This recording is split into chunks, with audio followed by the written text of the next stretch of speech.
Hi guys. I hope you enjoy listening to these stories. Don't forget to leave a comment, hit that like button and subscribe if you haven't already. Chapter 1. Is anyone here? Translator, Hangak, Sigh. I'm exhausted, completely drained. Despite his monthly salary barely reaching 2 million won, Sejun manages to save 1 million won each month by cutting down on living expenses after paying his rent and student loan installments. This has allowed him to accumulate a sum of 12 million won in his savings account. However, even though this is a considerable amount, it falls short of Sejun's goal. Phew. When will I ever be able to buy a ticket? Can I even afford one? Sejun sighed, overwhelmed by his challenging objective. A mysterious 99-story black tower appeared out of nowhere in the heart of Gangnam, Seoul, 10 years ago. The tower boasted geometric patterns and a structure defying the laws of physics. Towers of a similar nature appeared simultaneously in 100 cities across the globe. Although each country conducted an investigation into the tower that emerged within their borders, they reaped little benefit from their findings. The information they uncovered revealed that the tower stood 990 meters tall, constructed from a material so strong that even a nuclear bomb couldn't damage it, and had no visible entrance. In an unexpected turn of events, people started emerging from the tower one by one. They seemed to pass through the walls of the tower naturally. Investigators swiftly identified these individuals, learning that they were people who had recently vanished. How did you enter the tower? Responding to the investigators' questions, they explained that they hadn't entered the tower but had been sucked into a black hole. When they regained consciousness, they found themselves on the first floor of the tower. Thus, information about the tower began to unfold through the accounts of those who emerged from it. The 100 towers are interconnected as a single entity. Upon entering the tower, you awaken and assume the role of either a magician or a warrior. Monsters inhabit the tower from the second floor upward, growing stronger as the floors ascend. Rewards are given for clearing each floor, with the value of rewards increasing with each level. However, there are no rewards for clearing the same floor twice. No one understood the purpose of these towers. But one thing was certain, climbing the tower generated wealth. Items obtained within the tower fetched high prices on Earth. Among the items was something called a ticket. Tickets were one of the primary sources of income for the awakened, with a high probability of obtaining one or more tickets upon clearing a floor. Those who had already awakened didn't require a ticket to enter the tower. However, ordinary people with tickets could access the tower. Once inside the tower, they would awaken and gain the qualification to ascend. Consequently, tickets were neither cheap nor easy to acquire. In Korea, for example, the Korean Awakened Association purchased tickets from hunters in bulk and resold them. The price was set at 150 million won per ticket. Due to high demand, news surfaced that the price would soar to 200 million won within a week. Hundreds of people had already paid in advance, eagerly awaiting their chance to purchase a ticket. I can't give up. Upon seeing frequent news about people getting rich through tower tickets, Sejun made a bold decision. Grow crops at home. It was a way to tighten his belt even further. He didn't intend to cultivate anything extraordinary, he planned to grow a few low-maintenance plants to save on living expenses. I'll start today. With that, he bought some green onions and a few other items at the supermarket before heading home. He, Sejun hummed a tune, filled with determination. If I start growing fruits and vegetables at home, I can save a lot on food expenses and enjoy an abundance of produce. This is how I'll save money to buy a ticket and enter the tower. Then, I'll earn loads of money in the tower for Sarang and me. Sejun daydreamed about Sarang, a member of Korea's top girl group Moonlight Fairy. In other words, it was Sejun's own fantasy. While Sejun was lost in his daydream and walking with a goofy grin, a black hole appeared in the empty space in front of him. And then, whoosh! It began to suck in everything around it. What is this? Sejun was greatly startled upon discovering the black hole, which didn't reveal its other side. It's a vanishing. Vanishing was a phenomenon where people were sucked into the tower. All the first awakened ones went through a vanishing. Anyway, it's very fortunate. Harder to come by than winning the lottery. Sejun hurriedly sent messages to his family, worried that they might look for him if he disappeared without a word. When he finished sending the messages, why am I still here? Even if I got sucked into a hole, I should have been sucked in a long time ago. Sejun kept staring at the black hole, waiting for it to take him. But there was no sign that the suction force was getting stronger. Hurry up and take me already. Who? Why is it shrinking? The hole was even closing. No. My future. Sarang. Sejun made up his mind. The future was for pioneers. That's right. I'm going in. Sejun charged into the hole. With that, he disappeared into the pitch-black darkness. Where am I? As soon as Sejun exited the hole, he realized something was off. The information he heard about the first floor of the tower was very different from what he saw. On the first floor of the tower, there were supposed to be luxurious chandeliers lighting up the area, white marble floors, a spacious plaza with shops selling equipment and potions, and training centers where warriors and magicians could learn skills. But this place was a cave made of rocks, not even a single shop or training center in sight. The only similarity with the first floor of the tower was that it was spacious. The only saving grace was that there was no luxurious chandelier lighting, but a single beam of sunlight illuminated the cave through a hole in the ceiling. Let's find the exit first. Sejun looked around for a way out. The first place he marked as a potential exit was the hole in the cave ceiling. However, climbing the wall to reach the arched hole in the ceiling seemed impossible unless he was Spider-Man. Let's look for another place. Sejun placed his bag on a rock and began to explore the cave. A moment later. Why is this place so vast? The cave was much more extensive than he had thought. The far end of the cave was so dark that he could hardly see anything since the sunlight couldn't reach it. I have to conserve power, but Sejun reluctantly turned on his smartphone's flashlight on a low setting and continued exploring the cave. 3 hours later, the cave exploration was over. The cave was completely blocked off in all directions. He checked every gap between the rocks and weak points, but there was no place that seemed like a possible exit. There's no exit. Did I end up stranded? Sejun mumbled as if he had lost his mind, and trudged back to the place where the sun was shining through the hole in the cave ceiling. What should I do? He had to admit it. It was impossible for him to get out of here alone. Hello, Dash. Is anyone there, Dash? Sejun shouted desperately towards the hole in the cave ceiling. But, hey Tilda, I'm here, Tilda. Sejun's desperate shout couldn't escape the hole and only circled inside the cave. Hello. Is there someone here? Sejun screamed until his throat was about to burst. But not a single person, let alone anything, passed by near the hole. Damn it. Can anyone hear me? Thump. Sejun couldn't hold back his anger and kicked the ground for no reason. And so, a day had passed. Day 2 of being lost. May 11th, 6 a.m. Beep beep beep. The alarm he had set for work rang. Sejun got up with difficulty from the uncomfortable sleeping place and turned off the alarm on his smartphone. Sejun, who had just woken up, stared at the hole in the cave ceiling all day. Even after several hours had passed, no one passed by. Is there anyone? Sejun's shout was only reflected off the damp rocks and returned as a gloomy echo. Go. Sejun's stomach grumbled.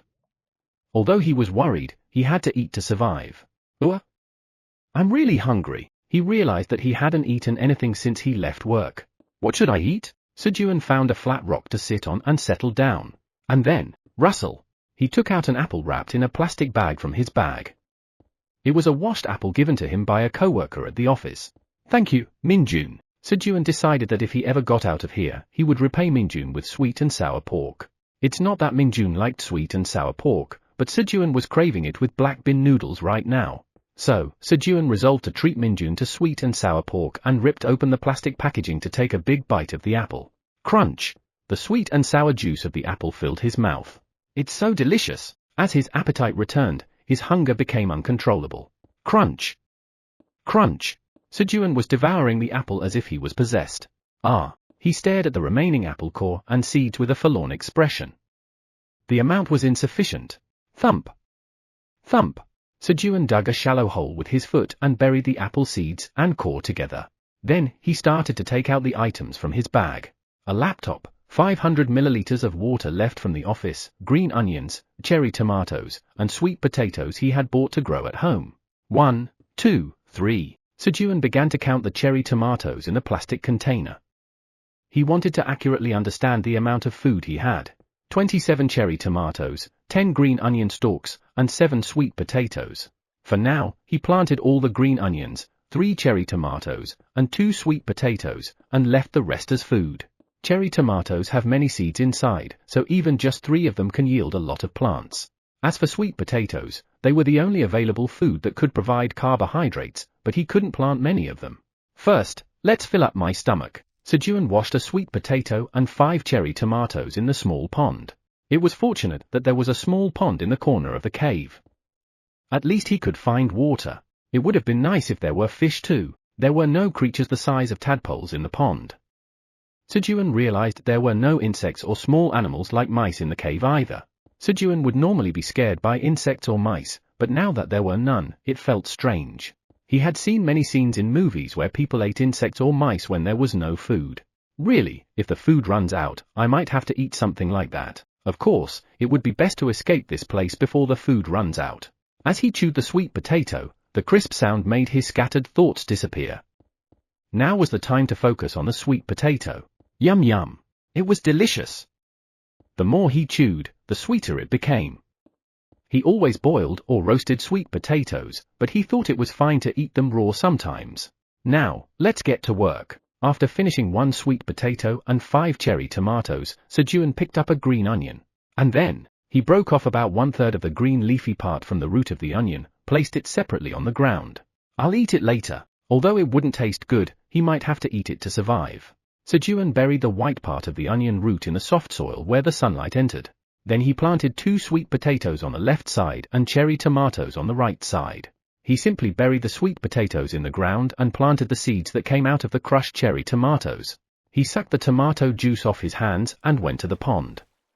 He filled a 500 milliliters water bottle with pond water and watered the crops he had just planted. When the work was finished, Sejun lay down on a rock, looking at the ceiling, and waited for someone to pass by. He tried to minimize energy consumption due to the lack of food and occasionally shouted, "Is anyone here?" But no one passed by. Beep beep. Beep beep. May 12, 6 a.m. Day 3 of being lost. Chapter 2. Which floor is this? Translator, Hangak. Thud.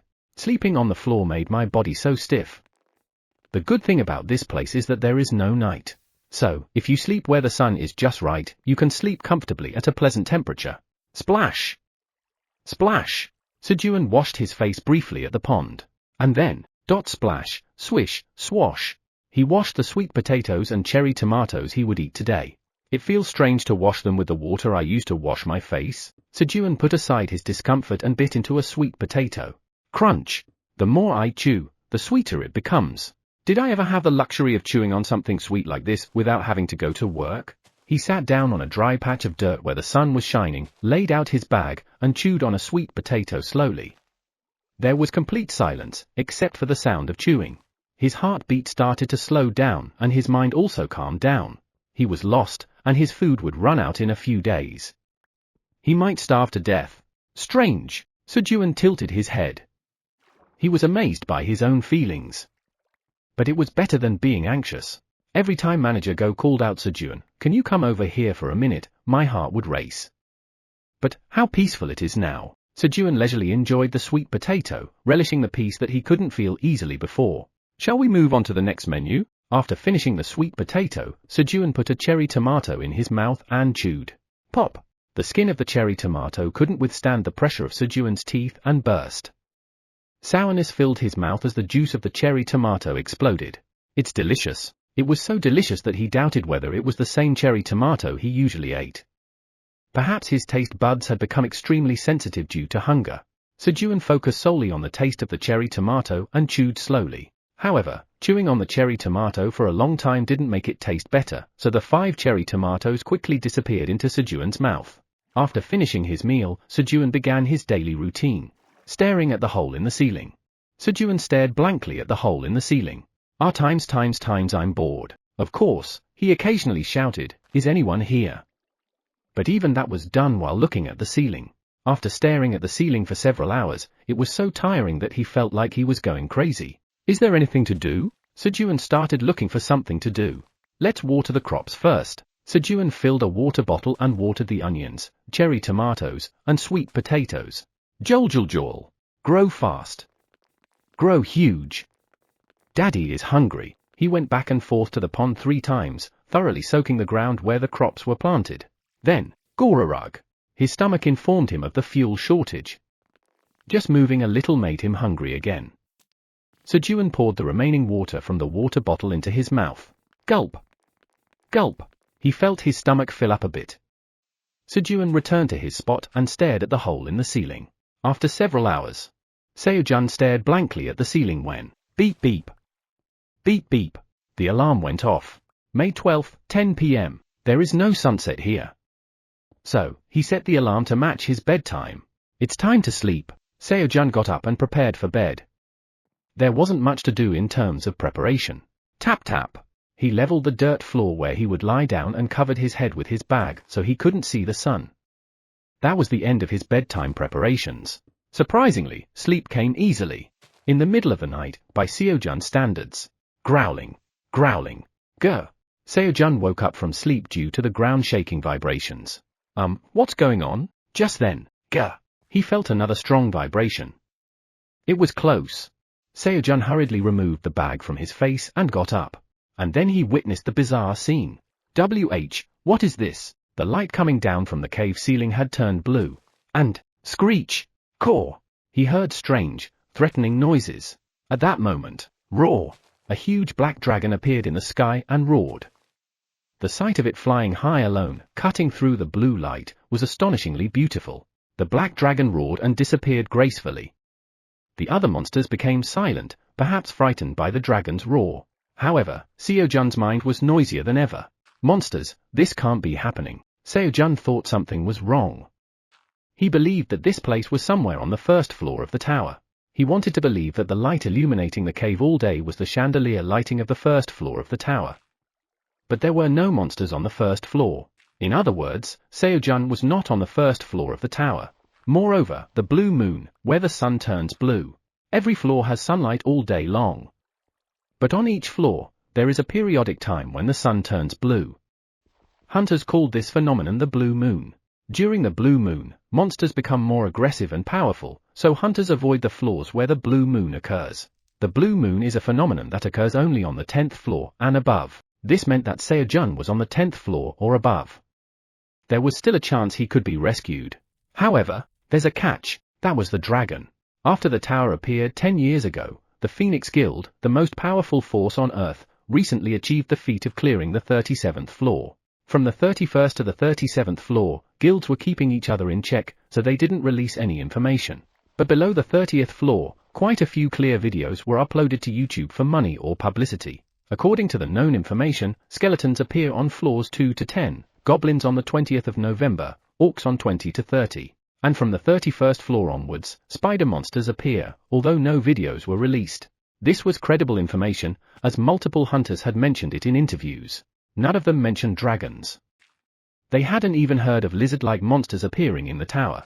Which floor is this? Sejun clutched his head and wailed. He might have been stranded on a floor that even the top hunters had not reached. Why is this happening to me? Sejun looked at the hole in the ceiling with a heavy heart, bathed in blue light. However, his purpose had changed. Previously, he had looked up hoping someone would pass by, but now he hoped that no one would. After seeing the dragon, Sejun realized that there were monsters in this place. Beep beep. Beep beep. May 13th, 6 a.m. The alarm went off. Sejun greeted the fourth day with sleepless eyes after standing guard all night. Fortunately, the blue moon turned back to its usual yellowish light around 4 a.m. 5 hours later. Sejun's head drooped as he stood guard. Then he fell into a deep sleep. It was understandable, as he had been keeping watch, staring at the ceiling since yesterday. Water. As soon as he woke up, Sejun felt a burning thirst. He fumbled for the water bottle he had placed beside him. And then, gulp, gulp. He drank the water in one shot. Phew! Now I feel alive. His thirst quenched, hunger set in. He went to the pond and quickly washed his face, as well as 5 sweet potatoes and cherry tomatoes. Sejun chewed on a sweet potato while looking at the hole in the ceiling. Even if I don't know where I am, if it's above the 41st floor, the chances of someone coming are almost 0%. That meant he had to survive on his own. Sejun looked at the field where he had planted crops. Should I water them? Thinking that he had to survive on his own made the crops seem more precious. He watered them. You guys have to be strong. Sweet potatoes, grow huge. Tomatoes, bear lots of fruit. Green onion, just grow big and strong. He watered the plants and spoke kindly to them. He had heard on the news that playing music for plants could help them grow, so he thought a few kind words wouldn't hurt. After watering the plants, Sejun sat down and stared at the hole in the ceiling again. However, boredom quickly set in. Should I eat this? Sejun saw the green onion leaves he had pulled off when planting the roots on the first day. Ooh, it's spicy. As soon as he put the green onion leaves in his mouth and chewed, a spicy taste filled his mouth, accompanied by the strong scent of green onions. The taste had become more concentrated after drying in the sun for a couple of days. Sejun continued to chew without swallowing. There's sweetness in green onion too. As he kept chewing, the spiciness faded, and the hidden sweetness of the green onions gradually emerged. Great! He chewed on the green onion and managed to endure the drowsy afternoon hours. And then, beep beep. Beep beep. May 13th, 10 p.m. The fourth night of the ordeal had come. Will I be okay tonight? Sejun couldn't fall asleep easily. The monsters had been active at dawn because of the blue moon. However, that didn't mean they were friendly when it wasn't a blue moon. Sejun decided to prepare a sleeping place where there was no light. It would be cold, but nothing was more important than his life. Since he didn't have to sleep under the sun, he folded his bag and used it as a pillow.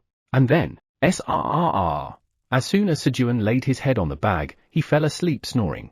While Sejun was asleep, the scallions with their roots in the ground began to grow in earnest. Beep beep. Beep beep. The alarm went off. May 14th, 6 a.m. The fifth day of survival began. Sejun's eyes opened wide. Ooh. Why do I feel so light? Sejun stretched out refreshingly. He always felt heavy when waking up, but today his body felt extremely light. In addition, he thought it would be cold sleeping without the sun, but it wasn't cold. Is it because the fatigue from working at the company has been relieved? Sejun thought it was strange and went to the pond. Splash! Splash! He washed his face and picked out the sweet potatoes and cherry tomatoes to eat today. When he picked up the sweet potatoes and cherry tomatoes for today, half of the food in the plastic container had disappeared. There wasn't much food left. Should I start eating only half from today? Sejun washed the picked sweet potatoes and cherry tomatoes while pondering. Pop pop. And, snap. He cut the sweet potato in half and put half of it and 3 cherry tomatoes back into the plastic container. He was already running out of food, and the thought of having to cut back even more was disheartening. Sigh. Sejun sighed and moved to his usual spot with flat rocks well lit by the sun and sat down. However, something felt off. He was in the shade. Ooh? What's this? The scallion, which had grown to Sejun's height, was blocking the sun that should have always been shining. There was no significant difference when he looked at it while watering it yesterday, and there was no change before going to bed. The scallions had grown tremendously overnight. When did it grow like this? As Sejun approached and examined it closely, the white part where the scallion roots were had grown to the thickness of a wrist. Sejun grabbed and tore off one of the new scallion leaves. What? The scallion leaves appeared fragile as they fluttered in the wind, yet they were surprisingly tough. Ooh! Sejun put in effort and tore off the leaf. What? Why is it like this all of a sudden? It seemed that the appearance of plants changed depending on the climate and habitat.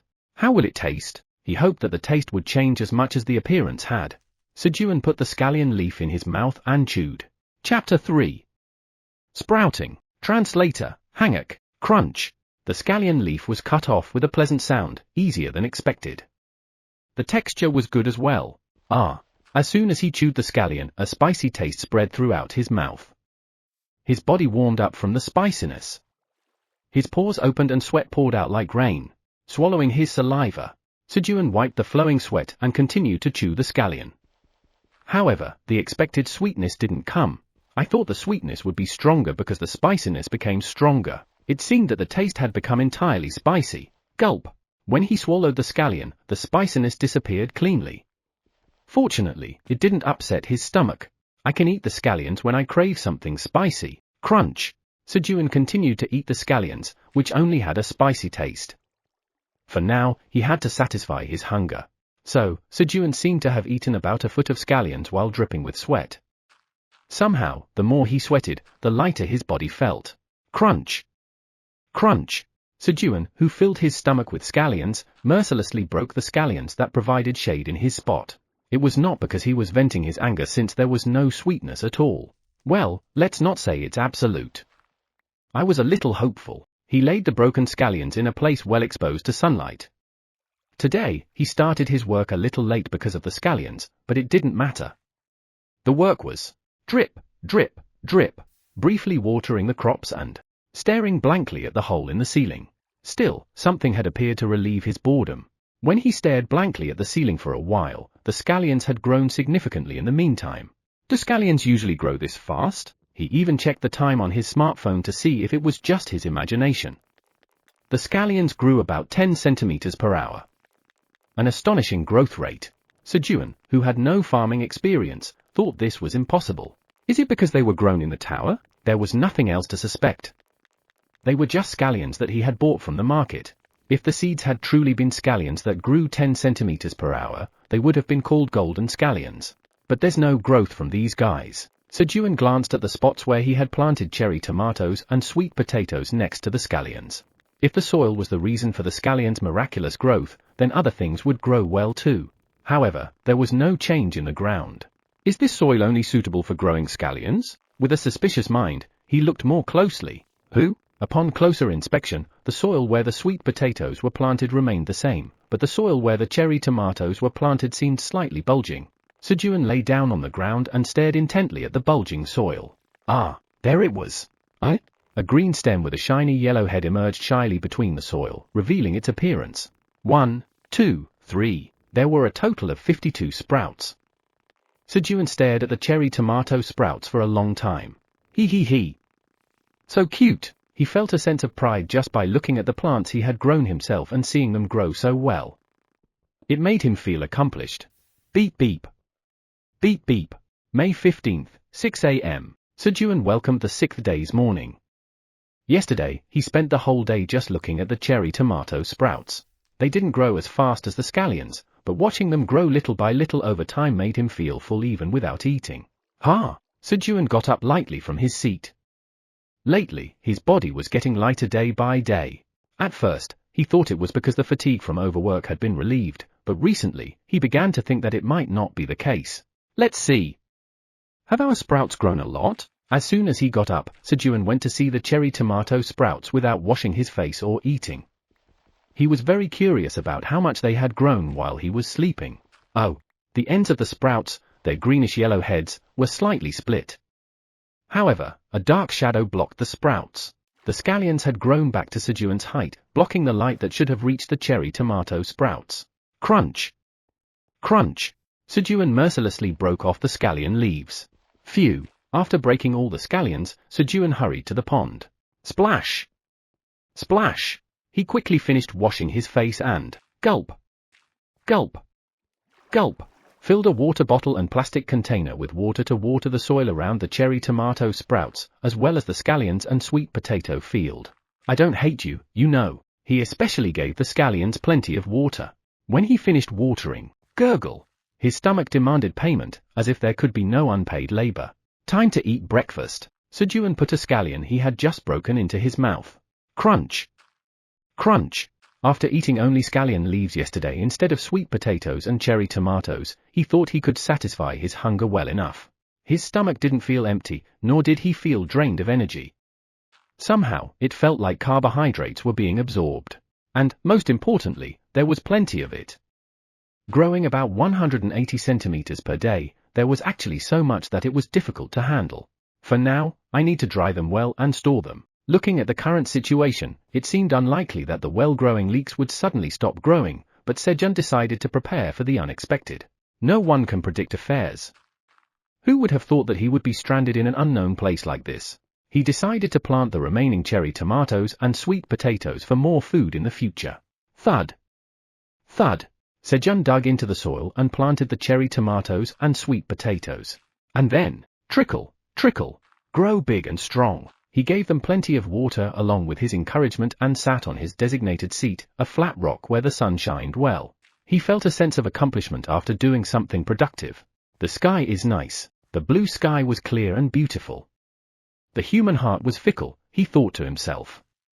Despite feeling suffocated yesterday, he found the sky to be pleasant today. Come to think of it, he had been staring at the sky for days.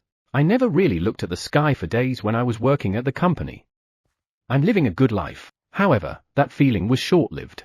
I feel like something's missing. If only I had coffee here. He really wanted an iced Americano with an extra shot. He missed his city life. As Sejun looked at the sky, reminiscing about city life. Beep! Beep! He received a notification that his smartphone battery had dropped below 20%.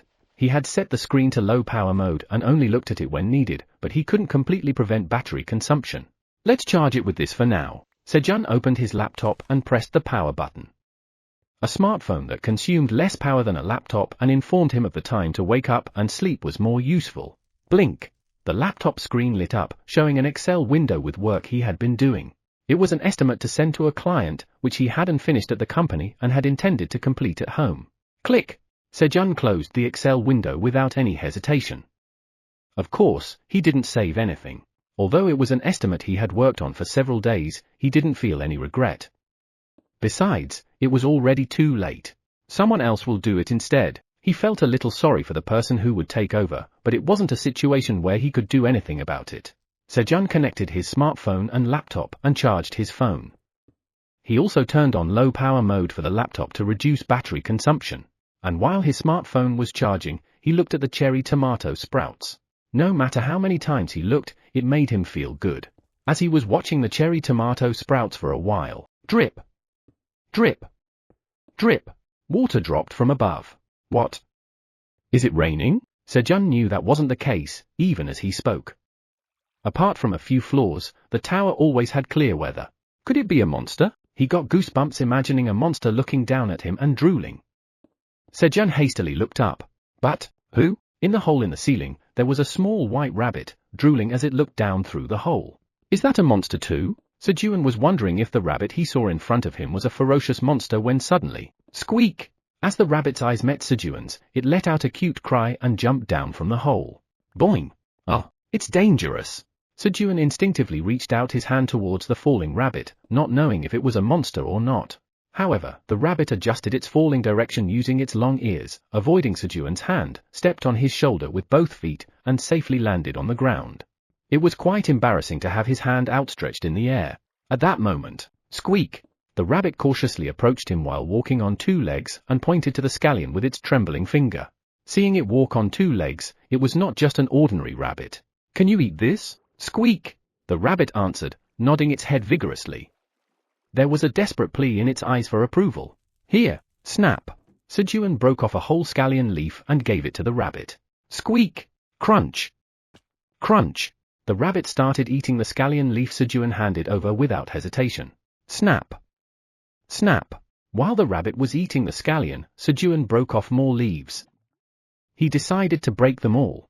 From then on, Sejun planned to cut the scallions once at 6 a.m. and once at 2 p.m. so the cherry tomato seedlings could get some sun. Crunch! Crunch! The rabbit was still eagerly eating the scallion. So far, it had eaten a length equivalent to 2 finger joints. Sejun watched the rabbit and then looked back at the cherry tomatoes. Oh! The tips of the cherry tomato seedlings were gradually opening. Soon, they would have leaves. How much time had passed? Gurgle! The sound of the rabbit sleeping could be heard next to him. It seemed sleepy now that its stomach was full.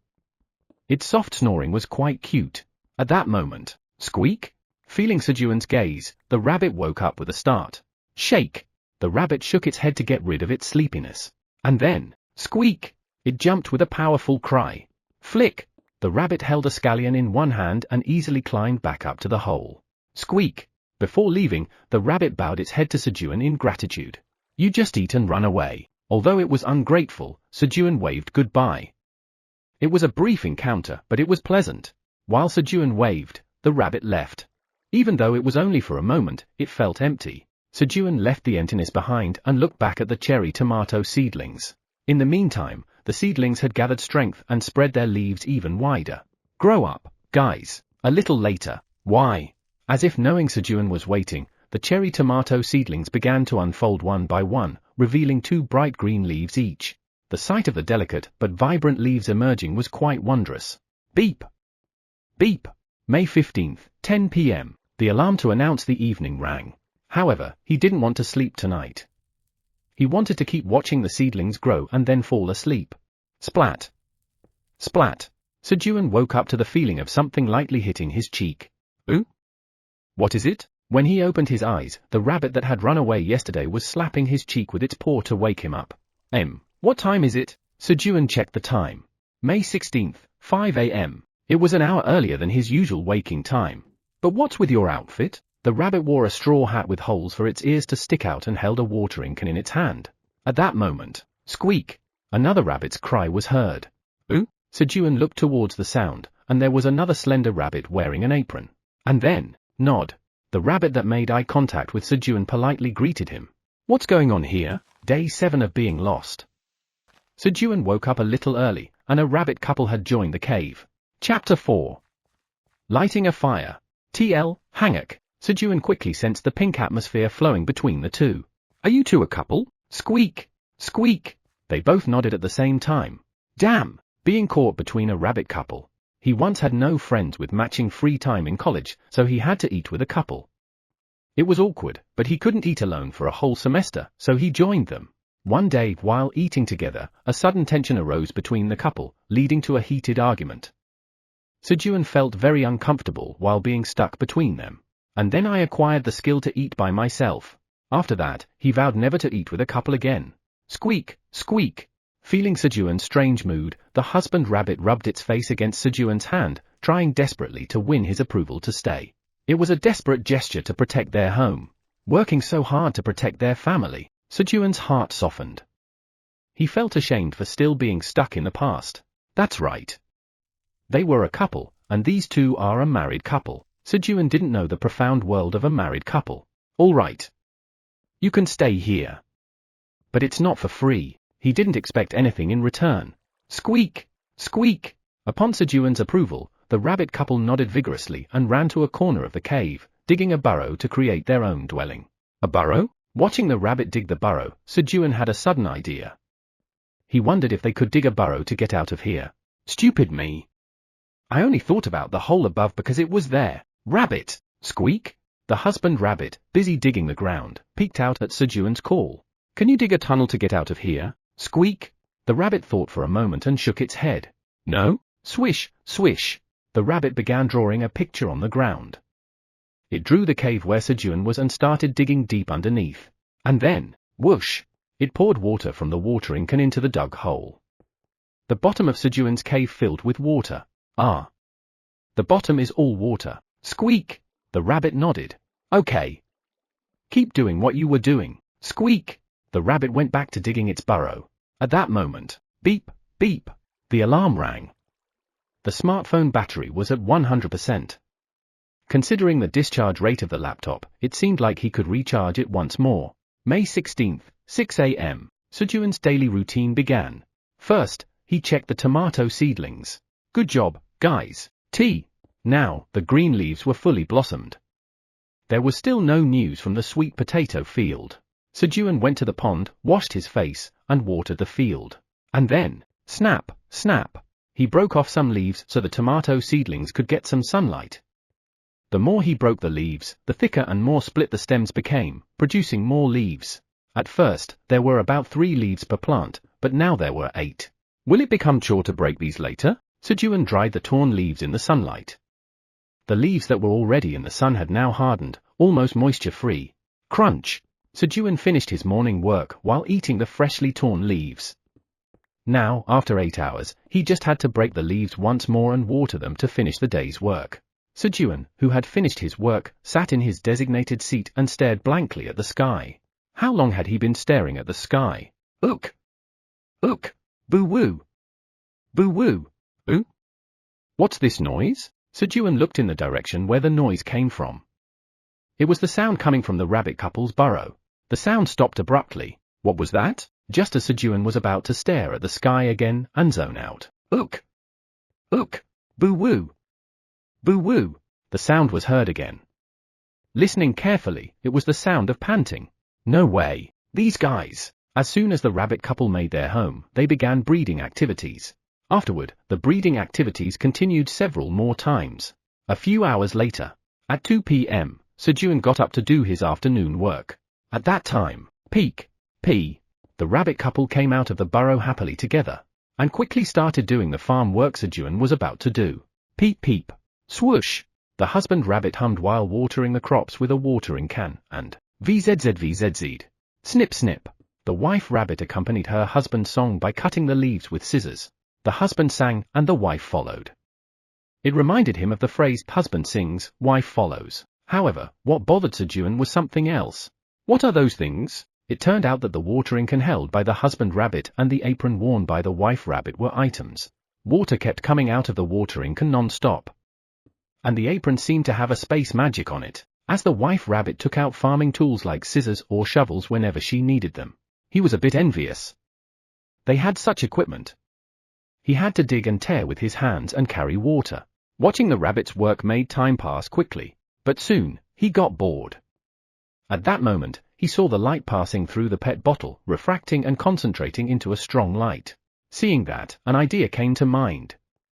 He remembered a scene from a TV show where survival experts used pet bottles filled with water to start a fire. Should I try to start a fire? It seemed like the well-dried leaves would burn well. All right. Sejun got up and collected the well-dried leaves. And then, swoosh! Swoosh! He tore the leaves thinly to gather them well in the center, so the fire could catch easily. And Sejun began to focus the light on the dried green onion leaves using the pet bottle filled with water like a magnifying glass. Squeak! Squeak! When Sejun stayed still in the same position for more than 20 minutes, the rabbit couple approached him. They seemed curious about what the farm owner was doing. About 10 minutes passed, and the rabbit started dozing off, seemingly bored. At that moment, smoke started to rise from the finely torn pile of green onion leaves. An ember was created. It's working! Sejun concentrated even more on shining the light from the pet bottle on the ember. The ember grew stronger, and the smoke became thicker. Woo! Woo! Sejun carefully blew air into the finely torn leaves containing the ember. The rabbit couple woke up from the sound of the blowing and looked at Sejun. And then, squeak! Squeak! They were astonished to see the smoking green onion leaves. After blowing for a while, the fire started and flames burst out. Hee hee hee! I did it! Squeak! Squeak! The rabbit couple looked at Sejun with admiring eyes. They didn't have any items that could start a fire among their belongings. The first thing Sejun did when the fire started was to roast green onions to eat. He just wanted to fill his stomach with something warm. The dried green onions had become too hard to eat, like firewood, so he roasted the ones he had picked today. As the surface of the green onion turned black from the roasting, Sejun lifted it by holding the end. And then, ouch! Hot! Hoo! He placed the blackened green onion on another leaf and peeled off the burnt skin while blowing on his fingers. He lifted the roasted green onion and put the peeled part in his mouth. Putch putch! So sweet! Sejun's eyes widened at the incredible taste. It was like sugar was running wild in his mouth. An intense sweetness exploded. Sejun quickly threw a few more green onions into the flames and began eating the roasted green onions hurriedly. Squeak! Seeing Sejun's reaction, the husband rabbit bravely placed a green onion into the fire. And shortly after, squeak! Squeak! The rabbit couple ate the peeled roasted leeks with emotional expressions. All three of them ate with enthusiasm, getting black smudges on their faces. On the 7th day of being trapped in the tower, Sejun went to sleep after filling his stomach with warm food for the first time. Beep beep. Beep beep. May 19th, 6 a.m. On the 10th day of the disaster. All right, Sejun got up energetically today as well. Squeak! Squeak! The rabbit couple, who had woken up first, greeted Sejun. Yeah. Good morning. Splish splash. Splish splash. Sejun went to the pond to wash his face and sat down in his spot. Squeak! The wife rabbit brought the roasted green onion. Thanks, Sejun said as he received the food. Tilde munch tilde gulp. Tilde munch tilde gulp. While eating the roasted green onions, Sejun looked at the field where the crops were planted. The green onions had already been harvested, and the ground was damp. The rabbits, who had woken up early, had already finished their work. On top of that, the wife rabbit had prepared a meal. It was so nice that they took care of it themselves. However, there was even less to do in a place where there was already little to do. I need to move around a bit. Today, he decided to transplant the cherry tomatoes that he had put off. It was time to transplant them because if they grew too close together, they wouldn't be able to absorb nutrients properly. Sejun dug the soil with his hands, made a place to transplant the cherry tomatoes, and, with a small spoon-sized shovel, the husband rabbit carefully scooped and moved one by one. They also moved the 6 new sprouts they had planted later. A total of 58 sprouts were planted in 6 rows of 10 each. Phew! Seeing the neatly planted sprouts in a row brought a sense of pride. Sejun was proud of doing even small things these days. As soon as Sejun finished transplanting the cherry tomatoes, he started a new task. Making torches. He wove several leaves together to make a handle and wrapped the end with finely torn dried leaves hundreds of times. Dried green onion leaves seemed to be suitable for torches as they maintained the fire for a long time. The green onion leaves burned for so long that there was no need to manage the fire separately. At first, it would have been tedious to continue, but now he found pleasure in using his will, body, and effort to create something essential to his life. After investing several hours, he made a torch and an alarm rang to notify it was time to sleep. May 20th, 6 a.m. On the 11th day of the disaster, the morning dawned. All right, peep, peep, right, good morning. As soon as he got up, he greeted the rabbit couple and went to the pond to wash his face. The pond was brighter than yesterday. Sejun, who had always been uncomfortable with the darkness when washing his face, installed a torch by the pond first. Nice. He. Sejun looked at the burning torch and brought his face closer to the pond to wash his face. At that moment, splash! A fish suddenly jumped out of the pond and tried to bite Sejun's face. Sejun hurriedly leaned back. The fishy smell of water from the fish's body brushed past his nose. He barely dodged it. The fish that fell to the ground wriggled to return to the water. What is this? Sejun, who was flustered, approached the wriggling fish and took a closer look. It had golden stripes on a black background on its body and sharp teeth. He could have had his nose cut off if he was just a little bit late. Sejun pushed the fish to the opposite side of the pond so it couldn't escape. He then examined the pond. Oh, inside the pond, several fish of the same species that had just attacked Sejun were swimming.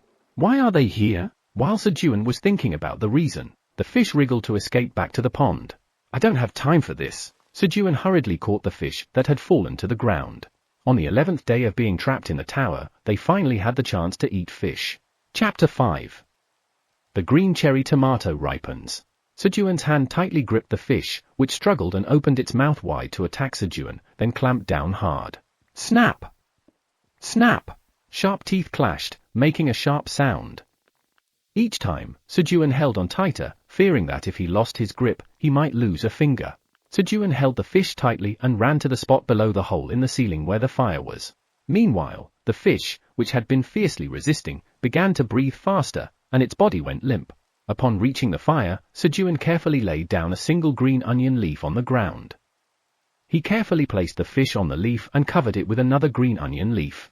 And then, swoosh! He tore the green onion leaves to the thickness of a finger to use them as strings, wrapped the fish in 2 pieces of the torn leaves in a cross shape, and tied them together. I hope this tastes amazing. Sejun carefully placed the fish wrapped in green onion leaves in the center of the fire pit. And then, he waited. He watched for a long time. Sniff sniff. Ah, it smells great. The rich, oily scent melted into the rising steam and began to fill the cave. He remembered his childhood. When his mother was preparing a meal, the smell of food would spread from the kitchen and take over the entire house. When he came home after school and the smell filled the house, his mood would lift if it was one of his favorite side dishes. Back then, even the waiting time before eating was happy. Gurgle! A noise interrupted Sejun's thoughts. He was hungry, but he held back. He was determined to fill his empty stomach with something delicious. Gurgle! Hold on just a bit longer. I'll put something really delicious in you. Sejun consoled his stomach and patiently waited. He waited for it to be completely cooked. And when the scent became deeper and richer, I can't wait any longer. I can't stand it. Sejun used the dried, hardened green onion leaves to remove the grilled fish wrapped in palm leaves from the fire. He carefully untied the knot that held the green onion leaves together. Whoosh! When he untied the string and removed the green onion leaves, a dense aroma of fish mixed with the scent of green onion leaves spread. Wow! Sejun marveled at the sight of the moist, glistening fish. Gulp! Sejun folded the fish in half, tore off a piece of protruding flesh, and put it in his mouth. It was perfectly cooked. There was no fishy taste, and the chewy texture was felt as soon as he bit into it, with the savory flavor spreading in his mouth the more he chewed. Amazing! Gobble gobble! Sejun devoured the fish in a frenzy. I finished it already. Sejun looked at the fish with only bones left and wore a crestfallen expression. At that moment, peep, peep, a sound of disappointment came from the side. Sejun wasn't the only one disappointed. Sejun looked at the source of the sound, and the rabbit couple was wearing a lost expression as they stared at the fish bones left. No way. No, it couldn't be rabbits eating fish. But on second thought, the rabbit couple preferred to roast and eat the leaves like Sejun. Do you guys eat meat too? Sejun asked. Peep! As if to say they also just found out now, the rabbit couple simultaneously turned their heads. They seemed annoyed that Sejun had eaten it all by himself. Sorry, I didn't know you guys eat meat too. Sejun scratched his head and got up to go to the pond. He intended to catch a fish. The number of fish in the pond had increased since the last time he saw them. But where are they coming from? As Sejun examined the pond with a torch, he noticed a small hole about the size of a hand in the corner of the pond. Ooh! A fish entered through the hole at that moment. Ah, they're coming in through that hole. It seemed they were attracted to the light of the torch. Sejun finally figured out where the fish were coming from. Unconsciously, Sejun brought the torch closer to the pond to take a closer look. Splash! A fish jumped towards the torch, opening its mouth. Who? Whoosh! Sejun quickly lifted the torch to avoid the fish. Snap! The fish bit the air. Splash! The fish that failed to hunt returned to the water. What's going on? Sejun cautiously brought the torch close to the water again. Splash! Splash! The fish jumped up to hunt the torch. Whoosh! Sejun lifted the torch to avoid them. Snap! Snap! Splash! Splash! The fish failed to hunt again and returned to the water. Aha! Sejun realized what the fish were reacting to. The fish would jump when they saw the torch moving near the surface, thinking it was prey. Now that he knew how to make the fish jump, catching them was easy. Sejun shook the torch near the pond. Splash! A fish opened its mouth and jumped towards the torch. Here it comes! Sejun focused on the movement of the fish. And when the fish reached its highest point and was about to fall back down, now! Thwack! Sejun swung the torch at the rising fish, knocking it out of the pond and onto the ground. The fallen fish tried to breathe. In the meantime, thwack! Thwack! Sejun sent 2 more fish to the ground. Holding the 3 fish that had stopped breathing, he approached the fire pit. Squeak! Squeak squeak! The rabbit couple cheered for Sejun as if they were never upset, sending him admiring gazes. Ahoom! Sejun's shoulders straightened. At that moment, he felt like a hero. Squeak! Squeak! The male rabbit brought some green onion leaves and volunteered to help with the cooking. Rustle! Rustle! Next to them, the female rabbit tore the green onion leaves into small pieces to make strings. It's done! Sejun spoke as he placed the 3rd fish on the fire. All that was left was to wrap the fish in green onion leaves and tie them up, so the cooking process can be started quickly. And again, they waited happy. On the 11th day of being trapped in the tower, Sejun and the rabbit couple filled their bellies with fish and went to sleep. Beep beep beep. Beep beep beep. June 19th, 6 a.m. It was the morning of the 41st day of being trapped in the tower. Let's get moving. Sejun woke up and approached the pond. However, there was now an additional small pond next to the old one, which hadn't been there before. In order to avoid the fish's attacks, a small faucet-like water stream was connected next to the pond. Sejun washed his face and fetched water from there. Splish! Splash! Sejun washed his face and went to the field. In the field, centered around Sejun's designated rock, there were green onions in the front, cherry tomatoes that had grown to the height of Sejun's knees on the left, and sprouts of sweet potatoes on the right. Finally, the long-awaited sweet potato sprouts appeared. All the crops Sejun had planted on the first day of the crisis had safely taken root at the top. I'm proud. A lot had happened in the meantime. On the 32nd day of being trapped in the tower, a blue moon appeared again. With that, Sejun realized that the blue moon cycle on the floor he was on was 30 days.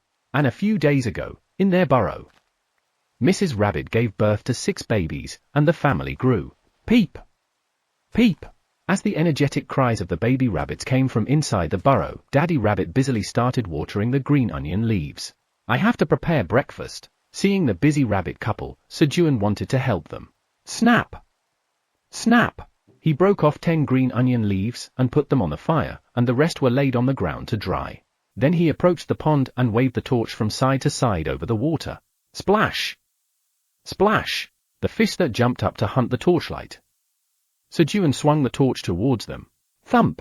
Today, luckily, it was a one-hit kill. Flutter! Flutter!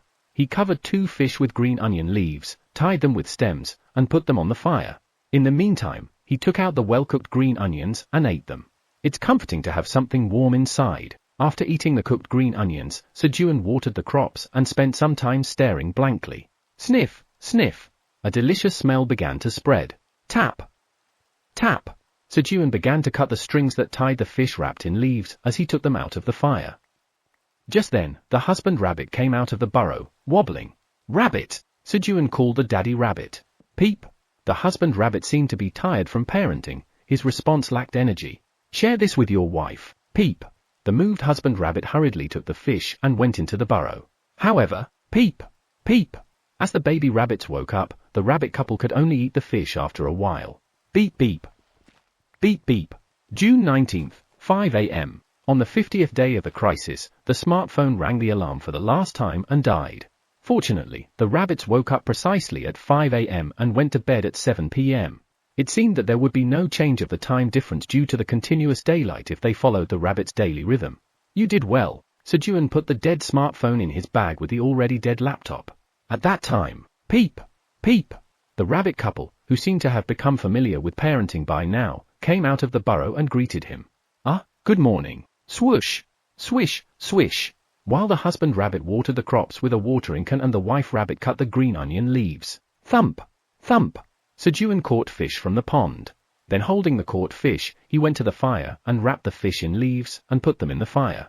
The wife rabbit took out the roasted green onions, beautifully arranged them on the leaves, and handed them to Sejun before going back into the burrow with her husband. They went inside to prepare breakfast for their babies. Munch!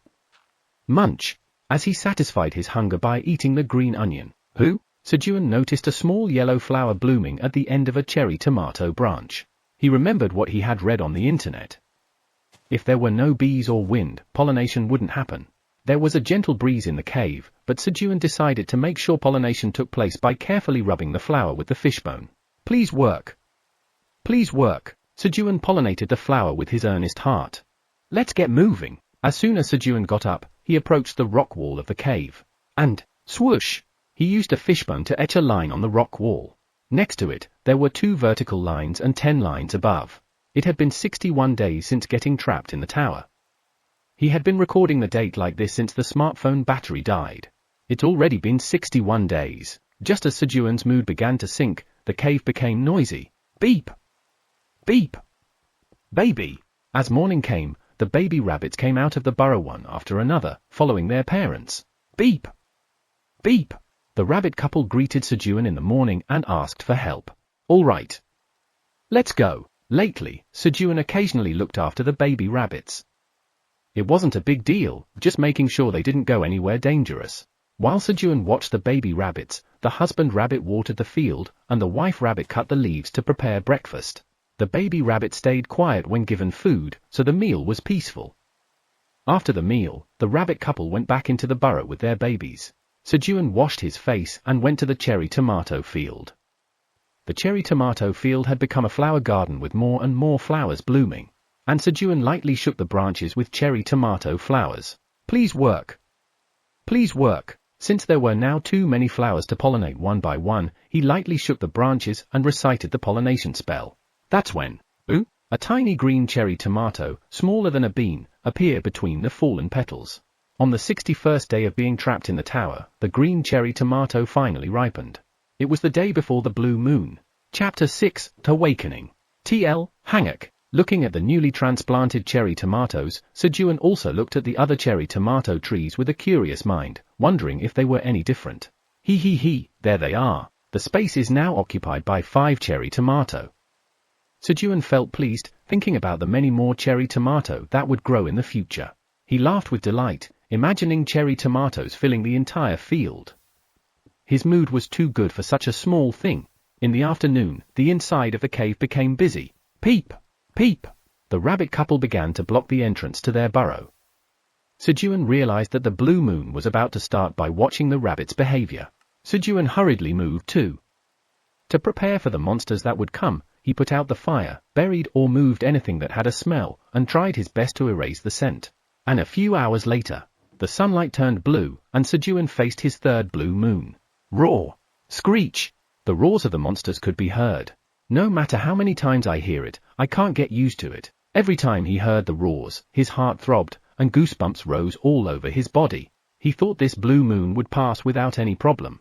However, thud! Thud! One monster started to roam above the cave where Sejun was. And, sniff! Sniff! The red-furred monster began to seriously sniff the scent towards the hole in the ground. Oh no! Did it notice something? Sejun unknowingly held his breath and just hoped the monster would go away. But, sniff! Sniff! The monster continued to sniff. How long had it been sniffing? Screech! When a monster's roar was heard from afar. Roar! Thud! Thud! The red-furred monster roared and ran towards the sound. Slap! Slap! Sejun woke up from the husband rabbit slaps. Peep! The husband rabbit looked at Sejun with a worried expression. When did I fall asleep? Did he faint? He had heard that there were cases of fainting when hearing the roar of a strong monster. Tremble! Why is it so cold? His body had been tense when he fainted. Moreover, the temperature was much lower at the end of the cave. Having slept in such a place, his body couldn't be in good shape. It seemed like he caught a cold. Swoosh! Sejun struggled to approach the wall where he recorded the date and drew a line. And, I need a fire. Sejun, shivering, went to the fireplace. He needed to light the fire again. Tremble! With trembling hands, Sejun held a water bottle, directed sunlight towards the dry leaves, and created a spark. 30 minutes later. Phew! Phew! Crackle! Sejun barely managed to create a spark, lit the fire, and crouched down at the fireplace to roast a green onion. And, gobble gobble! He ate the roasted green onion eagerly. All I can do right now is eat well. Sejun went to the pond and caught 5 fish to cook after eating the green onion and regaining some energy. As Sejun was fighting off his cold by eating. Peep! The husband rabbit called Sejun. What? Peep! Where the husband rabbit was pointing, the cherry tomatoes that were smaller than beans just yesterday had grown to the size of golf balls. But why is the color like this? The cherry tomato was bluish. Is it ripe? It couldn't have ripened overnight, but since it was so big, Sejun touched the cherry tomato. Tap! Who? The cherry tomato fell off easily as if it was completely ripe. Wow! While Sejun was marveling at the huge blue cherry tomato, you have achieved the feat of harvesting fruit containing the energy of the blue moon. Transparent blue letters appeared on a window in front of him. Ooh? What's this? It's a message window. The tower's manager watches your amazing feat. The tower's manager examines you closely. The tower's manager frowns. Why is he frowning all of a sudden? The tower's manager realizes you are an uninvited guest. The tower's manager wants to hide his mistake. What? A mistake? A mistake? So my coming here was a mistake? Then send me back. The tower's manager considers killing you to destroy the evidence. Excuse me. I don't have to leave. You said I achieved some feats, right? Please spare me. The tower's manager awakens you. You have awakened. Oh, finally, I have awakened. I decided to forgive him for wanting to kill me. Until now, survival had been the priority, but the reason Sejun came to the tower was to awaken. Now I don't have to buy 150 million ticket to awaken, he. Now, just climb the tower. The tower's manager assigns you a job. You have become a tower farmer, F. Ooh? Farmer? Job trait, you won't get minor illnesses. Job trait, you'll be friendly with nature. Job trait, you'll gain experience when harvesting crops. Status window, it can't be. There must be something wrong. Sejun wanted to believe desperately. Sejun called the status window with all his heart. But, Park Sejun LV1. Talent, mediocre all-rounder. Stats, strength, 1, stamina, 1, agility, 1, magic, 1. Job, tower farmer, F. Skills, none. This is my status window. Talent determines base stats and stat increases when leveling up. However, Sejun's talent is mediocre all-rounder, which means just average. There wasn't a single glimpse of hope in the status window. Indeed, lotteries are better when you don't scratch them. That way, you can at least daydream. Sigh. I'm a mediocre all-rounder, and my job is a farmer. What's your job? Tower farmer. It was embarrassing to even think about answering someone with his job. Should I just go back to farming? It seemed difficult to make big money in the tower even if he managed to survive here. Goodbye, Serang.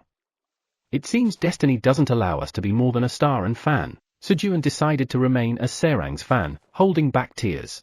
Then he looked at the blue cherry tomato in his hand. Magic cherry tomato imbued the energy of the blue moon. A cherry tomato grown in the tower, it is delicious as it has absorbed enough nutrients. The energy of the blue moon enhances its flavor even more. Upon consumption, magic power permanently increases by 0.05. Cultivator, Tower Farmer Park Sejun. Expiration date, 30 days. Grade, E. Who? It was an item that, albeit slightly, raised one's stats. Maybe I can make some money by selling this later? Just as Sejun began to have new hopes, a quest has been generated. A quest? Quest, offer the fruit containing Blue Moon's energy to the tower's manager. Reward, 1 job skill. If refused, death. What? Just ask for it. Don't make it seem like there's a choice. It wasn't a quest, it was a threat. Did you have to take everything? My dreams, my blue cherry tomatoes. It was unfair, but Sejun had only one choice. Here. Along with Sejun's words, the blue cherry tomato in his hand disappeared. You have completed the quest. As a reward for completing the quest, you have acquired the job skill, seed sowing LV1. Are you kidding me? Why do we even need a skill for seed sowing? Sejun grumbled and got angry, but after that, the tower's manager said nothing. Sigh. Sejun sighed and checked the skill he received. Job skill, seed sowing LV1. Slightly increases the germination rate when seeds are planted. At least, thanks to the job's characteristic of not being bothered by minor illnesses, the body aches had disappeared. On the 61st day of being trapped in the tower, he awakened and obtained the job of tower farmer. As soon as Sejun opened his eyes, he approached the cave wall. Whoosh! With a fishbone, he completed the 15th line on the wall. It had been 75 days since he came to the cave. Splish! Splash! Sejun washed his face in the small pond and came to his senses. And then, swish swish! Holding a torch in his left hand, he waved it left and right over the large pond. Splash! The fish that spotted the torch jumped up. As he awakened, he could know the names of the fish. The name written above their heads. Piranha. Thwack! He struck the piranha with a club in his right hand. The club was made by tying several layers of dried scallion leaves with a rope. Thwack! Thwack! The piranhas struck by the club flapped vigorously on the ground. In this way, Sejun caught 5 piranhas. The number of piranhas he had to catch increased due to the baby rabbits. A moment later, you have defeated a piranha. You have acquired 2 experience points. When the piranhas could no longer breathe and died, he gained experience points. Since awakening, Sejun could gain experience points. Thanks to this, he reached level 2 already. However, he did not hunt piranhas recklessly. At this point, survival was much more important than experience points. If the piranha's egg were to run out, both Sejun and the rabbits would be in trouble. So, he caught only as many as he needed. While Sejun was catching piranhas and preparing breakfast, the rabbit couple also started their morning farming. And something had changed. Peep! Peep! The baby rabbits started helping with farming, following their parents. Now they were carrying scallion leaves, trying hard to help. Upon awakening, Sejun was able to learn the identity of the rabbits. The names above the rabbits' heads. Farmer White Rabbit. This was the true identity of the rabbits. He didn't know what had happened to them, but they seemed to have lost their farm, wandered around, and settled here after finding the field Sejun had created. At that moment, a delicious aroma began to fill the air. Before he knew it, the piranha dish was ready. Let's eat breakfast. The hungry baby rabbits quickly dropped the scallion leaves they were carrying and ran over. After eating their fill, the baby rabbits went back to their burrow to take a nap. They were still young and needed a lot of sleep. All right. Let's start harvesting then. Squeak! Squee! At Sejun's words, the rabbit couple made a serious expression. Today was a very important day. Let's see. Sejun went to the cherry tomato field and examined the ripe red cherry tomatoes. Good, they're ripe. Pop! Sejun picked a ripe cherry tomato. You have obtained a well-ripened magical cherry tomato. Your occupation experience increases slightly. You have gained 10 experience points. Magical cherry tomato? Magical cherry tomato? A cherry tomato grown inside the tower, it is delicious and full of nutrients. When consumed, it breaks down 10 g of body fat and increases mana by 0.1 for 10 minutes. The effect stacks up to 10 times within an hour. When consumed by a non-awakened person, it breaks down 10 g of body fat and revitalizes the body. Cultivator, Tower Farmer Park Sejun. Expiration date, 30 days. Grade, E. Wow, this time, it was an item as well. Moreover, just by eating the magical cherry tomato, it could increase mana up to 1. Thunk. Thunk. Sejun began to harvest the cherry tomatoes diligently. When he accidentally picked an unripe cherry tomato, you have obtained an unripe cherry tomato. Your occupation experience does not increase. You have gained 7 experience points. The experience points were reduced, and the occupation experience did not increase. Moreover, the cherry tomato turned into a regular cherry tomato instead of an item. After that, Sejun carefully harvested the cherry tomatoes. And you have obtained a well-ripened magical cherry tomato. Your occupation experience increases slightly. You have gained 10 experience points. You have leveled up. You have obtained 1 bonus stat. By harvesting 53 magical cherry tomato, Sejun leveled up twice as a bonus. Thanks to that, Sejun reached level 4. Chapter 7, Rebellion. TL, Hanguk. Sejun put the harvested cherry tomatoes in his mouth without even washing them. There was no need to wash them, as there was no fine dust or pollution in this place. With a crunch, as he chewed on the ripe, red cherry tomato, splash! The skin of the cherry tomato split, and the juice inside sprayed like a mist in his mouth. It was a perfect harmony of flavors that couldn't be described in words. Bang! Bang! The sour and sweet bombs exploded like fireworks at a festival, alternating and confusing his taste buds. Wow! Only an exclamation came from Sejun's mouth. Without a word, Sejun continued to chew on the cherry tomato and savored the taste until it disappeared. You have consumed a magical cherry tomato. You have broken down 10 g of fat, increasing your magic power by 0.1 for 10 minutes. A message appeared saying that his magic power had increased, but it didn't matter. Sejun put another cherry tomato in his mouth and continued the feast. Squeak! Seeing Sejun's reaction to the cherry tomatoes, the husband rabbit picked up a cherry tomato, tilting his head. Is it that delicious? The cherry tomato was quite big for the rabbit, so it couldn't put it in its mouth in one bite like Sejun. Gulp! So, the rabbit bit into the cherry tomato. Then, the juice began to overflow through the hole in the skin. What a waste of food! Slurp! The husband rabbit, flustered, sucked the cherry tomato juice so it wouldn't spill. Wasting food was a sin. This taste! Slurp, slurp, slurp. The husband rabbit began to suck on the cherry tomato as if he was bewitched. And, squeak! Squeak! Seeing their father's actions, the baby rabbits each picked up a cherry tomato and started to suck on them. Slurp, slurp, slurp, slurp, slurp, slurp. For a while, only the slurping sounds could be heard inside the cave. The group committed a grave sin by eating cherry tomatoes, excluding the wife rabbit. This sin was particularly concentrated on the husband rabbit. Squeak, squeak! The husband rabbit rubbed his body against his sulking wife rabbit as she prepared dinner, trying to be affectionate. However, the wife rabbit completely ignored her husband's charm and turned her head away. Squeak! The husband rabbit looked at Sejun with a sad expression, asking for help. Hang in there. Sejun, who had never seen a good outcome when getting involved in a couple's quarrel, clenched his fist and showed a fighting pose, refusing to help the husband rabbit. A pleasant mealtime. Lunch consisted of piranha, cherry tomatoes, and grilled green onions. Even though there was only one more menu item, the meal felt much richer. The wife rabbit placed a variety of food on each leaf plate and placed it at everyone's seat. Squeak! The husband rabbit protested quietly to his wife when he saw only grilled green onions on his plate. Squeak! Although he couldn't understand them, it seemed like she said, "Just eat it." In the end, the husband rabbit failed to calm his wife's anger. Squeak! Poor guy! Sejun secretly gave some of his food to the heartbroken husband rabbit. Squeak! The husband rabbit sent a grateful glance to Sejun and quietly disappeared. And while tearing the flesh stained with piranha thorns in the corner of the cave, squeak! The husband rabbit met the eyes of his wife rabbit, who approached thinking he was crying. As a couple, they communicated with their eyes. Where did you get that? From Sejun. The husband rabbit pointed at Sejun with his eyes. Traitor! How could you expose that? Shortly after, he didn't know what had happened, but the two rabbits were arguing and causing a scene, glaring at each other. Indeed, Sejun learned once again the lesson that one should not intervene in a couple's fight. After having lunch, Sejun started picking cherry tomatoes again. Fully ripe cherry tomatoes appeared in a few hours.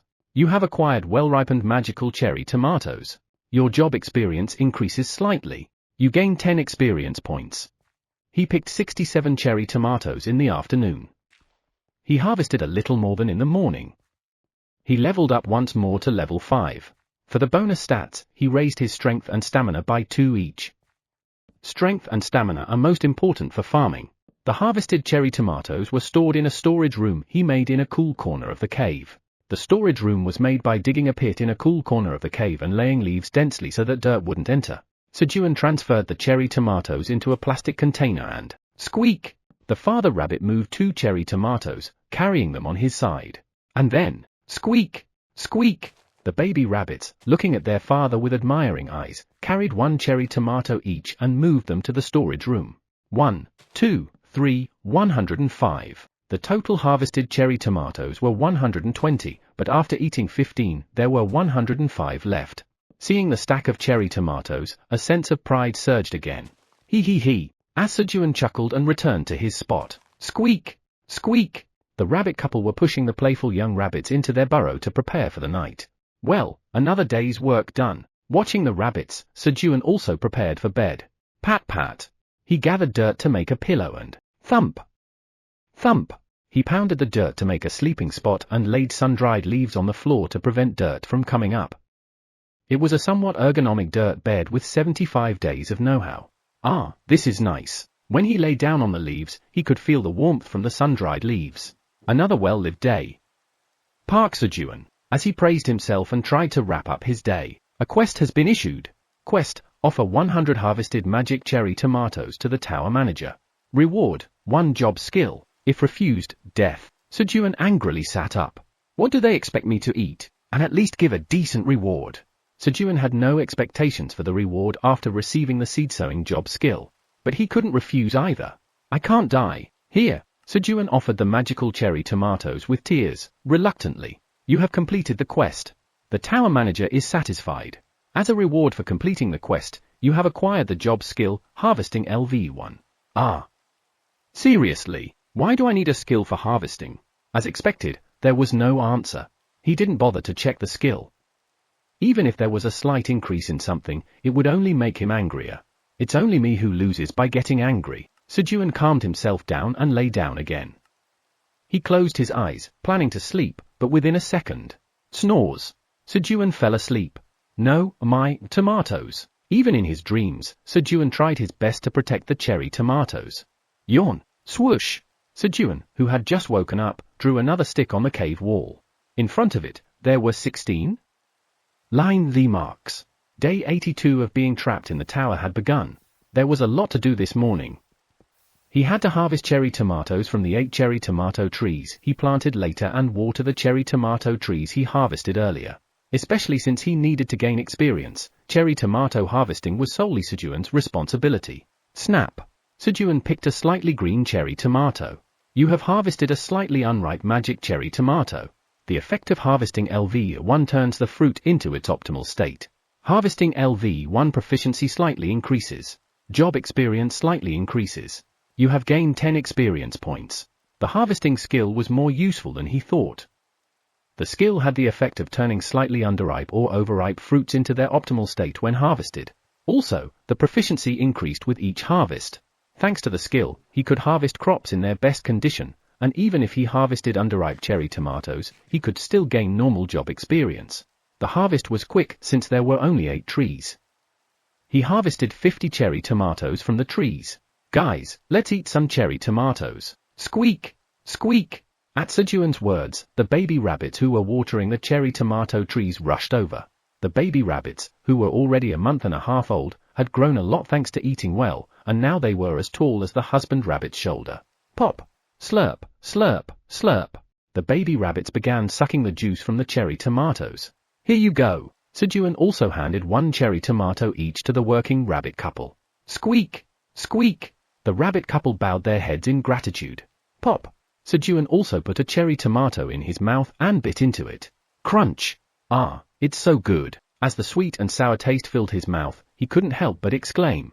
Then, the tower manager urges you to complete the quest quickly. I don't want to.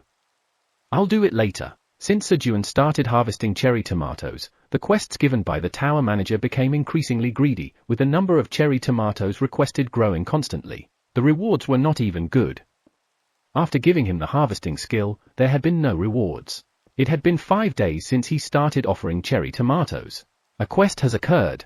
Quest, offer 500 harvested magical cherry tomatoes to the tower's manager. Reward, none. Refusal, death. As the tower's manager demanded 500 cherry tomatoes, Sejun's rage gauge reached its maximum. This is crossing the line. 500. He can't endure this every day. I refuse. Sejun finally released the anger he had bottled up in his chest. His chest felt lighter, but his face turned pale. And he quickly thought of a way to survive. Ah. As long as I don't reject the quest, I should be fine. I'll offer them later. The tower manager is taken aback. That's how Sejun was rebelling against the tower's manager by postponing the completion of the quest. And the tower's manager is angry that you are eating the magical cherry tomatoes alone. Then I'll offer 5. Occasionally, when the tower's manager was angry, Sejun would offer a few cherry tomatoes. The manager was still the tower's manager, after all, and it wouldn't do to be too hated. The tower's manager will let it go this time. Sejun was engaged in this push and pull with the tower's manager. Day 91 of the disaster. The 4th blue moon was approaching. Peek! Pee! The rabbit couple pushed their babies into the cave and covered the entrance with dirt to prepare for the blue moon. Sejun also put out the fire and cleared away smelly things to prepare for the blue moon. And this time, he prepared earplugs made from rolled up leaves and magical cherry tomatoes to avoid passing out. He had heard that having a higher magic power could withstand the monster's roar, so in case a situation like last time occurred, he prepared the magical cherry tomatoes to slightly increase his magic power. It would be best if nothing like last time happens. As Sejun was thinking that, the sunlight turned blue. The blue moon had begun. Soon after, Kuwa, Kia Yaa. The roars of monsters excited by the blue moon could be heard from afar. Don't come here. Don't come here. An hour had passed like that, with Sejun silently praying in his heart. Who? A mysterious phenomenon appeared before Sejun's eyes. A blue aura began to form on one of the cherry tomato plants. It was the energy of the blue moon. The energy of the blue moon slowly moved along the stem to the cherry tomatoes and was absorbed by them. And then, wow, the cherry tomatoes turned blue. The sight of the blue moon's energy being contained in the cherry tomatoes was mysterious and beautiful.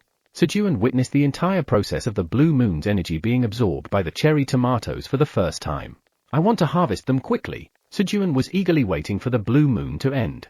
At that moment, he saw the blue energy moving in the sweet potato vines as well. Chapter 8. It is a good competitor. TL, Hanguk, SSSSS. The power of the blue moon that had settled on the sweet potato stem went along the stem and into the ground. Was there a sweet potato there? All the sweet potatoes planted this time were for seedlings. The plan was to cut the sweet potato shoots when they grew to a certain extent and transplant them. In this way, sweet potatoes could be infinitely reproduced.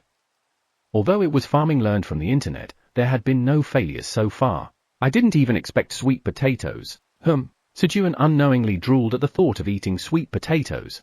Should I eat it raw? Or grilled? Can I steam it? Sejun stayed awake until the dawn of the 92nd day of the ordeal, thinking about how to eat the sweet potatoes. Shuck. Following his daily routine, he first drew a line on the wall and then moved to the sweet potato field. And then, sack. Sejun carefully began to dig around the ground where the energy of the blue moon had flowed. Oh dash! He had barely dug a bit of dirt with his hands, and already the head of a blue sweet potato appeared. Sack. Sejun tried to calm his excited hands, even more carefully removing the dirt around the sweet potato as if he were exploring an archaeological artifact. Soon, Sejun carefully lifted a fist-sized blue sweet potato from the ground. You have harvested a power sweet potato imbued with the energy of the blue moon. Your job experience increases significantly. Harvesting LV1 proficiency increases greatly. Harvesting LV1 proficiency is filled, and the level increases. You have gained 50 experience points. The job experience and skill proficiency, which had barely increased, rose greatly. On top of that, the skill level also increased. However, none of that was important to Sejun right now. Sejun looked at the sweet potato in his hand. Power sweet potato imbued with the energy of the blue moon. A sweet potato grown inside the tower, it is delicious with plenty of nutrients.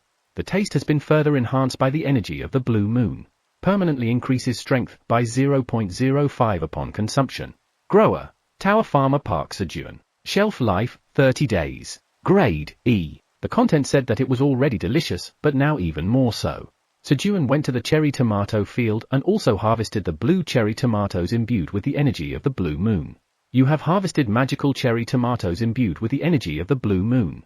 Your job experience increases significantly. Harvesting LV2 proficiency increases quite a bit. You have gained 50 experience points. Perhaps because the harvesting skill had just leveled up, the skill proficiency increase was smaller than before. With a blue sweet potato in his right hand and a blue cherry tomato in his left, he felt like he had the world in his hands. At that moment, an additional quest has been triggered. A message that ruined Sejun's mood appeared. I knew it. The threat of the extortionist disguised as a quest, always coveting Sejun's crops, had begun. Quest, offer the Blue Moon energy-infused power sweet potato to the tower's manager. Reward, none. If refused, death. Quest, offer the Blue Moon energy-infused magical cherry tomato to the tower's manager. Reward, none. If refused, death. 2 quests appeared at the same time. Is it more serious this time? Sejun could tell from the exclamation marks how eager the tower's manager was. What should I do? Refusing could offend the tower's manager and put Sejun in real danger. However, this time, Sejun didn't want to give in. So, he decided to complete the remaining quests first to appease the tower's manager. I offer the remaining magical cherry tomatoes. The quest has been completed. Sejun completed the quest to offer 500 magical cherry tomatoes. The tower's manager is delighted with a basket full of magical cherry tomatoes. The tower's manager grumbles about what's going on. The manager tried to hide their excitement, but their feelings were exposed through the messages. The administrator's personality turned out to be simpler than expected. Sejun decided not to yield today since the manager seemed to be in a good mood. I'll give you this next time. Sejun accepted both quests and put them on hold. He didn't want to lose these delicious items as he had lost others before. I should eat too. The tower's manager warns that you must give it to them next time. Although Sejun was angry at the manager's attitude, as if they were taking a loan, he decided to endure it for today. He didn't want his happiness to be disturbed by such a thing. But what should I do with these? The sweet potato was big enough to share with the rabbits, but the cherry tomatoes were too small. Then there's only one way. Eat quickly and destroy the evidence. Sejun decided to give the rabbits more magical cherry tomatoes. Sejun put the blue cherry tomato in his mouth. Pop Duke. The skin of the Blue Moon energy-infused cherry tomato was chewy like jelly. And then, chayak! The cherry tomato juice filled Sejun's mouth with a tangy sweetness that bounced around. If the magical cherry tomato was a humble local festival, the Blue Moon energy-infused magic cherry tomato was a glamorous city festival. Gulp! You consumed the Blue Moon energy-infused magical cherry tomato. Magic power permanently increased by 0.05. Even after swallowing, the lingering sweet and sour taste in his mouth made him oblivious to the message. Sejun, who had eaten the blue cherry tomatoes, went to the bonfire. It's a shame that there's no tin foil. Sejun had a versatile scallion leaf. Pewdujuk. He broke the scallion leaf and wrapped the sweet potato in the leaf. And he waited. He. Expecting to eat roasted sweet potatoes, he hummed a tune naturally. During the waiting time, he could have caught piranhas or harvested cherry tomatoes, but he didn't do any of that today. It was the first day since coming here that he was going to enjoy roasted sweet potatoes. He carefully tended the bonfire to ensure that the sweet potato didn't burn. Indeed, waiting for something delicious is the happiest thing. How much time has passed? Crack! Crack! As the sound of the scallion leaf firewood popping pleasantly filled the air. Squeak! Squeak! Squeak! Squeak! The rabbit family came out of their burrow. Sniff! Sniff! The rabbits came out of the burrow and, with their eyes closed, were naturally drawn to the fire where the sweet potato was being cooked. Just wait a little bit longer, and I'll let you eat something delicious. Squeak! At Sejun's words, the baby rabbits cheered. The rabbit couple also happily waited behind, arms folded. After a while, the smell of roasted sweet potatoes began to fill the air. Squeak! Squeak! The baby rabbit started to get anxious, wondering if the sweet potatoes were burning. But Sejun didn't panic. Timing was important from here on out. If he took the sweet potatoes out too early, only the surface would be cooked. If he took them out too late, the surface would be completely burnt. Sejun carefully observed and waited for the smell to ripen. And then, now is the time. Sejun quickly took the sweet potato wrapped in the leaf from the fire. Shush! Shush! He peeled off the burnt leaf. A sweet potato with a slightly burnt skin appeared. Gulp! Sejun carefully stabbed the sweet potato with a fish bone. Thud! The fish bone smoothly went through the center of the sweet potato. It's perfect! Sejun grinned and moved the roasted sweet potato onto a clean leaf using the fish bone like chopsticks. Then, he cut the leaf into smaller pieces and began to peel the sweet potato while holding the end. Ouch! It's hot! His hand was hot from peeling, but thinking of the sweet potato he was about to eat, he endured the heat. With each peel, crumbles of sweet potato fell off, sticking to the skin. I'll eat that by myself later. Sejun secretly gathered the sweet potato peels in one place. However, squeak! Squeak! The baby rabbits had already smelled the peels and were eagerly licking and eating the sweet potato crumbs stuck to the skin. Smart, little ones. The rabbits' behavior was admirable, as they figured things out without being taught. They turned out to be genius rabbits who knew what to do without instruction. While having the peels taken away by the baby rabbits, Sejun finished peeling the sweet potato, leaving only the peeled sweet potato. Steam rose. He. Looking at the steaming hot yellow flesh of the roasted sweet potato, he couldn't help but smile. Squeak! Squeak! The baby rabbits, who had already cleaned their peels, were demanding more sweet potatoes. All right. Sejun cut the roasted sweet potato into small pieces and placed them on each rabbit's leaf plate. Since they were sharing the sweet potato, they wouldn't gain any power from it. However, I don't care. He wanted to share and eat this first harvested crop with his family. As there were many family members, the amount of sweet potato each of them received was not much. At that moment, no, squeak! As the baby rabbits tried to eat the roasted sweet potato in front of them, Sejun stopped them, and they looked confused. Let's eat together. Bring your parents over. Squeak! At Sejun's words, the baby rabbits hurriedly went and brought the rabbit couple as if carrying them. Finally, everyone sat down in front of their leaf plates. Let's eat. Squeak! Spit! Squeak! Spit! Squeak! Spit! The rabbits put the roasted sweet potatoes in their mouths and spat them out in a hurry. It seemed that they didn't realize that the sweet potatoes were still hot, probably because there was no steam. You need to cool them down. Hoo. Sejun showed them how to blow on the roasted sweet potatoes to cool them down. Hoo. Puff puff. The rabbits also followed Sejun and blew on the sweet potatoes to cool them down. Shall we try eating now? Squeak! Sejun took a big bite of the roasted sweet potato, and the sweet taste with the hot steam spread throughout his mouth. As expected, the inside of the sweet potato was still hot. However, Sejun had a special skill. Huff. Sejun rolled the sweet potato in his mouth, cooling it down with the air inside. Of course, the downside was that it looked a bit unappealing. Sejun carefully chewed the cooled-down sweet potato. Squishy! The soft sweet potato crumbled even before Sejun could bite into it. And finally, the long-awaited sweetness exploded. It felt like a burst of sunshine in his mouth. It's delicious. Of course, it would have been nice to have a collaboration with Milk and Kim Kai, but it wasn't lacking without them. The late Apple CEO also said, simple is best. Rather, without any other distractions, Sejun could focus on the pure sweetness of the sweet potato. The sweet potato confidently competed with just its sweetness, but it was never boring or tiring. It is a good competitor to 5-star cuisines. Sejun ate the sweet potato down to the peel without realizing it. I won't tolerate any disrespect towards sweet potatoes as a mere root vegetable. Sweet potatoes are good competitors. Sejun got up from his seat with random thoughts in his head. At that moment, gurgle! His stomach made a noise. Why? He felt like he had eaten a lot, but his stomach was acting as if it was empty. Upon reflection, all he had eaten for breakfast was one cherry tomato and a bit of roasted sweet potato. It was natural to be hungry. Squeak! Squeak! The baby rabbits began to whine with hunger. Plop plop! The rabbit couple quickly broke some leaves and roasted them on the fire, preparing breakfast.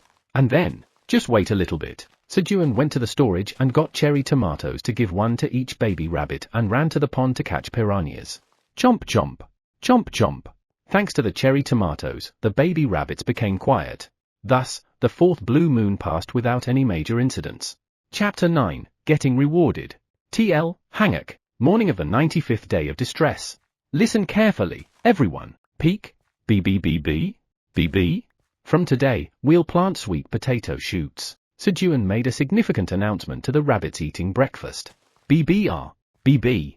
The baby rabbits were greatly disappointed by Sejun's significant announcement. Sweet potato shoots were one of the baby rabbits' favorite snacks lately, and that was also the reason why Sejun had to plant sweet potato shoots quickly. If left alone, the sweet potato shoots would disappear soon. Although sweet potato shoots grow quickly and there's no need to worry, planting them today would mean harvesting the sweet potatoes sooner. Instead, we'll have roasted sweet potatoes tonight. Peek! BB. All the rabbits were excited about the roasted sweet potatoes. Shoop! Sejun also checked the soil around the planted sweet potatoes and found that the sweet potatoes were spaced apart. Of course, they didn't harvest them immediately. There was a looter targeting the sweet potatoes, watching carefully. He found out about it on the day of the fourth blue moon lunch. Sejun wanted to eat cherry tomatoes differently than usual. That's when he remembered grilling oranges or pineapples on TV. So he decided to grill cherry tomatoes. Cherry tomatoes will work, right? Even if it doesn't, it won't be inedible. Sejun made a skewer with dried straw and started grilling 3 cherry tomatoes on it. The tower manager watches with great interest what you're cooking today. A sudden message appeared. Who? There was no reply after that, but Sejun learned that the tower manager occasionally watched him. And the grilled cherry tomatoes were incredibly delicious, as their sweetness was enhanced by the fire, just as it was on TV. All right. Move! Move! After breakfast, Sejun and the rabbits started moving busily. They had to finish the daily morning tasks of cutting the straw, watering the crops, pollinating the cherry tomato flowers, and harvesting before planting the sweet potato shoots in the afternoon. The rabbits scattered to do their assigned tasks. Swoosh! The male rabbit watered the crops with an endless supply of water from the watering can. Snap! Snap! The female rabbit started cutting the straw with scissors. Just leave one straw untouched. I'm going to keep growing it, Sejun told the female rabbit. He was planning to let the green onion flower bloom and collect its seeds. Peek! The female rabbit nodded at Sejun's words. Until now, there was no need to collect seeds as the green onions grew well, but the roots did not become items when harvested. Sejun thought it was because they hadn't planted seeds, so he decided to grow green onions from seeds. Peek! The baby rabbits played by hanging on the cherry tomato tree and climbing it diligently. It looked like they were playing, but it was work in its own way. When the baby rabbits climbed the tree, the cherry tomato flowers shook, and the pollen naturally scattered, allowing pollination to occur. The rabbits worked in their respective positions while Sejun harvested cherry tomatoes. Pluck! Pluck! You have harvested well-ripened magical cherry tomatoes. Your harvesting LV2 skill proficiency has increased slightly. Your job experience points have increased slightly. You have gained 10 experience points. You have leveled up. You have gained 1 bonus stat point. Sejun had reached level 8 before he knew it. Not only did he feel full just from gaining experience points, but his level also increased. He. How rewarding! Sejun raised his health with the bonus stat point and put more effort into harvesting cherry tomatoes. Pluck! Pluck! Pluck! Then, your job experience points have reached the maximum. Your tower farmer, F, rank has increased. You have become a tower farmer, E. As your job rank increases, your job characteristics are strengthened. Oh, farming is indeed rewarding. As he worked, more and more things kept coming to him. Sejun's steps grew lighter as he harvested cherry tomatoes. All right. Let's get started. After finishing their morning tasks and eating a simple lunch, Sejun and the rabbits began planting sweet potato shoots. Everyone to their positions. They divided the work again. Squeak! Squeal! The baby rabbits lined up next to the mother rabbit. Snip! Snip! As the mother rabbit cut the sweet potato shoots, the baby rabbits carried them to the newly made field. Then, Sejun planted the sweet potato shoots one by one in the long, narrow holes he had dug at regular intervals. Stomp! Stomp! He put the sweet potato shoot in a hole and stamped the surrounding soil to finish planting. And, swoosh! The father rabbit watered the plants to complete the process. Even though they had many workers, it took longer than expected to plant the sweet potato shoots because there were so many. They planted 300, but still had a third of the shoots left. Let's take a break. At Sejun's command, the rabbits began to sip juice from cold cherry tomatoes that had been dipped in a small pond. I'm jealous. Crunch! Crunch! Sejun chewed on a cold cherry tomato, enviously watching the rabbits drink the cherry tomato juice like a beverage. Phew! Taking a break while watching the rabbits, Sejun got up from his spot and approached the sweet potato field where the shoots had been cut. Then, pat! Pat! He started digging up sweet potatoes, brushing away the soil with his hands. It would have been nice to have a hoe. He regretted not having any farming tools. You have harvested power sweet potatoes. Your job experience points have increased slightly. Your harvesting LV2 skill proficiency has increased slightly. You have gained 10 experience points. Wow! There are so many. Sejun looked proudly at the harvested sweet potatoes. In total, he had harvested 15 sweet potatoes. For each sweet potato planted, he harvested about 5 sweet potatoes. Although the number was small, the potatoes were thick. Sejun examined one sweet potato. Power sweet potato, a sweet potato grown inside the tower. It's delicious and full of nutrients. Upon consumption, it breaks down 10 g of fat in the body and increases strength by 0.1 for 10 minutes. A maximum of 10 effects can be applied within 1 hour. When a non-awakened being consumes it, it breaks down 10 g of fat and promotes bowel movement.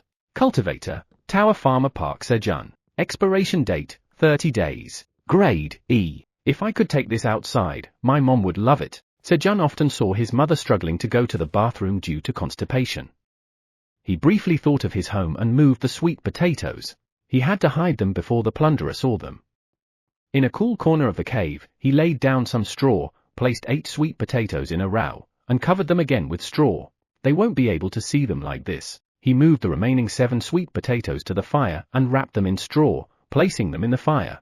By the time the work was finished, the roasted sweet potatoes would be ready. At that moment, thud! Something that was stuck to Sejun's clothes fell off. It's a sweet potato sprout. It must have come along while moving the sweet potatoes. Sejun picked up the sweet potato sprout, dug a hole in the field, and carefully planted it in the field. He didn't know how many sweet potatoes this one sprout would produce. Grow big and strong. When he carefully planted it and watered it, you planted a sweet potato sprout. The probability of the sweet potato sprout taking root increases due to the effect of seed sowing LV1. Seed sowing LV1's proficiency increases slightly. So this is also considered seed sowing? Sejun fell into thought for a moment. To raise the level of seed sowing, he had to plant it himself. Sigh, then. I have to do it all. After the break, the workload for Sejun became much easier as he did the entire process of planting sweet potato sprouts by himself, and the baby rabbits just brought the sprouts to the holes he had dug. Sniff, sniff. Instead, the baby rabbits were given the task of periodically monitoring whether the roasted sweet potatoes in the fire were burning. When Sejun finished planting all the remaining sweet potato sprouts, peep, peep, the baby rabbit started crying out that there was a burning smell. Is this how it's done? The giant black dragon crouched in front of the fire, looking at the 30 charcoal black cherry tomatoes skewered on the rapier, which looked almost like a skewer. The color was very different from what that human made. Let's just eat it. I won't die. No poison could kill him, the all-powerful being. The dragon hooked the rapier on his teeth and pulled it hard. Slurp! The peel, which had almost turned into charcoal, rolled into the dragon's mouth. Chew, chew. Contrary to his expectation, an extremely bitter taste arose. P2E, the dragon quickly spat out what he was chewing. He couldn't waste his taste buds on something so tasteless. It's bitter. What went wrong? That human ate it happily, as the dragon wondered what was different from the human he had observed. Who? As the bitter taste subsided, a rich flavor different from the original cherry tomatoes was felt in his mouth. A new taste appeared. Oh. This is the taste. I need to peel it and eat it. Having gained a great realization, the dragon once again burnt the cherry tomato to a crisp and barely managed to peel off its skin using its claws, whining all the while. It would be more accurate to say that it simply crushed the cherry tomato and drank its juice. Slurp. Delicious. So good. The dragon licked the cherry tomato juice off its claws and exclaimed in delight.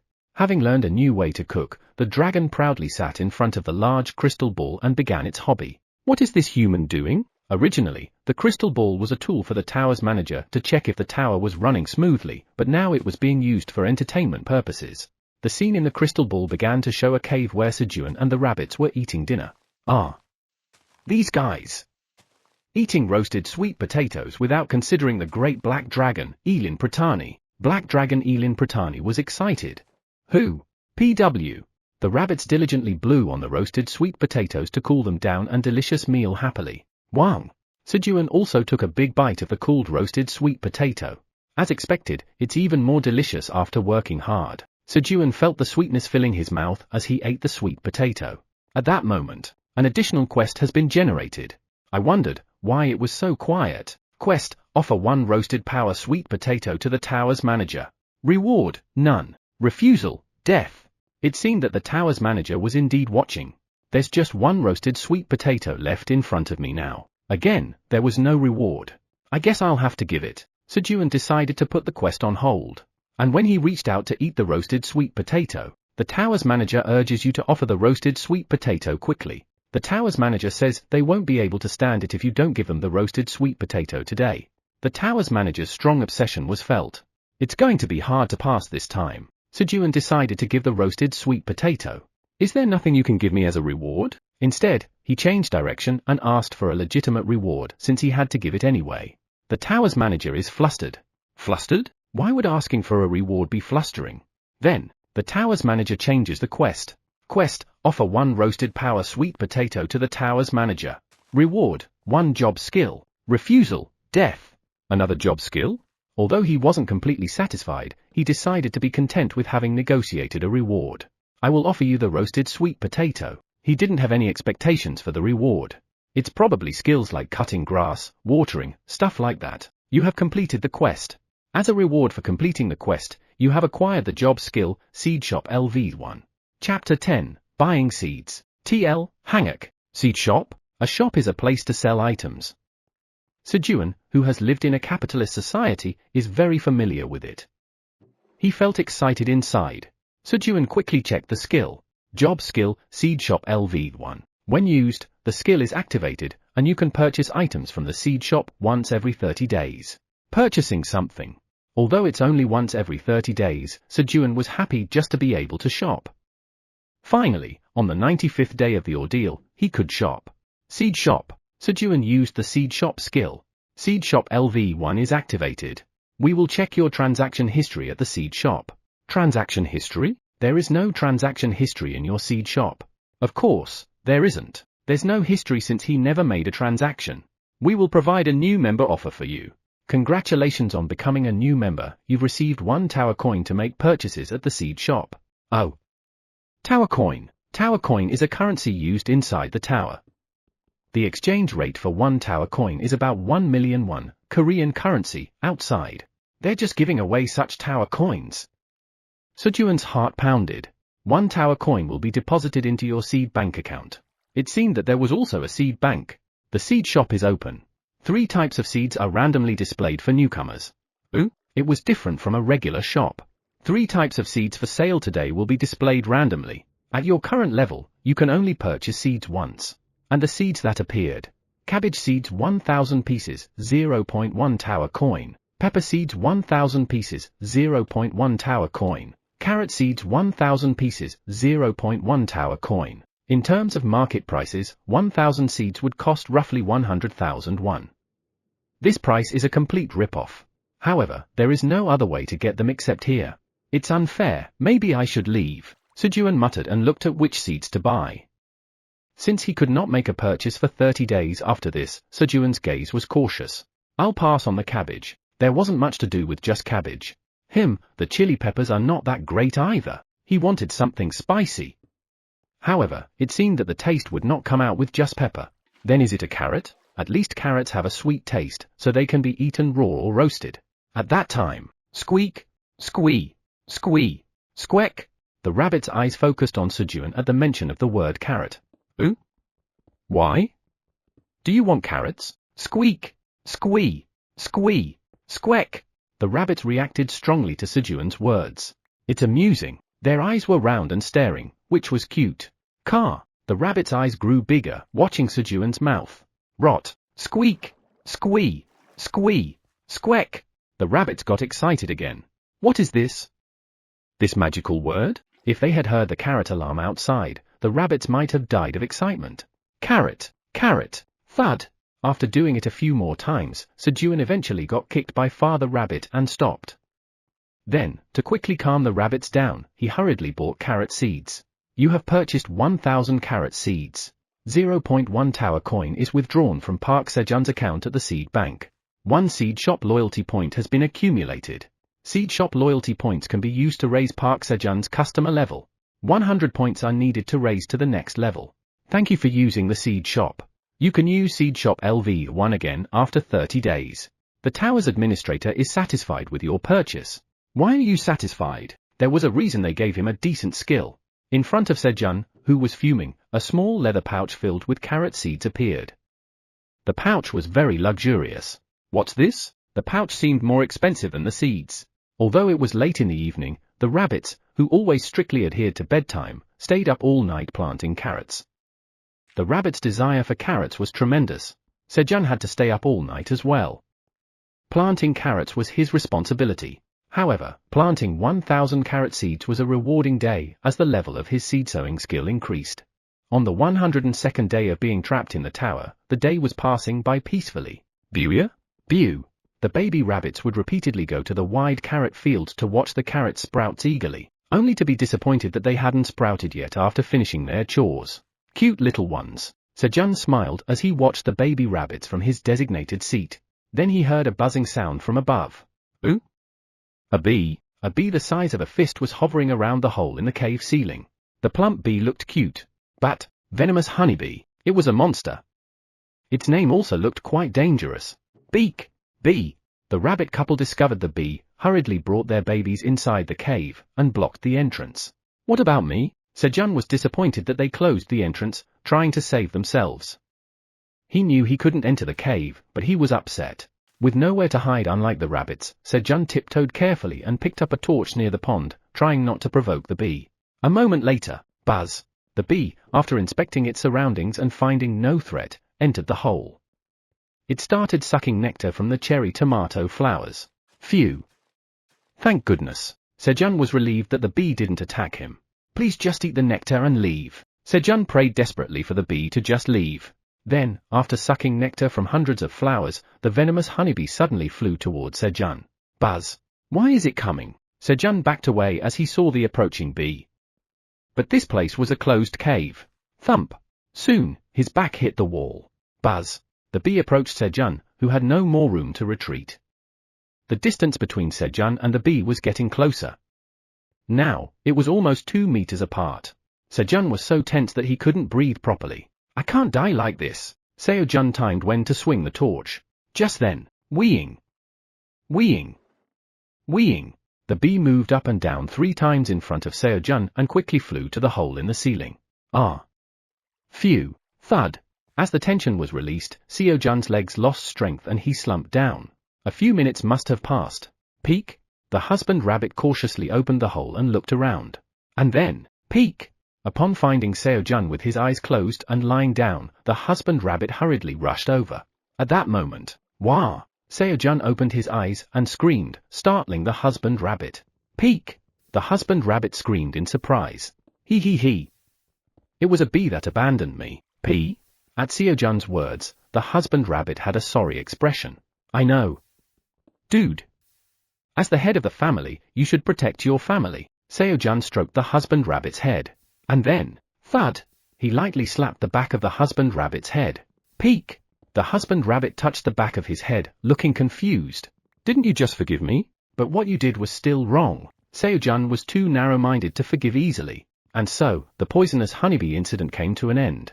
The poisonous honeybee was very happy lately. Up until recently, eating was something the poisonous honeybee had to do reluctantly in order to survive. Poisonous honeybees usually hunt with their peers, hunting monsters with their venomous stingers and eating their flesh. While the other poisonous honeybees enjoyed eating the flesh, this meal was a real ordeal for the honeybee. It's tasteless. There was no appetite, but it ate just to avoid dying. One day, while hunting with its peers as usual, and eating the tasteless flesh of a monster, a sweet scent came wafting from somewhere. What's this smell? I want to eat it. Upon smelling it, the honeybee's appetite came to life for the first time. Wheeing. Following the scent, the poisonous honeybee arrived at a hole in the ground. There was a yellow flower beneath the hole, and a sweet scent came from it. However, there were beings guarding the place. The honeybee was sad that the place had an owner, but as it was about to leave, the owner of the cave gave way. Thank you. Thanks to the cave owner's consideration, the poisonous honeybee had its first delicious meal. And as a sign of gratitude to the owner who provided the delicious meal, the honeybee returned home. The next day, wheeing. I'm back again. The poisonous honeybee came back to eat honey. On the 102nd day of being trapped in the tower, the family gained a new member. On the 113th day of being trapped in the tower, carrot sprouts began to appear one by one since yesterday. Squeak! Bweang! Yesterday, the rabbits were so excited about the carrot sprouts that Sejun had to work alone. Around lunchtime, buzz! The poison honeybee arrived inside the cave. Creak! Welcome! Rub rub! The poison honeybee perched on Sejun's shoulder and rubbed its body against Sejun's cheek, showing affection. It was the bee's way of clocking in. At first, Sejun was a little scared of the poison honeybee, but the more he looked at it, the cuter and more affectionate it seemed. Buzz! After clocking in with Sejun, the poison honeybee flew to the cherry tomato flowers and began to suck nectar. Having the poison honeybee frequent the cave had a benefit: Sejun no longer had to pollinate the cherry tomato flowers separately. In other words, bui bui, bui ah. The baby rabbits in charge of pollinating the cherry tomato flowers were thrilled. These days, the baby rabbits ran around the cave playing. Sejun watched them with envy. Isn't there anyone to take over my work? Lately, Sejun's workload had been increasing, unlike the baby rabbits. He had to personally harvest and sow seeds to increase his skill proficiency. Yesterday, he extracted seeds from 50 magical cherry tomatoes and planted them in the ground. He planted about 1,200 seeds. Although he complained, Sejun's heart was actually filled with pride. The fields were expanding, and there was more and more food. Moreover, they had one more thing to eat. Buzz. The poison honeybee, after sucking nectar from the flowers for a while, landed back on Sejun's shoulder. Here, as Sejun placed an empty water bottle in front of the poison honeybee, gurgle gurgle. It spat out a small amount of honey. The poison honeybee started spitting out honey 2 days ago. It spat a thick liquid on Sejun's roasted green onion that he was eating, and at the time, Sejun was shocked, thinking it was poison. However, sniff sniff. Seeing the rabbit sniffing the liquid that had fallen from Sejun's green onion, Sejun became curious and sniffed it himself. And he tasted it. The rich flavor of honey and the sweetness that filled his mouth. Sejun realized that it was honey. That day, a new dish was born: honey green onions. The tower administrator, who had been watching, immediately ordered the honey green onions as an offering, but the quest was naturally put on hold. However, this time it was not intentional. There really was no honey. Even if the poison honeybee sucked nectar all day, it could only eat and spit out about 10 milliliters of honey. There were too few flowers. That's why he hurriedly planted 1,200 cherry tomatoes yesterday. To get honey. He. In just a few months, I'll be eating honey like Winnie the Pooh. While Sejun imagined the future flower garden, Buzz, the poison honeybee, having spat out the honey, went back to suck more nectar. A hard-working creature. Very impressive. On the 113th day of being trapped in the tower, a day filled with sweet honey. TL Notes. Changes. Tower Manager, Tower Administrator. Chapter 11, Becoming an Adult. TL, Hanguk. The black dragon Elin Pratani found the sweet potatoes hidden in a corner of Sejun's cave. After persistent persuasion, she received 3 sweet potatoes and some leaves from the human as a quest and began to roast them on a fire. Making roasted sweet potatoes seemed incredibly easy viewed through the crystal ball, as all you had to do was wrap them in leaves and put them on the fire. There's no way I, the great black dragon, can't do what a human can. Elin was confident of success. However, the first roasted sweet potato was completely burnt, turning into charcoal that couldn't be eaten and had to be thrown away. The second one was taken out too quickly, leaving the inside uncooked. Roasting sweet potatoes was a profound dish that tested one's patience. Did it work out well? Elin, with hopeful eyes, took out the last remaining roasted sweet potato that gave off a sweet, smoky scent. With the know-how from 2 failures, she was certain of success this time. She carefully held the roasted sweet potato with 2 claws and broke it in half.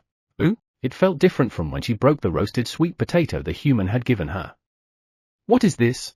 But as the steaming, yellowish-brown cooked flesh of the roasted sweet potato was revealed, she quickly forgot about it. It worked!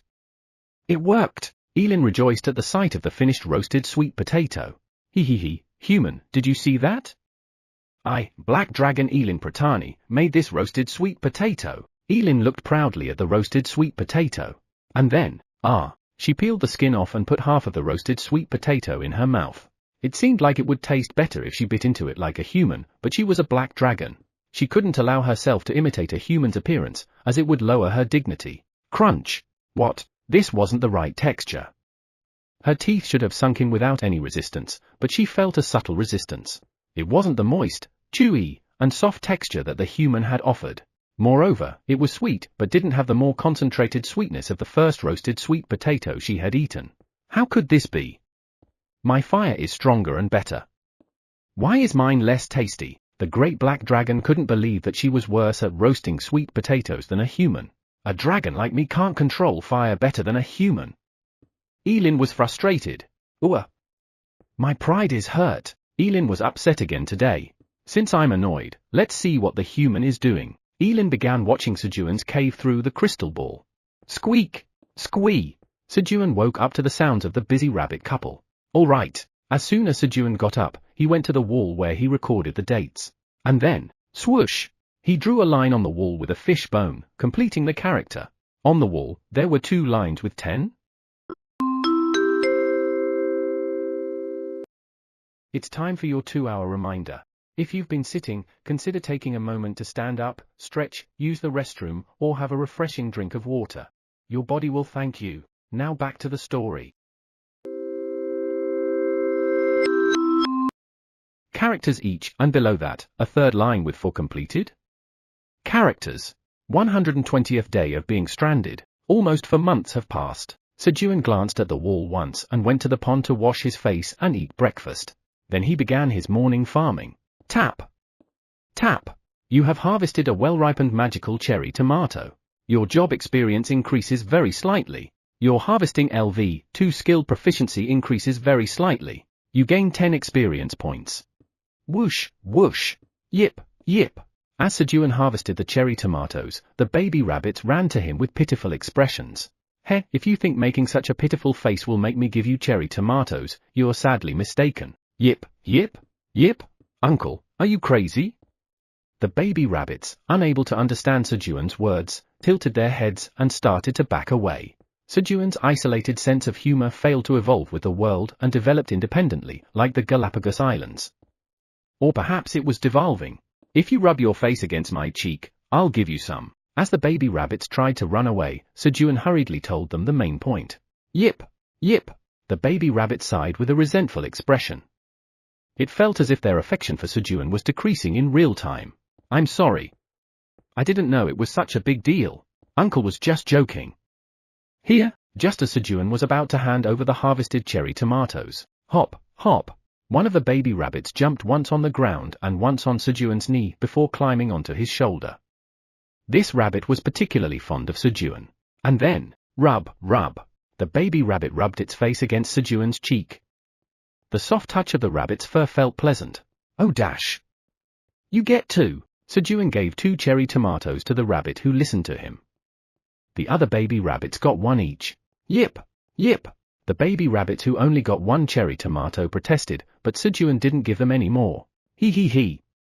This is what happens when you disappoint your uncle. At Sejun's words, the baby rabbits huffed and went to a cool spot in the cave to eat their cherry tomatoes. When Sejun finished harvesting the cherry tomatoes, he took a short break and prepared grilled piranhas for lunch. Then, the tower administrator is furious with you. Again, why? Sejun casually dismissed the message from the tower administrator, who seemed to be angry for no reason. At first, he thought it was a big deal and always got nervous, but now that the tower administrator had been angry several times, he just let it slide. Is it some kind of anger management issue? When it was time for lunch, buzz, buzz. The poison honeybee came to work, sucking nectar as usual. Welcome, rub, rub. The poison honeybee landed on Sejun's shoulder as he was watering the carrot field and rubbed its body against his face to mark its attendance. And then, buzz, buzz. It flew to the flowers to suck nectar. However, it went to the green onion field, not the cherry tomato field. The green onion, which had been left uncut to bloom, finally bloomed. The poison honeybee ate the nectar from the green onion flowers first, then moved to the cherry tomato flowers. I have to pick the green onion flowers today. It was about time to get the green onion seeds. After finishing lunch, Sejun pulled out the green onion with blooming flowers as soon as the poison honeybee finished sucking nectar and left. The green onion that bloomed had fulfilled its role and would die soon, so it had to be harvested and eaten quickly. Grilled whole green onion was added to today's lunch menu. Sejun separated the green onion flowers and dried them in the sun. Once the green onion flowers were completely dry, the seeds would easily come out with just a few shakes. Sejun started his afternoon farming after drying the green onion flowers well in the sun. Buzz buzz. As evening approached, the poison honeybee came, spat out honey, and went home, and the afternoon farming also ended smoothly. Blue moon is in 2 days. Sejun, who was walking back and forth to aid digestion after dinner, looked at the wall calendar and said, the 5th blue moon since being trapped in the tower. The 4th blue moon passed peacefully, but like the 3rd blue moon, monsters could appear, so he couldn't let his guard down. I hope it passes safely this time too. Sejun sat down in his designated seat, worried.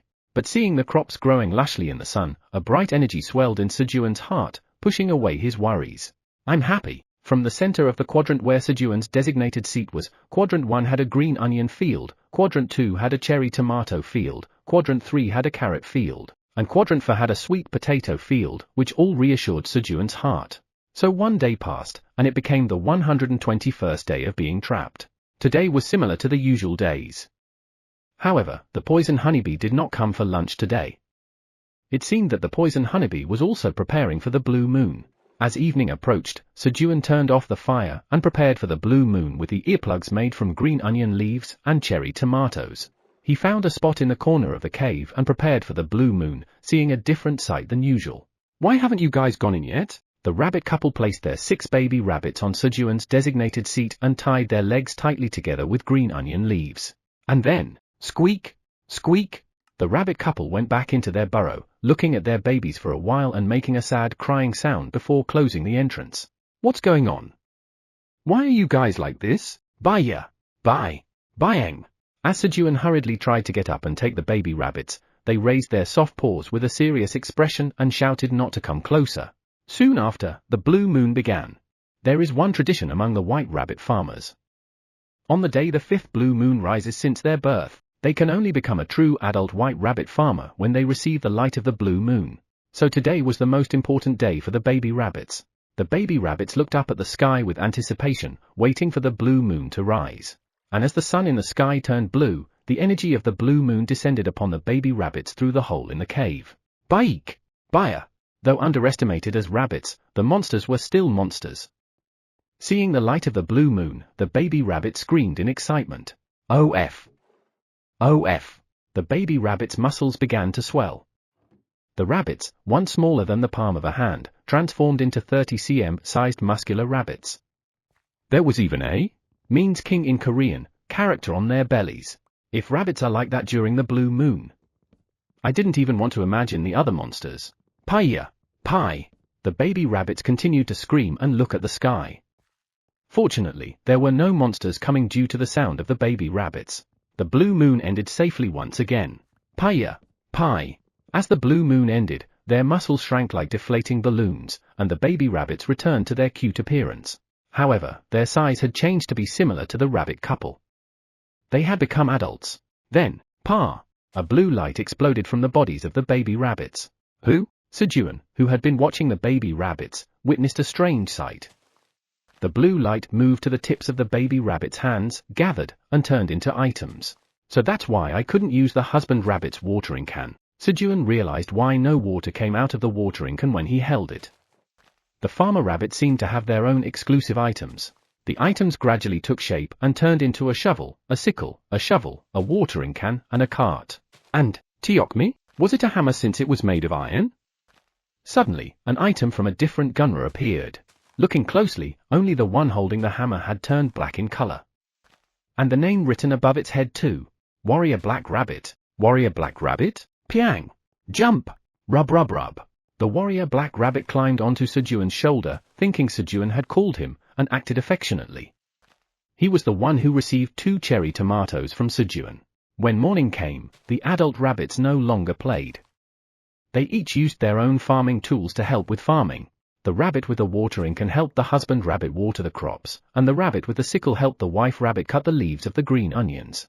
The rabbit that got a cart as an item carried the cut green onions leaves and moved the harvested crops to the storage shed, and the 2 rabbits with shovels expanded the field to plant more seeds. Their skills were still inexperienced, but since the farming tools were items, they were a great help in farming.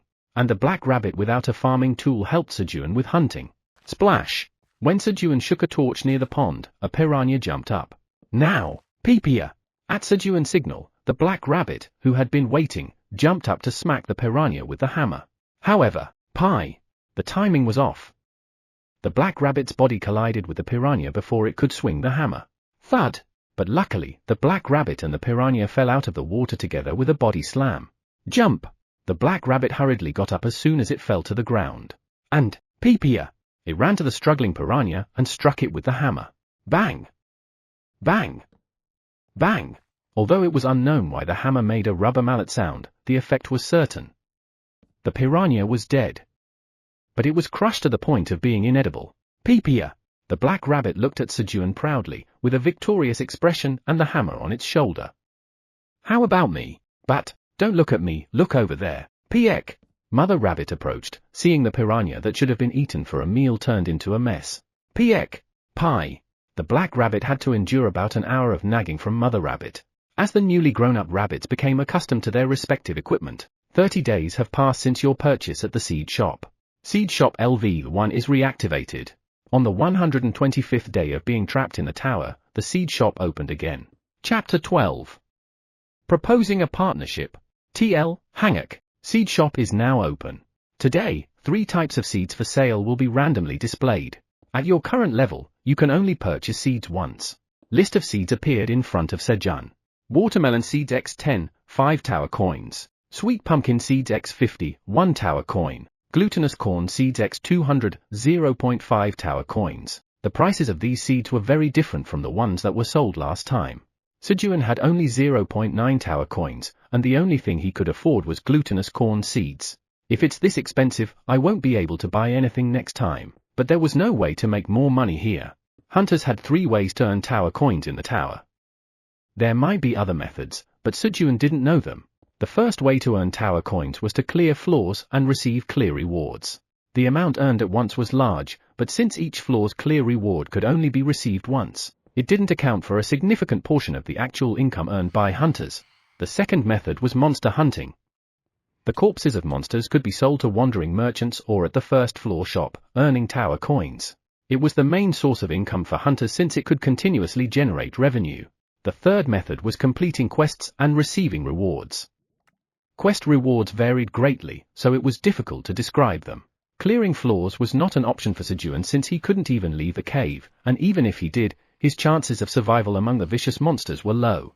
As for monster hunting, apart from the piranhas they ate, all the other monsters were family, and there was no place to sell the fish bones from the piranha corpses, but it seemed unlikely they could be sold anyway.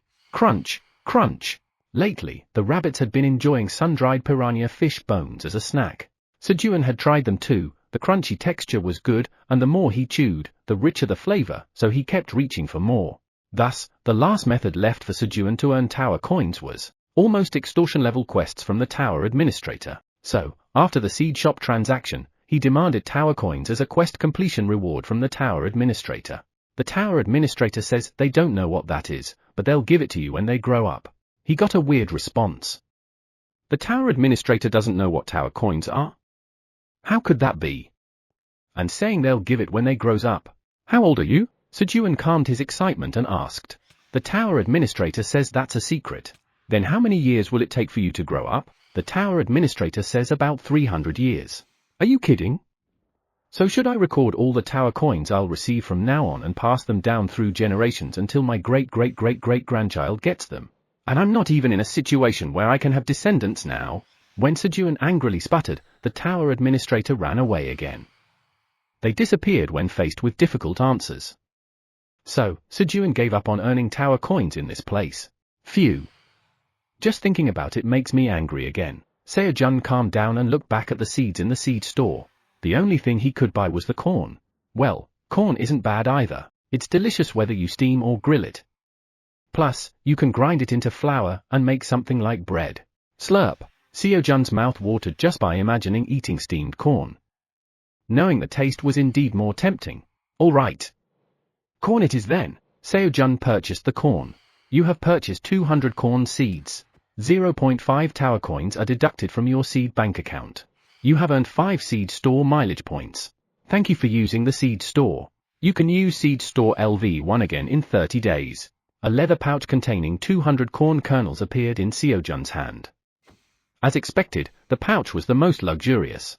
As Sejun opened the high-quality leather pouch and poured it into his hand, rustle, the plump corn kernels flowed out. Peep! Peep! Squeak! The rabbits, seeing the shiny corn kernels, rushed to the field. They started digging up the field where they had planted the onion seeds in the morning. It was their silent pressure for Sejun to plant quickly. The tower administrator is excited. The tower administrator urges you to plant quickly. I'll plant without you telling me. They didn't give any rewards, but still demanded a lot. Despite being annoying, the tower administrator was still the only one Sejun could have a proper conversation with. Sejun went to the field made by the rabbits and started planting the corn seeds. You have planted corn seeds. The effect of seed sowing LV2 increases the likelihood of the corn seeds taking root. Seed sowing LV2's proficiency increases very slightly. It was a task he had done thousands of times before, and since there were few corn seeds, planting was done quickly. Sure. The father rabbit with a water hose and the child rabbit each took care of a row, watering them carefully, finishing planting the corn before bedtime. Thanks to that, they were able to sleep at the proper time without an all-nighter. Day 128. While Sejun and the white rabbits were doing their morning work after breakfast, bang! Bang! Bang! The black rabbit was practicing by hitting the cave wall with a hammer. The wall remained intact no matter how much it was hit. He wasn't sure if it was helpful, but the black rabbit's efforts to help the family were adorable. As everyone was doing their own tasks, buzz! The poison honeybee came to work. It was earlier than usual, and the poison honeybee had been spending more and more time here lately. Rubbing. Welcome! The poison honeybee rubbed its body on Sejun's face, who was harvesting cherry tomatoes, marking its attendance, and then sat on a flower to start sucking nectar. How much time had passed? Peep! The wife rabbit started preparing lunch by putting dry green onion leaves on the fire. Black rabbit! Pang! At Sejun's call, the black rabbit came running. It's hunting time! Pang! The black rabbit shouted excitedly, holding his hammer, and ran to the pond. Pang! Pang! Taking a hunting stance in front of the pond, the black rabbit urged Sejun to hurry up. He seemed eager to show the results of his training. All right. Sejun hurried to the pond at the black rabbit's enthusiasm, holding a torch and shaking it over the water. Splash! The piranha sensed the movement and immediately jumped up. Leap! Pang! The black rabbit's hammer, honed through training, struck the piranha's body cleanly, sending it flying out of the water. And then, chack! He even managed to land perfectly outside the pond using the recoil. At first, he had to save the rabbit from falling into the water several times. Sejun was quite proud. Clap, clap, clap. Sejun applauded and praised the black rabbit. Pang! The rabbit, pleased with Sejun's praise, took his stance again. The black rabbit's passion was burning. Thanks to the black rabbit's burning passion, they had a very hearty grilled fish lunch. Everyone ate more than usual, but there were still 5 grilled fish left. Peep, peep, peep. The rabbits, seemingly unable to eat any more, lay down on the floor with their bellies swollen. Ah, I'm full. Sejun could not eat any more, and put down the grilled fish he was eating. Just then, drip, drip, drip. Water droplets fell from Sejun's hand. What? Could it be a monster? Sejun hurriedly looked up. Ooh? A cat! On the hole in the cave ceiling, a yellow-colored cat, TL note, cheese-colored C image at the end, was drooling while staring intently at the grilled fish. Peep! Peep! The rabbits hurriedly fled into the burrow. Leap! Leap! Pang! The black rabbit, a warrior, climbed onto Sejun's shoulder and prepared to attack the cat. And then, buzz! The poison bee also prepared for battle by pulling out a sharp stinger from its tail. Ah! Don't misunderstand, everyone. I'm not a despicable cat who came to steal food. The cat, whose attention had been on the grilled fish, hurriedly regained its senses and waved its front paws, shouting. Then why are you here? By any chance, are you customer Park Sejun? Yeah, I'm Park Sejun. Why? Bounce. Twirl. Twirl. Twirl. Chack. The cat jumped down from the hole, made 3 spins in midair, and landed gracefully. And then, hello. My name is Theo, the wandering merchant. Theo knelt on one knee and placed one hand on his chest as he introduced himself. A wandering merchant? Sejun looked at Theo curiously. He had heard that people occasionally met wandering merchants while climbing the tower, but he had never heard of a cat wandering merchant. Yes. I heard that a new member has joined the seed shop, so I came to greet you and do business as well. While talking to Sejun, Theo kept glancing at the grilled fish. As he got closer to the grilled fish, the strong smell of the fish distracted Theo's mind. Hang in there, Theo. Don't lose your sanity. Theo tried to shake his head to regain his composure, but, gurgle. His body was honest. Ah. I'm sorry. Theo quickly apologized to Sejun. How could he commit such a faux pas in front of a potential customer he would be dealing with in the future? It's fine. If you haven't eaten, do you want to eat this grilled fish? It's okay. We have leftovers anyway. You can eat it. Well, then, should I just eat one? Theo cautiously picked up one grilled fish and put it in his mouth. Slurp. As soon as he put it in his mouth, the grilled fish seemed to melt away. It's so delicious. After exclaiming that, he had no memory of what happened next. When he came to his senses, Theo was eagerly licking the fish bones.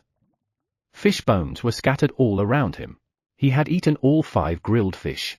The rabbits and the bee looked at Theo pitifully, and Sejun was smiling brightly. Now, shall we start trading? Let's start by calculating the cost of the grilled fish. Sejun had a feeling when Theo started talking about trading. This guy is gullible. Ooh? Theo was confused by Sejun's words. Wasn't it for free? Where is anything free in this world? You said you came to trade, right? I got tricked. Theo belatedly realized his mistake. So Theo agreed to pay 0.5 tower coins to Sejun for the 5 grilled fish, and the trading began. He had to take money from the customer, but instead, he gave money. A business starting with a loss. I'll definitely sell. Theo resolved himself and laid out his goods from his bag. Ta-da! How about these? Fresh items that came from other floors. Sejun looked at the items Theo proudly displayed. Tumbler, 5 tower coins. Mini fan, 3 tower coins. Portable hand warmer, 5 tower coins. Are these items from outside the tower? Oh. You recognized it right away. This tumbler has preservation magic on it. If you put something hot or cold in it, the temperature will be maintained. It's an amazing item. And this mini fan has wind magic enchanted, so whenever you need it, just switch it on like this. Sejun carefully watched Theo's enthusiastic product explanations. Is he tricking me knowingly? Or does he really not know? If he was tricking him knowingly, it was truly incredible acting.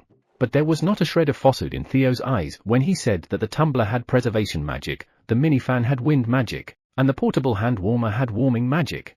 No matter how I look at him, he's an unfamiliar face. He thought he was gullible, but he was actually an incredibly huge sucker. Sejun was really lucky. It's not easy to meet someone like this. Using this fool, he felt like he could earn tower coins. Gullible. I mean, Theo. Do you want to work together? Sejun proposed a partnership to Theo. Chapter 13. Writing a contract. TL, Hanguk. Theo is from the 75th floor, one of the neutral zones in the tower. For a long time, Theo had been infatuated with Grania Village's most beautiful woman, Mariel. Theo, confess your love. You can do it. That's right. The brave ones get the beauty. Confess. Confess. Encouraged by the support of his friend Oren, the son of the wealthiest family in the village, Theo confesses his hidden love. Mariel, I like you. Would you go out with me? However, humph. Know your place. How dare you look down on me? That's right, Theo. Know your place. I'm sorry, but Mariel and I are actually dating. Kakak. Oren kissed Mariel's lips, laughing at Theo. Kakak. Theo, look at that dumbfounded face. Poo-ha-ha-ha. How can he show his face around Grania Village now? The smiles Mariel had given him a few days ago and the encouragement from his friends, or rather, those who pretended to be his friends, were all part of a play to fool naive Theo. Humiliated in front of many people in the village square, where he had been urged to confess by showing his bravery, Theo could no longer hold his head high in the village. Shocked, Theo stayed home for a few days and decided to become a wandering merchant to seek revenge by becoming rich. I'll get rich and take revenge. With the 50 tower coins he had saved up from working hard all his life, he bought the necessary qualifications and equipment to become a wandering merchant, and was about to buy goods from the market with the remaining 5 tower coins when, Theo, I have a really good deal for you. Goblin wandering merchant Skaram, who had given Theo various advice about wandering merchants, approached him secretly. What is it? Theo did not doubt Skaram, who had kindly given him advice. So, Skaram showed Theo the tumbler, mini fan, and portable hand warmer. These are items from outside the tower. Items from outside the tower? That's right. If you take these to the upper floors, you can sell them for a high price. Those who live on the upper floors collect these items as a hobby. Really? I'll buy them. This is a map with a location of a new member of the seed shop. Since they're new members, you might be able to get a good price if you're lucky. Theo went up the tower following the map, trusting only Skaram's words. However, since he had given almost all of his money to Skaram for the items, he couldn't afford enough food. That's why Theo, starving, found his way to where Sejun was. Who? You want to work together? Yes, and all the items you brought are garbage. Sejun first shook Theo's mentality with a harsh truth. What? Garbage? That can't be. Theo was agitated by Sejun's words. It was understandable, since he had spent all his money on the items, trusting Skaram. There's no magic on them at all. This tumbler blocks contact with the outside and prevents heat transfer, and the minifan and portable hand warmer will stop working after a few hours when the battery runs out. Look, Sejun explained and turned on the minifan, placing it on the floor. No way. How do you know, Sejun? Skaram said there was magic on them. I'm from outside the tower. What? That explained everything. It seems that the Skaram guy deceived you, but? How could he? He was so kind to me. While the shocked Theo was mumbling to himself, denying reality. Squeak! Beep! Meow! The white rabbit started farming. Splish! Whack! Bam! Sejun and the black rabbit caught piranhas and made grilled fish. Meanwhile, the minifan stopped working not even an hour after being turned on. Wah! Skaram is a bad goblin jerk. Why do I always fall for this? What do I do now? Theo started to cry, sobbing loudly. His sadness even brought out the grainier dialect he had practiced to hide for so long. Theo, calm down. Let's talk about our future plans while eating grilled fish. Asterisk sniffle, gulp. You're going to make me eat and then ask for money, aren't you? Sniffle. I'm not that stupid. Theo swallowed his saliva looking at the grilled fish but didn't let his guard down. He was naive, but he wasn't a fool to be tricked by the same method again. And Sejun had no intention of taking money here either. No, I'll let you have what you ate earlier for free. Having shaken his mentality, it was now time to comfort him. Sejun had bigger plans in mind. Really? Yes. Now, listen carefully to my story while eating. Sejun started talking about their partnership, offering grilled fish to Theo's front paw. Okay, yum yum. Theo absent-mindedly ate the grilled fish while listening to Sejun's words. When he finished the last piece of grilled fish, press. Who? His left paw had stamped the contract. Squeak. His paw print was clearly visible as he lifted his paw from the contract. The contract read, Lifetime Distribution Contract. Why is this here? Why was the contract that should have been in his bag in front of him? Theo hurriedly read the contract.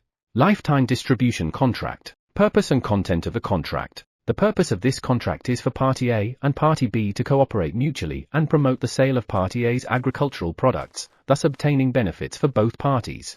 From now on, Party B will sell the agricultural products provided by Party A for life and bring in the sales revenue. Compensation. Party A will provide Party B with 25 grilled fish per week or an equivalent amount as a weekly salary. Party A will give Party B 3 to 5% of the sales revenue as an incentive. Special provisions. Party B may terminate the contract if the total sales amount within 1 month of the initial transaction is less than 5 tower coins. Party B must sell agricultural products for an amount equal to or greater than the price set by Party A. Party B cannot establish additional trade partners without Party A's permission. When trading, the grainier dialect must be used. Party A, Park Sejun. Party B, Theo. At the bottom of the contract, Sejun's stamp and Theo's paw print were placed side by side. Special Provision 1 was designed to make Theo sign the contract by providing an escape route. Special Provisions 2 and 3 were intended to prevent Theo, a big sucker, from being fooled again. And Special Provision 4 was added because Sejun was confident that people from Earth would love Theo's dialect. What's this? Let's do our best from now on, Representative Theo. Sejun stroked Theo's head. It's not in effect yet.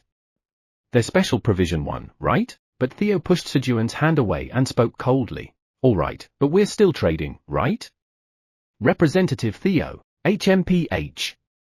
Well, that's true, Theo answered, glancing at Sejun's hand. Sejun stroked Theo's head again. Shortly after, Theo, seemingly tired, fell asleep under Sejun's touch.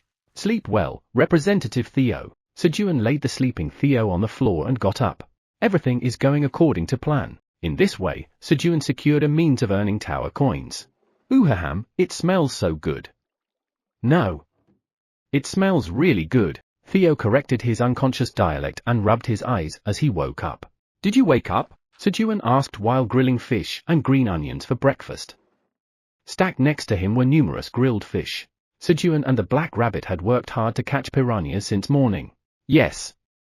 How long did I sleep? You slept from lunch yesterday to now. Today is day 129 of being stranded, and Theo woke up in the morning, planning to sleep for the entire day. But what's that? Theo asked about the stacks of grilled fish, sniffing the scent. It's this week's salary. The grilled fish will cool down. Pack it up quickly. Yes, thank you. Theo briefly thought, why am I getting a salary when we're partners, but quickly began packing the grilled fish into his bag, tempted by the stimulating aroma. The space bag is an essential item for wandering merchants who need to travel through multiple levels, as it is enchanted with preservation, space expansion, and weight reduction magic. This allows them to store a large number of items in their original state for extended periods. Let's eat breakfast. Squeak! Squawk! At Sejun's shout, the rabbits rushed over and began eating breakfast.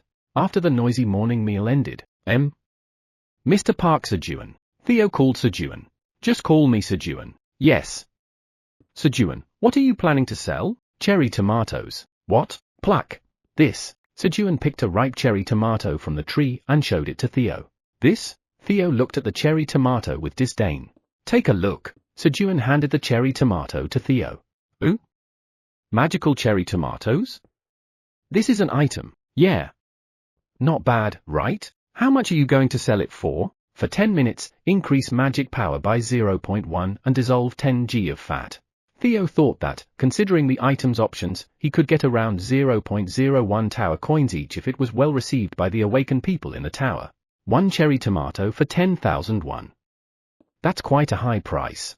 However, 0.05 tower coin each. Sejun called out a price 5 times higher than Theo's estimate.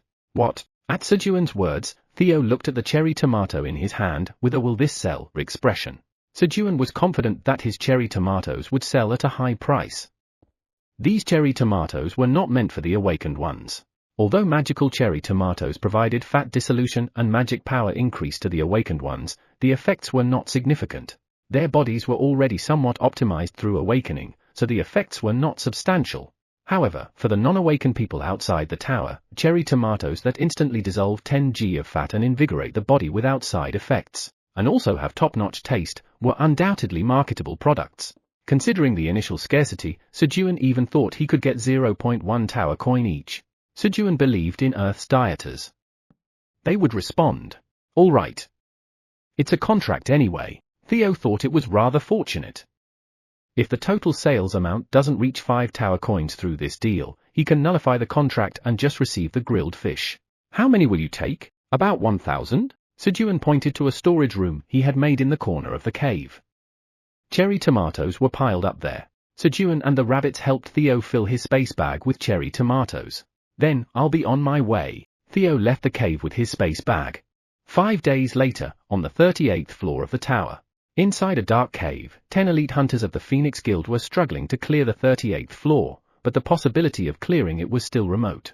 While they were exploring the cave, screech! Spider monsters approached. 15 spiders. Diamond formation. At the leader's command, the hunters quickly formed a formation. Screech! As soon as the formation was made, the spider monsters began their attack. Don't get surrounded. Keep an eye on the rear. Yes! As elite hunters of the top guild on Earth, they had no weak points. A short while later, the battle ended. Phew. Good job. Collect the spider corpses and rest here for a while. Yes, as the hunters were about to sit down and rest after collecting the spider monster corpses. Humans, come see the good stuff here. Meow. A cat called out to them. Chapter 14, sold out. Meow.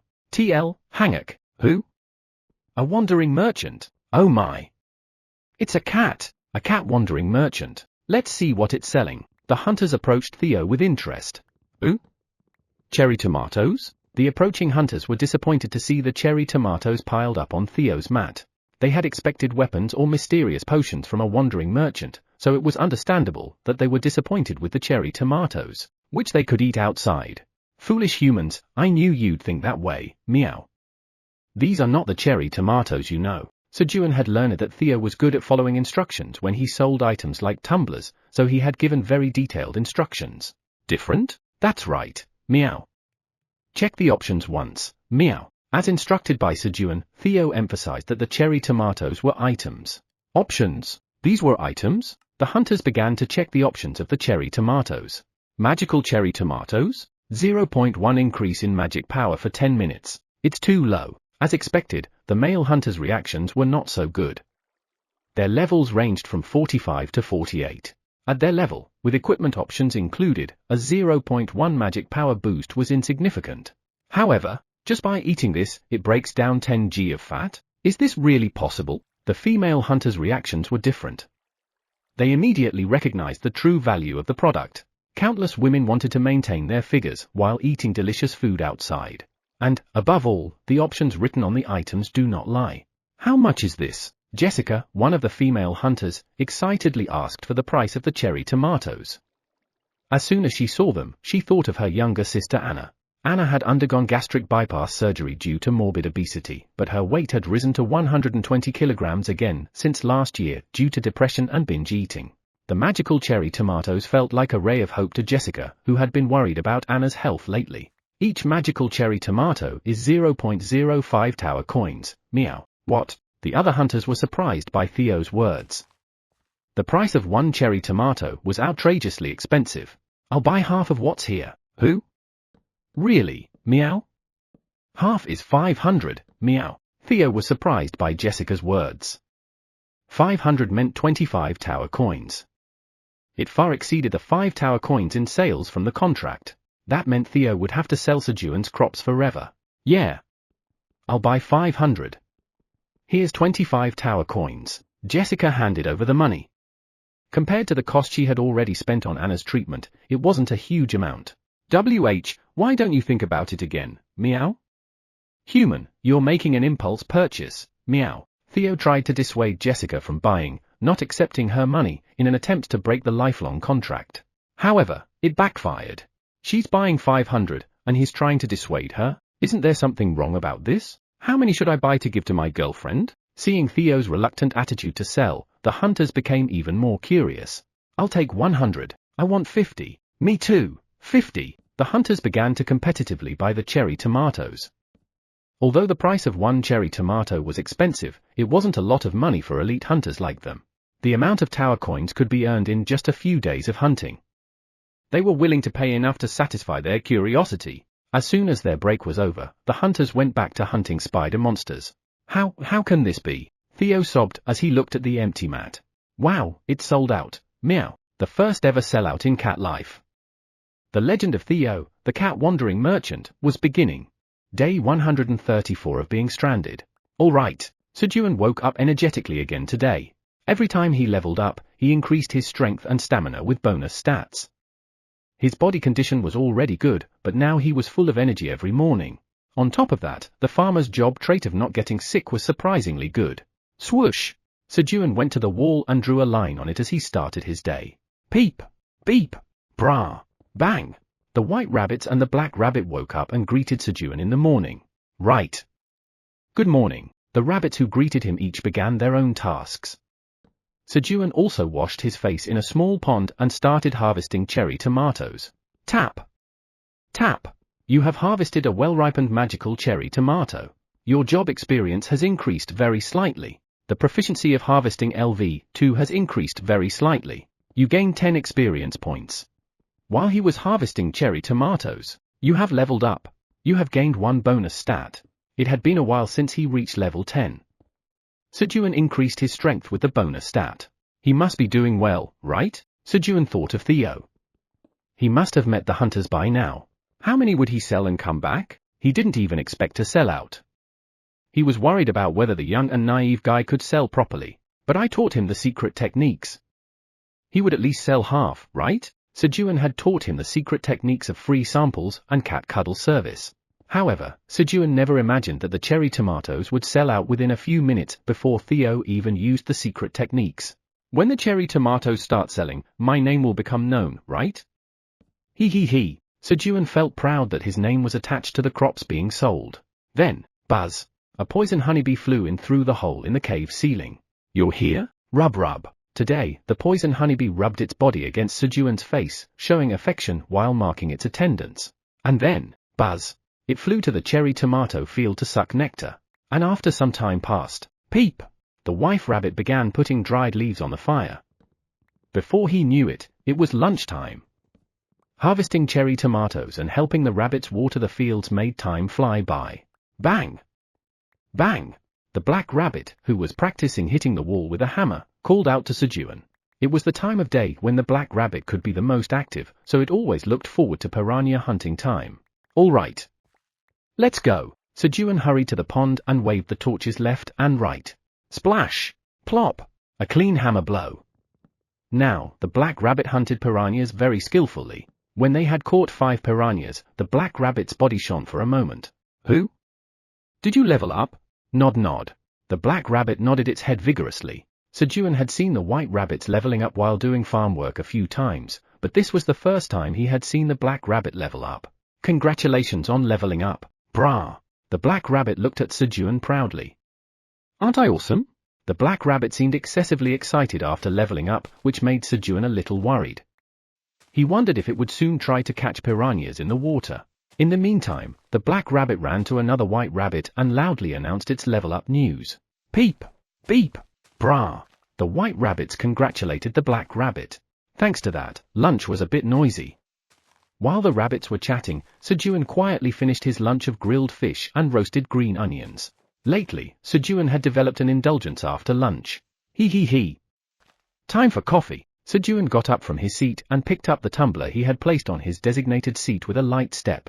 When he opened the tumbler to use as a cup after Theo left, coffee! There were 10 packs of coffee inside the tumbler. It seemed that neither the selling merchant nor Theo had opened the tumbler. It was a tremendous find. If Theo had sold coffee instead of the tumbler, Sejun would have paid for it. Sejun took the tumbler to a small pond and filled it with about a quarter of water. Tap! Tap! He held the end of a coffee stick and lightly flicked it with his index finger to remove the residue.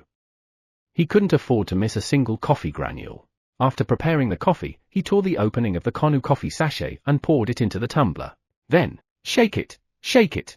He closed the lid and shook it to dissolve the coffee granules. Click! Slurp!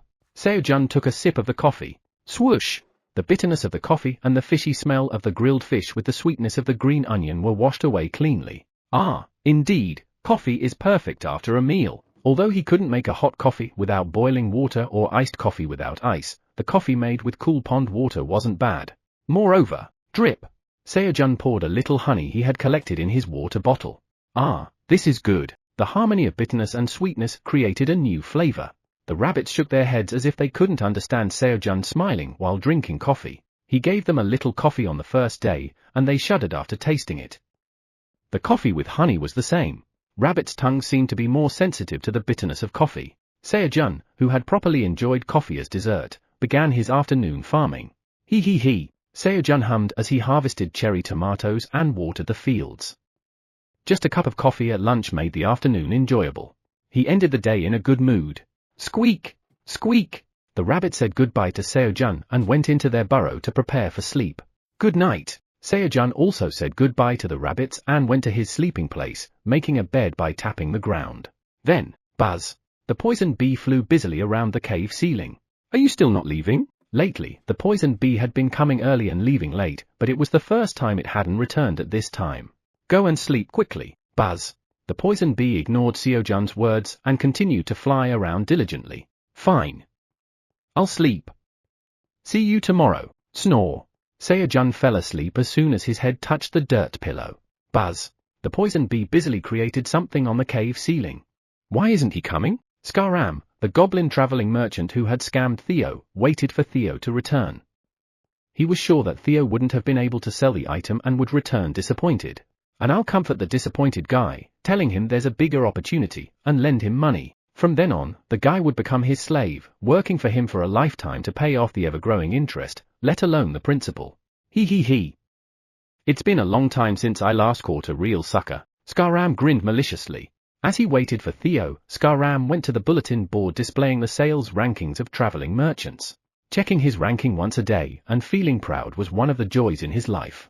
Traveling merchant sales rankings.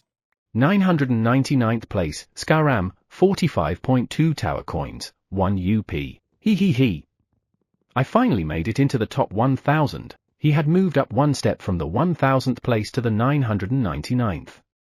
It was a ranking barely achieved by beating many rookie traveling merchants. Skaram, who had checked his ranking, began to look over the names of the merchants with higher rankings than his, starting from the bottom. They were the ones he would eventually have to step on and surpass. At that moment, Scaram's gaze stopped as it slightly moved upwards. Who? A name that he never expected to see in the rankings caught his eye. 982nd place, Theo, 50 tower coins, new. How could this happen? He definitely couldn't have sold it, Scaram muttered as if he couldn't understand. Buzz. Sejun woke up to the sound of the poison bee's wings. The poison bee was still busily flying around the ceiling until morning. Then, ooh? A beehive? A small beehive caught Sejun's eye. It seemed that the poison bee had been working diligently since yesterday to make this. Did you move in? Buzz. Rub, rub. In response to Sejun's question, the poison bee moved up and down 3 times and then rubbed its body against Sejun's face as if to say, please take good care of me. On the 135th day of being stranded, the poison bee became independent and moved into Sejun's cave. Chapter 15. The name remains unknown. TL, Hanguk. On the first day of eating honey in Sejun's cave, the poison bee realized that its body had started to change. After that, every time it ate honey, its body emitted a stronger scent and became slightly plumper. At first, it didn't know what the change was, but it realized what it was when the queen bee in the hive started to be wary of it a while ago. It had become capable of laying eggs. So, the poison bee decided to become independent. The place for independence was, of course, Sejun's cave, which was close to its food source. A huge number of cherry tomato flowers would bloom soon, so it seemed there would be enough food even if the number of family members increased. Buzz. To achieve this, it rubbed its body against the cave's owner every day to show its friendliness and inform him that it was not an enemy, obtaining permission to live in the cave. Of course, Sejun would never know when he actually granted permission. Rub, rub. Today, as always, the poison bee began its day by rubbing its body against the cave's owner. And then, let's get to work. Squeak, beep, whoosh, bam. Sejun and the rabbits also began their morning, each doing their own work. About 70%? Sejun looked at the carrot sprouts that had grown up to his ankles and spoke. He didn't give up and kept watering them, waiting for the sprouts to emerge, but out of the 1,000 carrot seeds he had bought and planted from the seed store, only 700 had sprouted. As for the 1,200 cherry tomato seeds he had planted after harvesting them from the magical cherry tomatoes, the germination rate was about 10% lower than that of the carrot seeds. The germination rate was 61%. Out of the 1,200 seeds, 732 had sprouted and were growing. The germination rates of the corn seeds bought from the seed store and the sweet potato shoots he had planted himself were also around 70% and 60%, similar to those of the carrots and cherry tomatoes. He. Thank you for growing so well. About 1,000 of the planted plants had died, making his efforts seem useless, but when he saw the sprouts that had survived and grown, his complaints disappeared, and a smile formed on his face. At that moment, a message appeared before Sejun's eyes. A new quest has been generated. Quest, give 10 magical cherry tomatoes to the tower's administrator. Reward, none. If refused, disappointment. The tower's administrator didn't excessively demand anything from Sejun, who had continuously postponed quests and watched Sejun and Theo's transactions. And the threats to offer it or die had disappeared as well. Instead, it showed disappointment like this. It seemed so pitiful and endearing that Sejun couldn't help but give in again. Take it. 10 cherry tomatoes disappeared from Sejun's storage. You have completed the quest. The tower's administrator is grateful for your kindness. Now it even felt gratitude. Sejun felt pleased that the other party was grateful. Who? Sejun, who had been smiling contentedly, quickly erased his smile. I just looked like a pushover. I have to be careful. Sejun gathered his thoughts and focused on farming again. However, looking at the fresh green waves in the field, a contented smile was soon drawn on his face.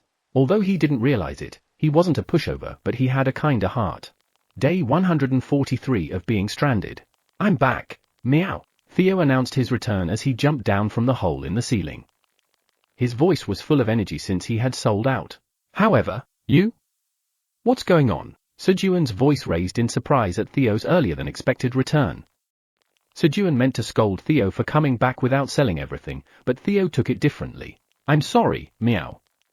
Even if I sell out next time, I won't play on other floors and will come straight back, meow. Theo immediately admitted his mistake. What? You went to play? For how many days? I played for 4 days, meow. I'm sorry, meow. As Sejun's tone softened, Theo, who had been observant, quickly grabbed Sejun's leg and asked for forgiveness. But Sejun's serious expression didn't ease. He was doing some calculations in his head after hearing Theo's words. Theo had said that it would take about 10 days to travel back and forth to the 30th floor, where the hunters were. But he had time to play for 4 days even after selling out? Considering Theo returned 14 days after leaving, it meant that he sold out as soon as he went down. Explain it in detail, or else I'll show you how scary I can be. Sejun threatened Theo, who was already trying hard to read Sejun's mood. All right, meow. Theo, who had shrunken, began to explain. That's what happened, meow. The humans just bought everything after a few words, meow. Theo still had the presence of mind to leave out the fact that he had tried to stop the purchase. Really? Without using your secret technique? That's right, meow. Sejun realized that the response to the cherry tomatoes was hotter than he thought after hearing Theo's words. Here are 50 tower coins, meow. You did well. Theo, the employee. Here's your incentive. Sejun handed Theo 2 tower coins, which was 4% of the sales amount. Huh? Aren't I the representative, Theo, meow? You just got demoted. Where is a representative who goes to play for 4 days? Work hard from now on, and I'll make you a representative again. And when you become a representative, I'll raise the incentive to 5%. Understood, meow? I'll work hard to become the representative, meow. Theo responded enthusiastically to Sejun's words. But what's with your speech? I just decided to live like this, meow. Theo had lost his sense of inferiority about his dialect after realizing that it was well received by humans. He. My name will be known now. What do you mean, meow? The cherry tomatoes have the option to show the grower, right? So people will know that I made those cherry tomatoes. Theo couldn't sit still at Sejun's words. There are various systems for wandering merchants, and one of them is a feature that forcibly hides the origin of the goods, such as the manufacturer or grower, for inexperienced wandering merchants with low sales. You can't even tell them verbally. It gets blocked. The only way to really let them know is to take them to the place. The policy was to prevent wealthy wandering merchants from stealing the suppliers of novice wandering merchants. In other words, Sejun's name as the grower wouldn't be shown on the cherry tomatoes Theo was selling. And the only way to lift this restriction is by achieving 1,000 tower coins in sales and becoming a mid-level wandering merchant. This is big trouble, meow. Theo thought that if he revealed this fact to Sejun here, he would somehow be demoted another level in the company and his incentive would be reduced to 3%. But he couldn't keep it a secret because his conscience wouldn't let him. So there was only one solution to get out of this situation. Give me the cherry tomatoes, meow. I'll leave right away, meow. Already? Rest for a few days. You need to get your weekly pay, too. No, meow. I'll take it later, meow. I want to make money quickly, meow. Theo hurriedly packed the cherry tomatoes into his bag and left. The kid's got money fever. Sejun misunderstood Theo's intentions without knowing his thoughts. As Sejun hoped for his cherry tomatoes to gain popularity, the hunters who purchased the magical cherry tomatoes were beginning to experience their effects. Dad! Dad! We have to buy more of these next time. Got it? We must. These are so great. Kim Dong-sik, the leader of the Phoenix Guild, bought 20 magic cherry tomatoes to satisfy his curiosity and for his daughter, who starved herself daily for her diet. His daughter stopped being grumpy due to dieting after eating the cherry tomatoes, and peace returned to their home. Initially, she ate 3 a day, but now she only eats 1 in the morning to save them. The option of breaking down 10 g of fat and giving vitality to the body comes with it. This vitality effect lasts for a long time, and with less food, the body feels energized and not tired, making her move more and consume additional calories, helping her diet. I shouldn't have held back then. He didn't know she would like it this much. He had given in when other team members wanted to buy some and only bought 20, but seeing his daughter's reaction, he regretted not buying more. I got it. Trust me. I'll definitely get more for you. It had been a long time since his daughter had requested something like this. Kim Dong-sik really wanted to get the magical cherry tomatoes for her. Entering the tower in 3 days, Kim Dong-sik sent a text message to gather his teammates earlier than planned to enter the tower. He expected his teammates to be discontent, but he planned to wait around the area where they met the wandering merchant on the 38th floor while hunting spider monsters since he didn't know when the cat wandering merchant would appear again. I should request a fixed deal when I meet the wandering merchant this time. Then, Doom. His teammates replied. Yes. Ready. Let's go today. Right now. Kim Dong-sik anticipated grumbles from his teammates, but they seemed to have been waiting and agreed to enter the tower. They even urged him to go faster. They were in a similar situation to Dong-sik. After finishing her hunt, Jessica immediately handed the magic cherry tomatoes to her younger sister, Anna. She didn't have high expectations. But, sis, where did you get these cherry tomatoes? Anna, who had eaten about 20 cherry tomatoes, excitedly pointed at the magic cherry tomatoes and asked Jessica, "Why? Is there something wrong with them?" "No. They're amazing. I'm not depressed anymore. I feel so energized. I just want to move." "What?" Jessica looked at Anna in disbelief. It used to take hours of nagging and pleading for Anna to move for just 10 minutes. Now, she wanted to move on her own. "Sis, I want to go for a walk." "All right. Let's go." That day, Jessica and Anna walked around the neighborhood for 3 hours before returning home. After a few days, Anna's weight quickly dropped to 80 kilograms. Now, without being told, Anna ate a diet meal and magical cherry tomatoes for breakfast, lunch, and dinner, and went around the neighborhood 3 times a day on her own. At first, she needed to eat 20 cherry tomatoes to feel energized, but as her body got lighter, the number decreased to 13. In just a month or two, Anna seemed to be able to return to a normal life. But they were running out of magic cherry tomatoes. "I need to go back to the tower and meet the wandering merchant." Then, entering the tower in 3 days, she received a text from the leader to enter the tower. "Let's go today." "Right now." Jessica hurriedly replied and started preparing her equipment. "I managed to get out, but what should I do, meow?" Theo, going down the lower floors of the tower, was lost in thought. "When will I achieve a sales amount of 1,000 tower coins, meow?" This time, he filled his bag with magical cherry tomatoes, carrying 1,500 of them. However, even if he sold 1,500 at a time, he had to come and go more than 10 times. "I need to make money as quickly as possible, meow." He needed a way to quickly achieve 1,000 tower coins in sales and become a mid-tier merchant. He didn't want to be demoted again if Sejun found out that the grower's name had been hidden due to his merchant status. "I want to become a representative quickly, meow." Having had it once, he wanted it even more after losing it. So, Theo carried the bag full of magical cherry tomatoes, trudging along to the 38th floor where he had traded with humans a few days ago. He thought of stopping by the place where he had traded for the first time, and if no one was there, he would go down to the lower floors. At that moment, "Hey! The wandering merchant is here. Why are you so late? We've been waiting." The humans he had traded with a few days ago came running towards him. "Human, were you waiting for me, meow?" Theo looked at the humans curiously and asked. "Yes. We waited for 3 days. Is that so, meow?" Seeing the humans waiting for him, an idea came to his mind. "Do you have magical cherry tomatoes?" "Hee, I do, but the price has gone up, meow." Theo's bargaining skills had improved, driven by his desire to regain his representative position. Chapter 16, Digging Carrots. TL, Hanguk. "The price has gone up." "That's right, meow." "How much?" 0.07, tower coins, meow. Theo cautiously spoke while watching the humans' reactions. His timid nature couldn't be helped. Theo's cautious demeanor appeared endearing to the hunters due to the cat-like filter, and they easily accepted the increased price of the magical cherry tomatoes. It makes sense to raise the price. He didn't seem too happy when he sold them cheap last time. Look at that clueless expression. He must be losing money. That must be a reasonable price. Theo's naive appearance and racial characteristics actually gained him the hunter's favor and trust. "All right. I'll buy 200. Kim Dong-sik handed over 14 tower coins. His original plan was to buy only 100, but when he entered the tower, his wife came up to him and quietly asked him to buy some for her as well. "Honey, daughter, trust me." Kim Dong-sik had 200 tower coins now. It was enough money to buy 1,000 magical cherry tomatoes. Since the magical cherry tomatoes had a 30-day shelf life, Kim Dong-sik would have bought them all for his wife and daughter if there were no expiration dates.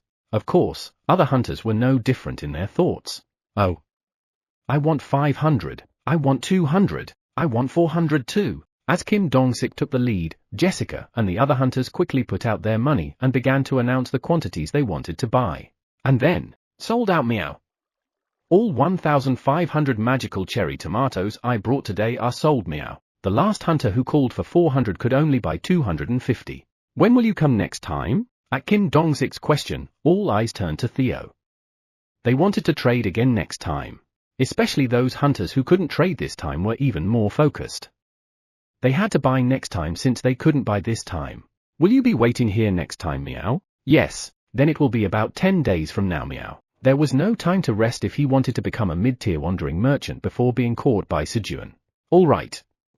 See you in 10 days. As soon as the leader, Kim Dong-sik, finished speaking, some female hunters approached.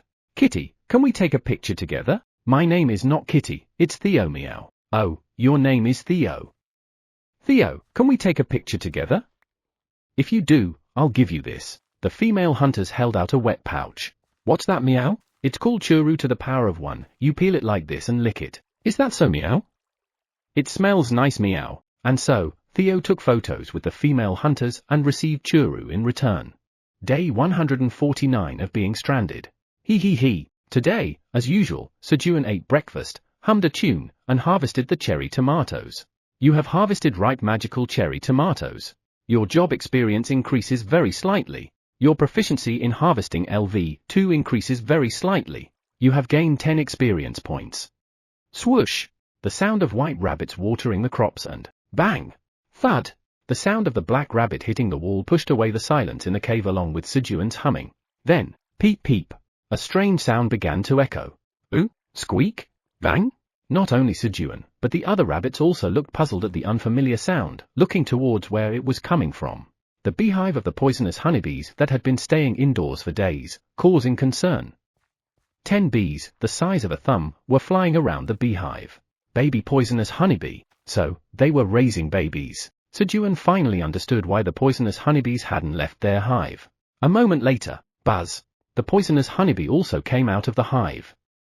Its size hadn't changed much, but its body became more colorful, and its abdomen grew plump. And, queen poisonous honeybee. Its name had changed. Buzz. Peep peep. As the queen poisonous honeybee flew to Sejun's side, the baby poisonous honeybees followed her as if to escort her. However, the baby poisonous honeybees' purpose was to protect their queen. Snap! When they saw Sejun, they drew their stingers. Oh! Squeak! Bang!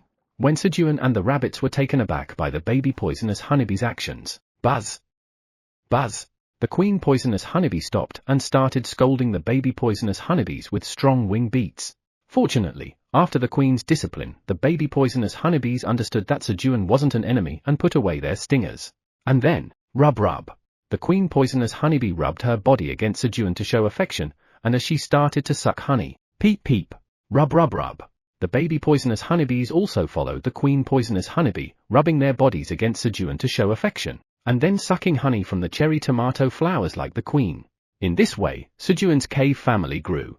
The next morning, Aya! Sejun got up energetically and walked to the cave wall where he recorded the dates. And then, swoosh! He added one stroke to complete the third line. TL note, see image at the end. It's already been 150 days. Sejun looked at the time etched on the wall with a newfound appreciation. Though only one more stroke had been added since yesterday, the feeling was different. In the past, each added stroke felt overwhelming, but nowadays, he felt proud of himself for living another day in this place with each stroke. It was thanks to the thriving crops, the rabbits and bees that kept him company, and even the tower's administrator who provided some help. I'm Park Sejun and I'm living well, Sejun said, as if making a promise to himself. It wasn't just for self-consolation. Sejun really was living well. The 48 tower coins in his hand proved it. He managed to make money even while trapped in a cave with terrible conditions. When he went outside, it was worth 48 million won. It was more than what Sejun earned working at a company for a year. He made this money in just a few days and would gather another 48 tower coins in a few more days. Since he arrived here, his situation had been improving day by day. Someday I will break through from here eventually, just as Sejun was strengthening his resolve. Buzzing sounds. The diligent baby poison honeybees woke up and approached Sejun. Did you sleep well? The baby poison honeybees rubbed their plump bodies against him, as if answering to him. Those who couldn't rub Sejun's face rubbed themselves against his hand. You cute little things. The baby poison honeybees had grown to about the thickness of 3 fingers in just one day. It was curious how they could grow so big just by eating honey. Buzzing sounds. The baby poison honeybees stamped their attendance with Sejun and went off to suck honey. The queen poison honeybee had gone back into the hive after confirming that the babies were sucking honey well yesterday. It seemed like she was laying eggs again. A little later, squeak, peep, bang.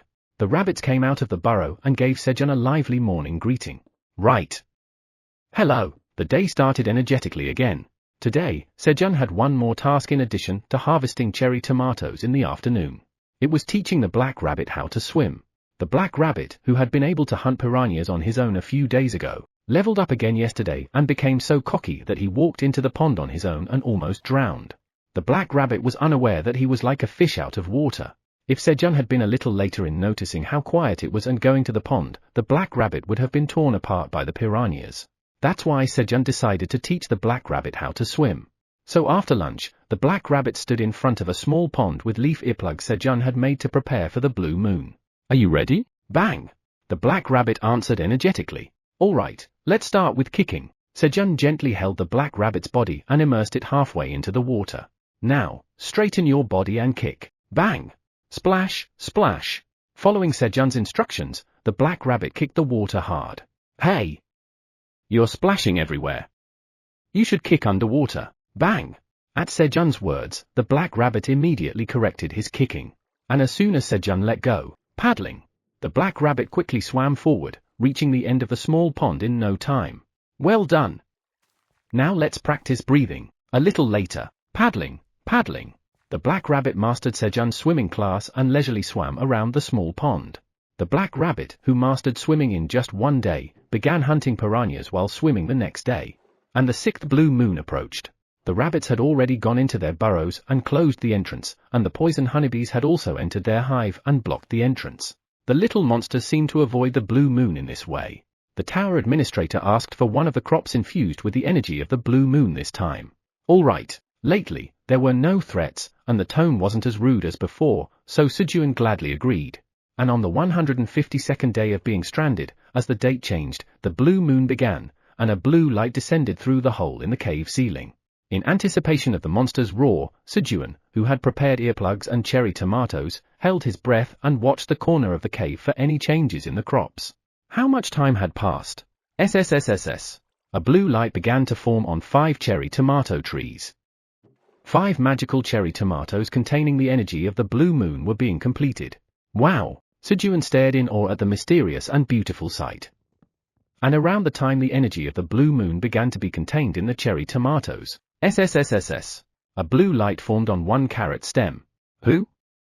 There's still a lot of time left before the carrot should be harvested. A few days ago, when Sejun had dug up 1 carrot, it was still only the size of a finger. I'll have to dig it up later. Sejun waited for the blue moon to end and eventually fell asleep with a sullen expression. Slap! Slap! Sejun woke up to the slap of his rabbit husband after a long time. As soon as Sejun opened his eyes, peep! Peep! Pong! The rabbits were in chaos. What's going on? The black rabbit urged Sejun, who was rubbing his eyes. Just let me write the date. Sejun drew a line on the cave wall with a piranha spine, marking the beginning of the 152nd day. And he followed the rabbits to where they led him. There was a carrot, shyly showing its blue top on the ground. Peep! Peep! Pong! The rabbits drooled and urged Sejun to quickly dig up the carrot. They seemed to want to taste it right away. All right, swoosh! Sejun grabbed the carrot stem and pulled it upward, easily extracting the blue carrot. The carrot was about as thick as a tumbler. Peep! Peep! Pong! The rabbits were excited about the giant carrot size. You have harvested the blue moon's energy-infused agility carrot. Your job experience increases significantly. Your proficiency in harvesting LV2 increases significantly. You have gained 70 experience points. Agility carrot? Sejun checked the carrot he was holding. Blue moon's energy-infused agility carrot. A carrot grown inside the tower. It is delicious due to its full nutritional intake. The taste is even better with the energy of the blue moon. When consumed, agility permanently increases by 0.05. Grower, Tower Farmer Park Sejun. Expiration date, 45 days. Grade, E. The grade was E. It seemed that he had gained 70 experience points instead of 50 due to harvesting a high-quality crop. Here, enjoy. Sejun handed the carrot to the rabbits. He was curious about the taste, but he decided to save it for later. The rabbits, who had helped with the farming, deserved it. Gulp! Peep! Peep! Pong! The rabbits tasted the carrot and let out a happy scream. Tark! Tark! Meanwhile, Sejun harvested the magical cherry tomatoes infused with the blue moon's energy. 5 blue cherry tomatoes. Here, take this. Sejun handed 1 blue cherry tomato to the tower administrator. You have completed the quest. It seemed that the previous quest had been completed. The tower administrator is grateful. Be grateful and give me another skill later. The tower administrator thinks they might be able to give you one soon. What can they give me soon? Sejun, puzzled, put one of the harvested blue cherry tomatoes in his mouth and bit into it. Pop! Gar! It bursts! It's bursting! The sweet and sour taste set off fireworks in Sejun's mouth. You have consumed the blue moon's energy-infused magical cherry tomato. Magic power permanently increases by 0.05. Sejun ignored the message and focused on the taste. Pop! He put the remaining blue cherry tomatoes in his mouth one by one. The cherry tomatoes disappeared in no time. In the afternoon, I'm back, meow. Theo, who had succeeded in selling out for the second time, returned. Chapter 17, Resolve. TL, Hanguk. After selling out and running tirelessly, Theo had arrived. However, Wang! The baby poison honeybees had drawn their stingers and surrounded Theo. Since Theo wasn't there when the baby poison honeybees were born, it was natural for them to regard Theo as an enemy. Please don't do this, meow. We're on the same side, meow. Sejun, please tell the poison honeybees not to attack, meow. Theo wrapped his head with his front paws, crouched down, and asked Sejun for help. It's okay. We're family. Wang. At Sejun's words, the baby poison honeybees put their stingers away and began sucking honey from the cherry tomato flowers again. Phew. Thank you, Sejun Hyung. What? Sejun Hyung? Why, meow? Aren't we family, meow? You're just an employee. Where do you get off calling me that? Sejun lightly pinched Theo's cheek with both hands as an immediate punishment. Ouch! It hurts, meow. I'm sorry, meow. Theo screamed even though Sejun didn't pinch him hard. Sly. Sejun's hand tightened on Theo's soft cheeks. To be honest, he needed an excuse to hold onto them longer. The feeling of Theo's cheeks stretching like cheese was irresistible. It feels good. No. He should be angry now. Sejun barely let go of the magical cheeks that melted his heart and composed himself. He held back the corners of his mouth that were trying to rise and put on a stern face again. Theo, let's settle the accounts first. Show me the money from the cherry tomato sales. Here it is, meow. Theo handed the money to Sejun with a firm shoulder. 75 tower coins. That's right, meow. A confident voice. Eyes that didn't avoid Sejun's gaze. Ears standing up straight. Theo was brimming with confidence. Something was suspicious. At that moment, the tower administrator reports that Theo is lying. The tower administrator reports that Theo sold each magical cherry tomato for 0.07 tower coins. The tower administrator looks forward to seeing the terrifying side of you. A timely message. The tower administrator had been watching Theo as well. A new fact came to light. Is that so? Sejun looked at Theo closely. It's not that he's embezzling. Theo's personality wouldn't allow him to act so confidently if he had embezzled money. If he had done something wrong, it would have shown on his face. Then what? No way. Sejun was thinking about Theo's confident attitude. Surprise, meow. Since humans have been waiting for days to buy the magical cherry tomatoes, I charged an extra 0.02 tower coins each, meow.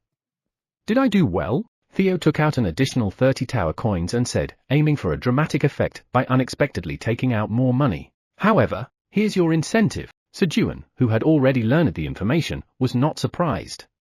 Sejun handed 4.2 tower coins to Theo. Ooh? That's it, meow? I did well, but you won't promote me, meow? No way with just this. Theo, work harder. Got it, meow. Theo decided to work harder since becoming a representative was difficult. Sejun, I'm out of grilled fish, meow. Give me my salary, meow. All right. Wait. Sejun approached the dark pond. When the black rabbit hunted by swimming, he turned off the torch to prevent piranhas from gathering. As Sejun approached the pond, splish! There were no piranhas in the pond, and the black rabbit was swimming alone. Instead, 10 piranhas were neatly piled up next to the pond. They were the piranhas that the black rabbit had caught while swimming. Splash! As Sejun approached the pond, the black rabbit came out of the water and shook off its body. Black rabbit, it's hunting time. Sejun held up 2 dead piranhas while talking to the black rabbit. Bang! At Sejun's words, the black rabbit stood in the pond with a serious expression and took a stance. There was a way to lure piranhas using a torch, but there was an even faster and more intense method to attract piranhas. Sejun stabbed a piranha's teeth into the body of another piranha, then pulled them out. He pressed the body of the piranha with its teeth stuck in it and dropped a few drops of blood into the pond and waited. And in less than a minute, dozens of piranhas that smelled the blood entered the pond through the hole. The pond quickly became half water, half fish. After that, as usual, Sejun shook the torch and splish! Splish! Seeing the torch, the piranhas jumped, and the black rabbit quickly hunted them down with a hammer. As they were making grilled fish with the caught piranhas at the fire, lick, lick, lick, a strange sound came.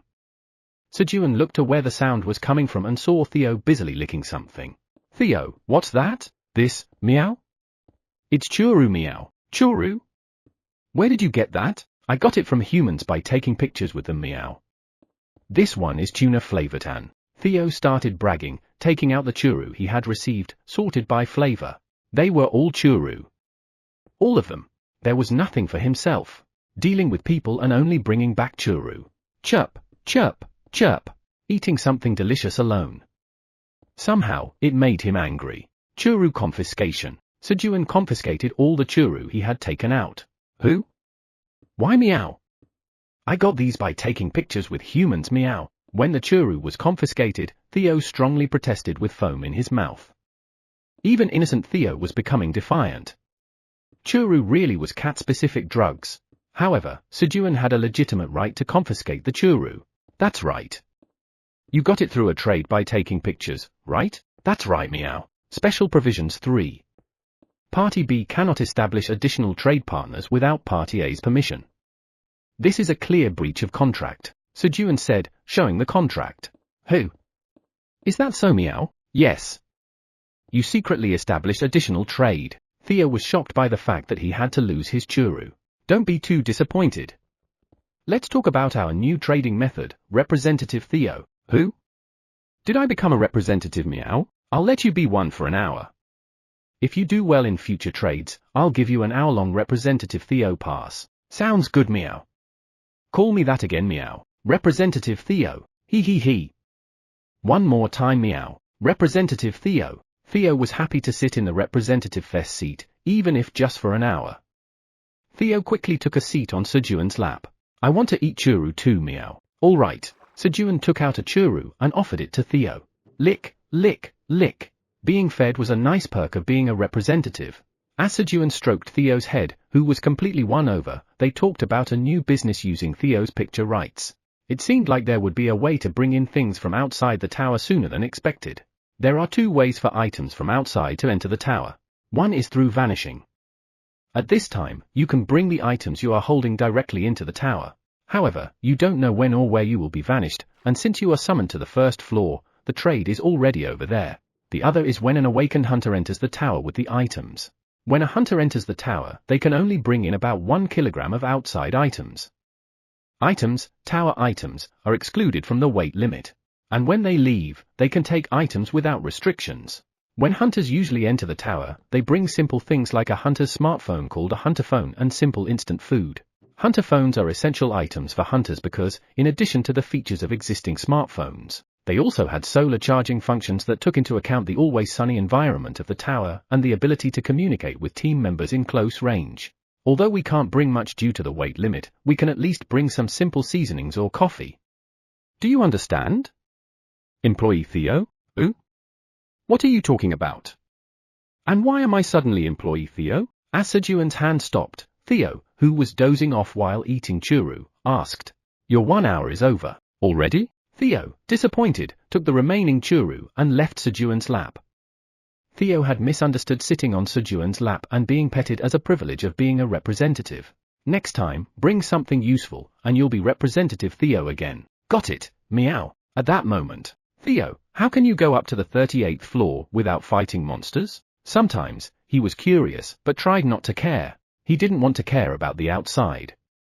There was no way out anyway, so he had been trying to ignore it, but when he thought he could get things from outside, his curiosity about the outside popped out unconsciously. It's because I have a wandering merchant's license, meow. A wandering merchant's license? That's right, meow. Theo raised both hands to his waist and spoke proudly. A wandering merchant's license requires an expensive annual fee to be paid to the Wandering Merchant Association to maintain qualification. And as the grade increases, so does the annual fee. On the other hand, the benefits received also increase. Merchants who pay the fee are protected by the Wandering Merchant Association and can use various convenience facilities. That's why they are not attacked by monsters.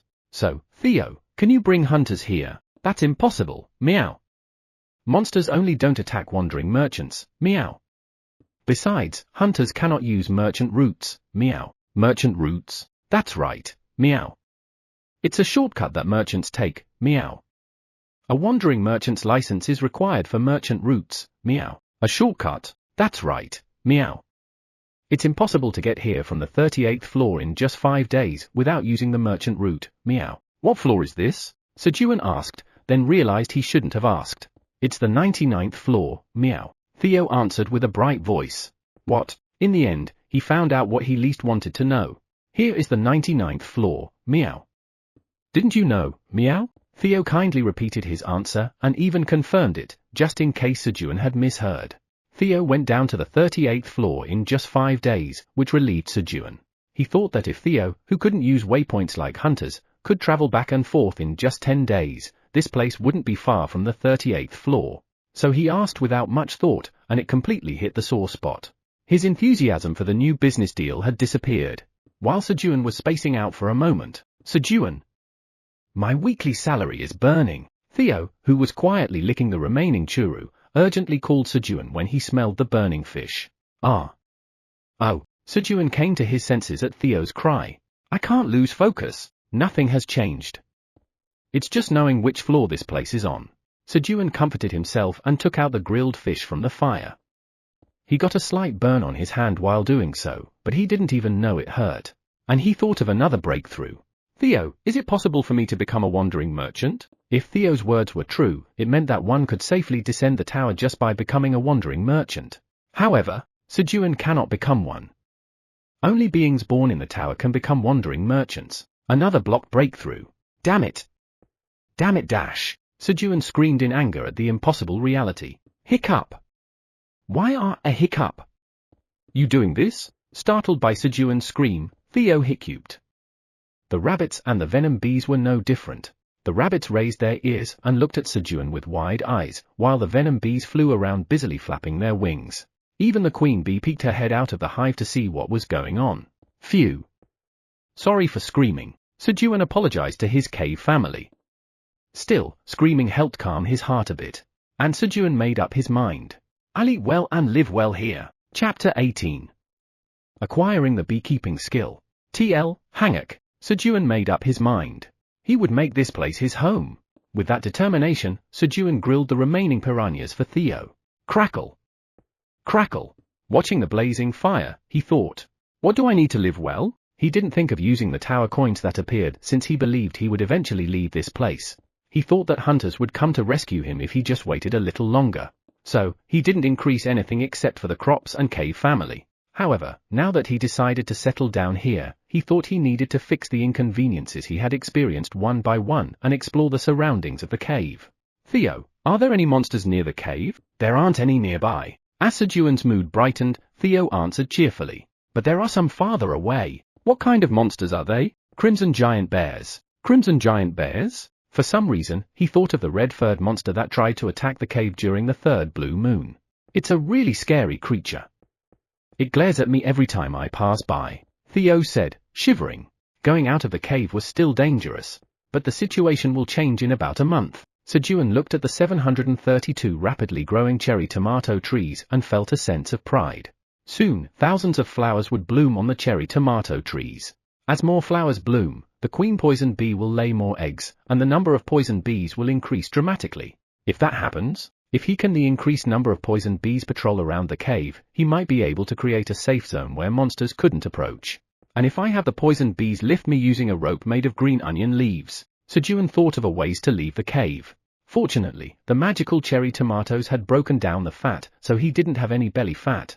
Theo, this time. Sejun gave Theo a few instructions before he left for another trade. Got it. Just trust me. Theo took on the big mission and went down the tower again. On the 153rd day of being stranded, the morning came again after Theo left yesterday. Yawn. Sejun yawned as he woke up from his sleep, which was unusual for him. He hadn't slept well due to his troubled mind. Squeak! Chirp! Cheep! Peep! The rabbits came out of the burrow in a line, greeting him in the morning. Yeah. Good morning. Buzz buzz. The poison bees also came out of their hive and started their morning routine. The sound of their wings was more energetic than yesterday. Their size was now almost indistinguishable from adult poison bees. They've grown up. The poisonous honeybee truly lived up to the saying that they grew and developed rapidly each day. Sejun had breakfast with the rabbits and started his daily routine. Tap! Tap! As Sejun was harvesting cherry tomatoes as usual. You've harvested a ripe magical cherry tomato. Your job experience increases very slightly. Harvesting LV2 proficiency increases very slightly. You've gained 12 experience points. Is this one a plus grade 2? Sejun looked at the cherry tomato with different experience points. He had already harvested 5 plus grade cherry tomatoes today. Magical cherry tomato, a cherry tomato grown inside the tower, providing ample nutrients and delicious taste. Upon consumption, it breaks down 10 g of fat in your body, increasing your magic power by 0.1 for 10 minutes. The effect can be stacked up to 10 times within an hour. When a non-awakener consumes it, it breaks down 10 g of fat and invigorates their body. Cultivator, Tower Farmer Park Sejun. Expiration date, 45 days. Grade, E. The only difference when is added to the grade is an extended shelf life. However, if you think about it differently, the extended shelf life of crops is a significant advantage. It can be stored for a longer time. Plop. Sejun popped a cherry tomato into his mouth. Juicy. The sour and sweet juice filled his mouth. Good. It wasn't the tasteless flavor he used to experience from store-bought cherry tomatoes. Now realizing the delicious taste of self-grown and harvested cherry tomatoes after 27 years, he couldn't help but feel regretful. Peep! Seeing Sejun eating something by himself, the black rabbit rushed over and pointed at itself with its paw. Me too. All right, let's take a break for a moment. Sejun shared cherry tomatoes with the rabbits as they all took a short break, enjoying the fresh and delicious taste together. This peaceful life with his cave family made Sejun feel more content than ever, strengthening his resolve to protect and nurture this place. Sejun shared cherry tomatoes with the rabbits during their break. Slurp. Slurp. Slurp. The rabbits began to suck on the cherry tomatoes one by one. I want to drink it too. Sejun enviously watched the rabbits. Aha! Sejun suddenly had an idea and stood up.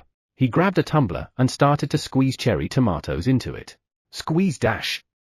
Squeeze dash. After squeezing about 50 cherry tomatoes, he got a mouthful of juice. Gulp. He could fully enjoy the rich juice of cherry tomatoes in his mouth. Yum. Sejun squeezed another 50 cherry tomatoes into the tumbler. Then, drizzle. He mixed in a drizzle of honey. He took another shot. Yum. The sour and sweet taste was enhanced with the addition of honey, which wrapped around both flavors smoothly. The honey filled the gap between the sour and sweet taste, making the transition between the two flavors smooth.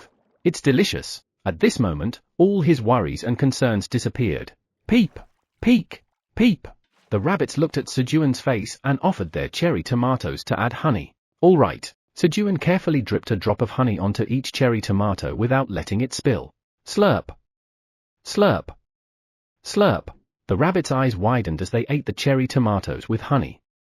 They discovered a new flavor combination of honey and cherry tomatoes. Then, the tower's administrator, who had been watching, sent a message. A new quest has been added. Quest, serve a glass of honey-infused magical cherry tomato juice to the tower's administrator. Reward, 1 job skill. Refusal, deep disappointment. I should get back to work now. He was taking a break. Now it was time to get back to work. I'll give it to you later. The tower's administrator requests to drink together to share the experience. The tower's administrator emphasizes that the skill given as a reward for this quest is a good one. Really? The tower's administrator loudly asks you to trust them. Fine. Although he couldn't completely trust them, Sejun decided to give it a try. Sejun squeezed 100 cherry tomatoes into the tumbler and poured honey in it. The tower's administrator flaps their wings, expressing their curiosity about the taste of the juice. Do they really like it that much? Sejun realized that the tower's administrator had wings, learning one more piece of information about them. Here you go. As Sejun sent the cherry tomato juice to the tower's administrator, the juice inside the tumbler disappeared cleanly. The tower's administrator praises the juice, saying it's incredibly delicious. You have completed the quest. You have acquired a special job skill, beekeeping LV1 as a quest completion reward. Special job skill? Special job skill, beekeeping LV1 registers the user's own poisonous honeybee hive to the skill. The maximum number of hives that can be registered in special job skill, beekeeping LV1 has been reached. The poisonous honeybee hive in Sejun's cave was automatically registered to his beekeeping skill. What is this? Sejun checked the details of the beekeeping skill. Special job skill, beekeeping LV1, enables beekeeping with the owned hive. The honeybees in the owned hive do not show hostility towards their owner. Specific instructions can be given to the honeybees in the owned hive. The activity range of the honeybees in the owned hive increases slightly. The queen bee's egg-laying speed increases slightly. The honey-collecting speed of the bees increases slightly. The likelihood of increased humidity slightly increases. Currently owned hive, 1 poisonous honeybee hive. Wow! Sejun had been worried about whether the poisonous honeybees would understand and follow his patrol order, but with this skill, he felt a bit more relieved. The skill effects were indeed subtle. However, the good thing was that many aspects were affected by the skill. And although the effects were subtle now, he had a feeling that they would grow like seeds and eventually bear significant fruit. Thank you. Sejun spoke to the tower's administrator. The tower's administrator requests that you make 1 more glass of honey-infused magical cherry tomato juice if you are grateful. I have to work now. I'll give it to you in the evening. The tower's administrator agrees and scrapes off the remaining juice stuck to the cup and puts it in their mouth. Sejun resumed harvesting cherry tomatoes. You have obtained 1 milliliter of honey from the cherry tomato flower. Beekeeping LV1 proficiency has slightly increased. You have obtained 1 milliliter of honey from the cherry tomato flower. Beekeeping LV1 proficiency has slightly increased. A message appeared every time the honeybees put honey into the water bottle that Sejun had stabilized with soil so it wouldn't fall over. You're doing well. Sejun looked at the message with a proud expression. At that moment, buzz buzz.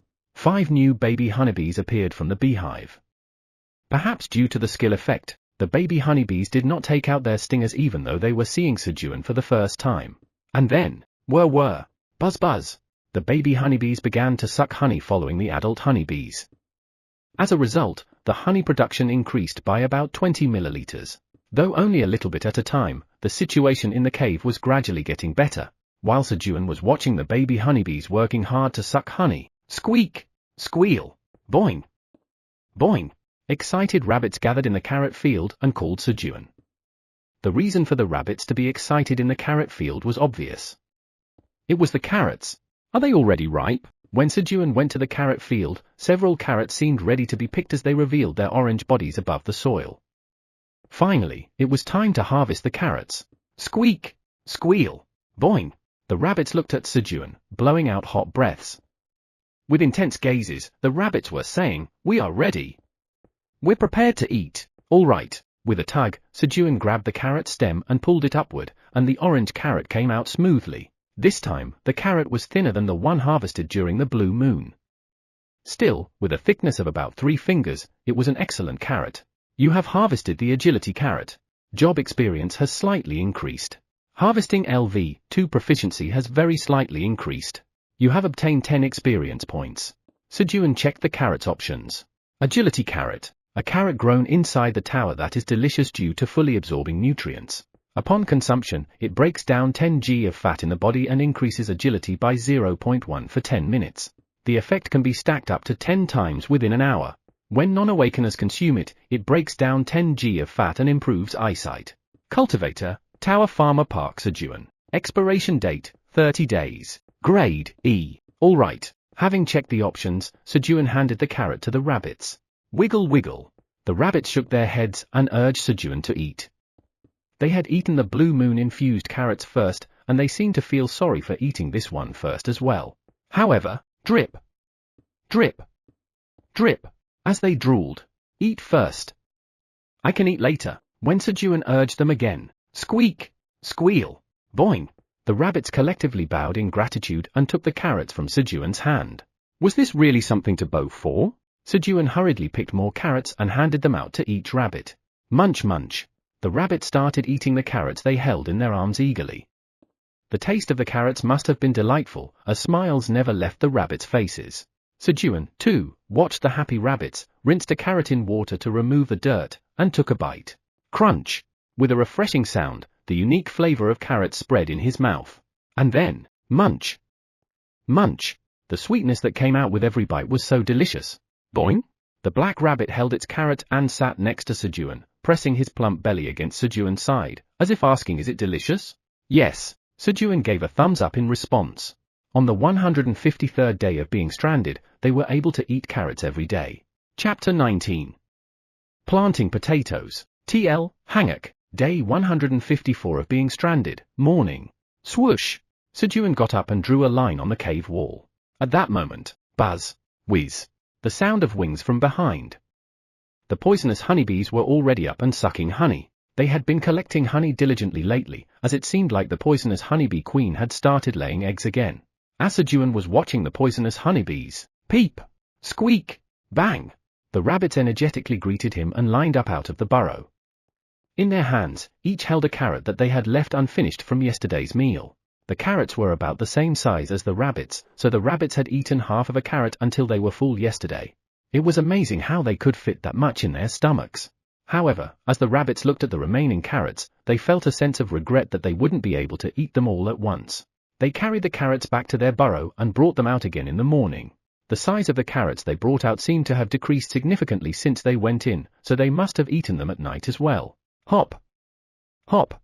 The rabbits that came out of the burrow rubbed their eyes and began to finish off the remaining carrots from yesterday. Is it really that good? When Sejun looked at the black rabbit as if scolding it. Bang! The black rabbit nodded its head towards Sejun. Thanks to that, Sejun was swept up in the atmosphere and had a simple breakfast of cherry tomatoes and carrots before starting his morning farm work. Sejun had a lot to do today. From harvesting cherry tomatoes to harvesting carrots. But today, the poisonous honeybees and rabbits were busier than Sejun.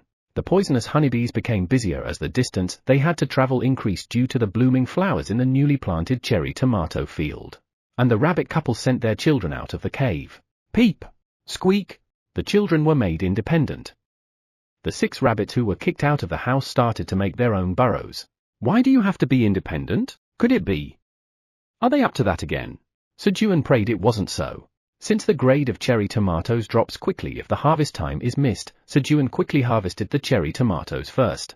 Then, after finishing the cherry tomato harvest, Sejun went to the carrot field and began harvesting carrots. Swoosh! As expected, the carrots came out easily. You have harvested a well-ripened agility carrot. Job experience increases slightly. Harvesting LV2 proficiency increases slightly. You have gained 12 experience points. Luckily, it was an E-grade carrot from the beginning. Swoosh! Swoosh! Sejun began to harvest carrots in earnest. Bang! Bang! As Sejun diligently pulled the carrots and stacked them beside him, the black rabbit carried a carrot on each shoulder under the pretext of strength training and moved them to the storage. The carrot storage had been prepared yesterday by digging a neat square pit next to the cherry tomato storage and laying down some dried green onion leaves. Sigh! The black rabbit went back and forth about 10 times, and its speed suddenly slowed down as it seemed to be running out of energy. Thud! Thud! Rolling. The black rabbit tried to sneakily kick the carrot with its feet to move it to the storage, but was caught by the mother rabbit and scolded. Hee hee hee. I knew you would do that. Sejun watched the black rabbit getting scolded and laughed. You have acquired 1 milliliter of cherry tomato flowers honey. Beekeeping LV1 proficiency has increased slightly. You have acquired 1 milliliter of cherry tomato flowers honey. Beekeeping LV1 proficiency has increased slightly. The poisonous honeybees filled the water bottle with honey. And then, you have acquired 1 milliliter of cherry tomato flowers honey. Beekeeping LV1 proficiency has increased slightly. Beekeeping LV1 proficiency has been filled, and the level has increased. Sejun's beekeeping skill level had increased. He looked at the upgraded beekeeping skill. There wasn't much change in the options. It changed from a slight increase to a small increase. To be honest, it was ambiguous how much it changed with the word for little. However, one thing had definitely changed. The number of beehives he could own changed from 1 to 1/2, increasing by 1. It's not yet, but when the poisonous honeybees later branch out, he would be able to own 2 beehives. Good job! Sejun praised the poisonous honeybees, who had worked hard to collect honey, by patting their plump tails. Wobble wobble.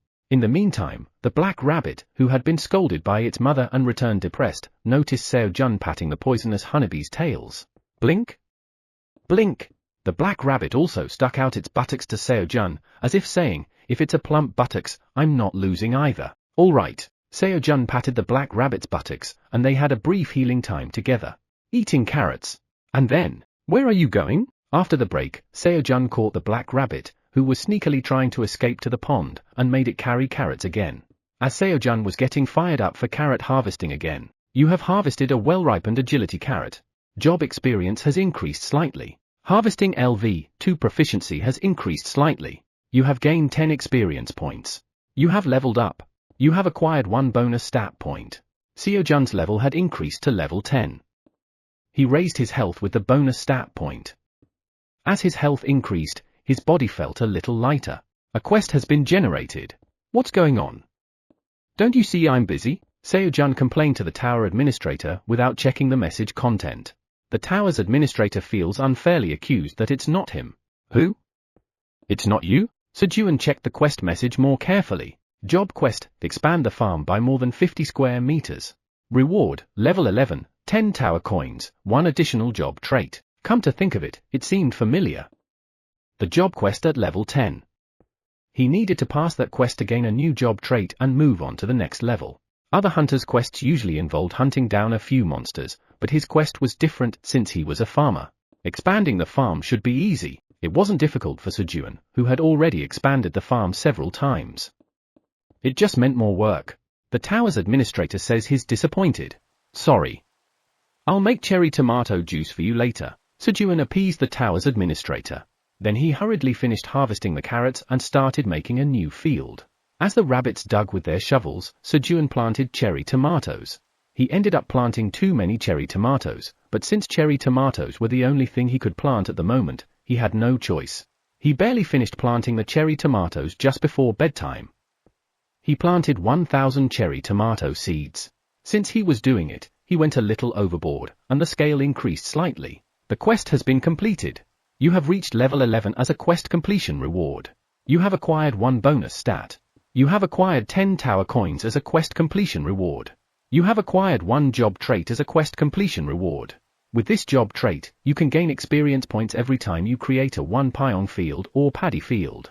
TL, 1 pyong equals 3.3 square m, or search on Google for your localized measurement unit. So far, he had only gained experience points when harvesting crops, but now he could gain experience points by creating fields or paddies. Nice, isn't it? Sejun was satisfied with his newly acquired job trait. That night, as Sejun predicted, the rabbit couple prepared for their mating ritual. However, an unexpected disturbance appeared while the rabbit couple was creating a passionate atmosphere for the ritual. Grunt, grunt, squeak, thud.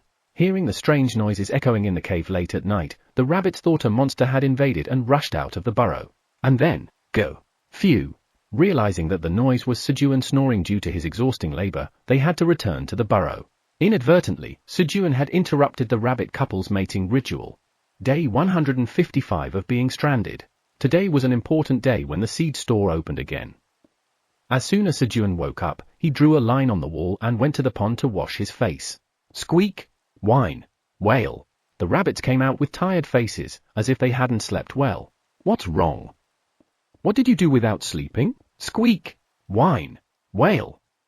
Wail. At Sejun's words, the rabbits became furious. Especially the rabbit couple, who were burning with anger because it was his fault. Ha ha ha. Sorry. Sejun appeased the angry rabbits by offering carrots, which calmed their anger. Then he started his morning farming. Hum, hum, hum. As Sejun hummed and focused on harvesting cherry tomatoes for a while, the seed shop is now open. 3 types of seeds available for purchase today will be shown randomly. You can only purchase seeds once every 30 days at your current level. The seeds available for purchase today appeared. Seed potatoes 100 to 5 tower coins. Strawberry seeds 100 to 0.5 tower coins. Lettuce seeds 1000 to 0.1 tower coins. I'll pass on the lettuce since there's no meat. The remaining options were seed potatoes and strawberries. Since he had a lot of money, he didn't consider the price. It's hard to decide. Sejun imagined scenes of eating potatoes and strawberries while trying to decide which to buy. When you wrap the potato in foil, roast it, and peel it while blowing on it, the fluffy texture and subtle saltiness of the steaming hot potato flesh. Just imagining it made his stomach feel warm. How about strawberries? When you pick a ripe, bright red strawberry and take a bite, the unique flavor of the strawberry, combined with the sour and sweet taste as if sprinkled with sugar, fills your mouth. Slurp. Sejun wiped his drooling mouth while looking at the seed shop window. What should I buy? After a long hesitation, Sejun tearfully chose seed potatoes. He had been craving carbohydrates lately. You have purchased 100 seed potatoes. 5 tower coins have been deducted from Sejun's seed bank account. You have earned 50 seed shop loyalty points. You now have a total of 56 seed shop loyalty points. Thank you for using the seed shop. You can use the level 1 seed shop again in 30 days. Thump. A bundle containing 100 seed potatoes appeared in front of Sejun. Great! Sejun hurriedly finished harvesting cherry tomatoes and carrots and began planting seed potatoes. Since he had asked the rabbits to prepare the fields in advance, all he had to do was plant the seed potatoes. Cut it like this. Sejun asked a rabbit with a sickle item to quarter the seed potatoes. He could see the sprouting spots, so all he had to do was cut it so that part was included. Sejun planted the quartered seed potatoes. You have planted seed potatoes. Due to the effect of seed sowing LV2, the probability of seed potatoes sprouting increases. The proficiency of seed sowing LV2 increases slightly.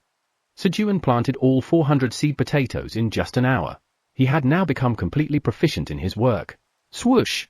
The rabbits with watering cans watered the potato field, and the potato planting was completely finished. Ah, I'm proud. While Sejun was proudly looking at the field where he planted 400 seed potatoes, you have created a 10 pion potato field. You have gained 10 experience points. 1 experience point per pion. It wasn't much, but it felt like extra income. Isn't it amazing? My farming technique, planting 400 seed potatoes from just 100, bang! As Sejun boasted, the black rabbit looked at him with contempt. Where's the farmer who doesn't know that? He only got ignored for speaking out of turn. On day 155 of being stranded, potatoes began to grow on Sejun's farm. Chapter 20, Harvesting a New Variety. TL, Hangak. On the 157th day of being trapped in the tower, morning. Listen up, everyone. The day has finally come. Sejun made a big announcement in front of the rabbits who were eagerly eating their morning carrots. Beep, booyah, bwang. The rabbits had no idea what Sejun was talking about, so they looked at him with wide eyes. What day is it? Today is the day we dig up sweet potatoes. It felt like just yesterday that they planted 450 sweet potato sprouts, but now the sprouts had grown roots and it was time to harvest the sweet potatoes. Beep! Booyah! Bwang! The rabbits were excited at the mention of sweet potatoes, recalling the taste of the roasted sweet potatoes they had eaten before. And the best part was that they didn't have to do anything. Sejun would be the one to harvest them all by himself. However, the rabbits couldn't remember what they had done before eating the roasted sweet potatoes. So, we will finish our work in the morning and plant sweet potato sprouts in the afternoon. Before digging up the sweet potatoes, Sejun had to remove all the sweet potato vines. He couldn't just throw away the sweet potato sprouts that could produce sweet potatoes if planted. Beep! Booyah! Bwang! The rabbits hurried to check the sweet potato field. The sweet potato sprouts had grown thickly in the field. Sejun's plan to cut them all and plant them had surprised the rabbits, but they were relieved. Both the harvesting and planting of sweet potato sprouts were Sejun's responsibility. However, there's another big announcement. I decided not to monopolize the joy of planting sweet potato sprouts today. As the field expanded, Sejun's workload had exceeded what he could do in a day. So he decided to give up on increasing his seed sowing skill proficiency. Farming is all about timing. He couldn't ruin the farm just for the sake of skill proficiency. Thus began the morning farming session. 2 rabbits with watering cans watered the field, while the wife rabbit and a rabbit with a sickle cut the sweet potato leaves. The rabbit with a cart carried the leaves away, and the black rabbit and the rabbits with shovels prepared the furrows to plant the sweet potato sprouts. Wang! Wang! As everything progressed, the black rabbit, who considered all of this as warrior training, flattened the ground by dragging the flat part of the hammer along the ground. Puck! Puke! Puck! Puke! 2 rabbits with shovels dug trenches and piled up soil next to them. Talk! Talk! Talk! Sejun hurriedly harvested cherry tomatoes as well. To finish all the work in the morning, they had to move quickly. With the morning farming session over, phew, beep, booyah, bwang, Sejun and the rabbits were all exhausted from the intense labor. Their throats were parched, likely due to the sweating. At times like these, cool honey water is the best. Sejun poured honey stored in a bottle into a tumbler. Gulp. Gulp. He poured 2 tablespoons of honey into the tumbler and filled it with water from the pond. And then, shake it, shake it. He shook the tumbler to mix the honey well. Is it mixed well? Just as Sejun was about to take a sip of the honey water, bwang! The black rabbit called out to Sejun. Are you going to drink it alone? In the black rabbit's hand was a carrot cup made by hollowing out the inside of a carrot. Who would have thought of making a cup out of a carrot? Genius. Glug glug glug. Sejun poured honey water into the black rabbit's carrot cup. In the meantime, he also poured honey water for the white rabbits who had followed the black rabbit's lead and made carrot cups of their own. About half of the honey water remained in the tumbler. Gulp gulp. Sejun downed the honey water in one shot. As the sweet honey water entered his mouth, the sweetness awakened Sejun's brain cells, and the coolness that followed down his esophagus seemed to relieve the fatigue throughout his body. Wow! Phew! The black rabbit also downed the honey water in its carrot cup in one shot, following Sejun. Although it was called a cup, it was more like a large bowl for the black rabbit, but it managed to drink it all with both hands. And then, shake shake! The black rabbit shook the bottom of the clean, finished carrot cup to get the last drop of remaining honey water. Where did you learn that? Even my father doesn't do that after drinking alcohol. Gulp gulp. The rabbits finished their honey water and cleaned up the carrot cups that had traces of honey water. It was an eco-friendly cup. After drinking the honey water and regaining his energy, Sejun hurriedly ate lunch and began planting sweet potato shoots. Today, they were more efficient at dividing the work. As the wife rabbit and the rabbit with a sickle cut the sweet potato shoots, the rabbit with a cart and the black rabbit carried the sweet potato shoots, and the rest of the rabbits and Sejun planted them. There were a tremendous number of sweet potato shoots, but since they had many hands, they finished planting them all in just a few hours. It's done! A field of 1,500 sweet potato shoots was completed. You've created a 150 square meter sweet potato field. CTL note below for change of measurement. You've gained 150 experience points. You've leveled up. You've acquired 1 bonus stat. Sejun found out some good information. Even if he didn't plant the crops himself, he could still get the full experience points for creating a field. He had raised his strength stat by 1 at level 11, so this time, he raised his stamina stat by 1. And then, now, let's go dig up the sweet potatoes. Finally, the highlight of the day, the sweet potato harvest, began. When they pulled out the sweet potato vines, about 270 out of the 450 planted sweet potato shoots had grown successfully. Thump thump. Rabbits with shovels pushed the shovels deep into the soil, lifted the ground briefly, then removed the shovels and moved on, and Sejun dug up the sweet potatoes. He had tried to do this with the rabbits as well, but since the size of the sweet potatoes was as big as the rabbits, Sejun ended up having to dig them up alone. Thud thud. When he was lucky, he could pull out a stem and get 10 sweet potatoes at once. You've harvested a power sweet potato. Your job experience increases very slightly. Your harvesting LV2 proficiency increases very slightly. You've gained 10 experience points. What a great feeling. Sejun had a proud expression on his face when he saw the 10 sweet potatoes he harvested all at once. Beep tilde, VV tilde, bing. Bing. The rabbits were humming as they wrapped sweet potatoes in leaves to make roasted sweet potatoes. The tower administrator is shouting, roasted sweet potatoes. Roasted sweet potatoes, excitedly. Sejun continued to harvest sweet potatoes on his own. Next to him, there was a stack of sweet potatoes he harvested, approximately 3,000 of them. He harvested about 10 to 13 sweet potatoes per stem. When the harvest was almost over, a golden light emerged from the soil. Sejun hurriedly dug up the glowing object. Sparkle! The light was so bright that it hurt his eyes. Wow! Sejun quickly shielded his eyes from the bright light with his hand. You have harvested golden sweet potato. Your job experience increases very slightly. Your harvesting LV2 proficiency increases very slightly. You have gained 10 experience points. A humble message compared to the dramatic appearance. Then, you have achieved the achievement of creating a new variety in the tower. The tower acknowledges your exclusive cultivation rights to the new variety. No one can cultivate the golden sweet potato without your permission. Your job experience increases greatly. Your job experience is now full. Your tower farmer, E, rank increases. You have become a tower farmer, D. Your job rank has increased, and your job traits have been enhanced. Your harvesting LV2 proficiency increases greatly. Your harvesting LV2 proficiency is now full and the level has increased. Whether it was because of the new variety, his job rank and skill level increased at once. Sejun quickly checked the options for the golden sweet potato. Golden sweet potato, a mutant sweet potato that has absorbed sunlight within the tower, containing the energy of the sun. It is delicious, having grown in the tower and absorbed enough nutrients. When consumed, it breaks down 100 g of body fat and increases fire resistance for 1 hour. When non-awakened individuals consume it, 100 g of body fat is broken down and their resistance to cold increases for 24 hours. Cultivator, Tower Farmer Park Sejun. Shelf life, 30 days. Grade, E. A new variety. Sejun looked at the golden sweet potato in his hand. Being a new variety meant that he was the only one in the tower with this sweet potato. Moreover, he was given exclusive cultivation rights so that even if Sejun harvested and sold the sweet potatoes, no one else could grow the golden sweet potato. I must grow this. Although Sejun was curious about the taste of the golden sweet potato, he decided to plant it first and increase the harvest. Grow up quickly. Sejun carefully planted the golden sweet potato and watered it until the soil was soaked. At that moment, bing! The black rabbit called Sejun urgently. It smells burnt. The rabbits became anxious as the smell of burning began.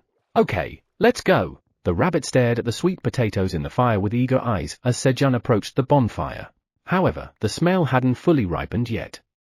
Sejun watched the sweet potatoes and waited for the right timing. Now, Sejun took the roasted sweet potatoes out of the fire. The tower administrator wipes his drool and waits for his turn. Here, 10 roasted sweet potatoes. There were many roasted sweet potato, so Sejun gave 10 of them to the tower administrator. The tower administrator gratefully says that they will enjoy eating them. Alright, let's eat too. Sejun unwrapped the sweet potato and peeled the skin off, giving it to the rabbits. Hoo hoo hoo. Hoo hoo hoo. Poo hoo. The rabbits blew on the roasted sweet potatoes to cool them down.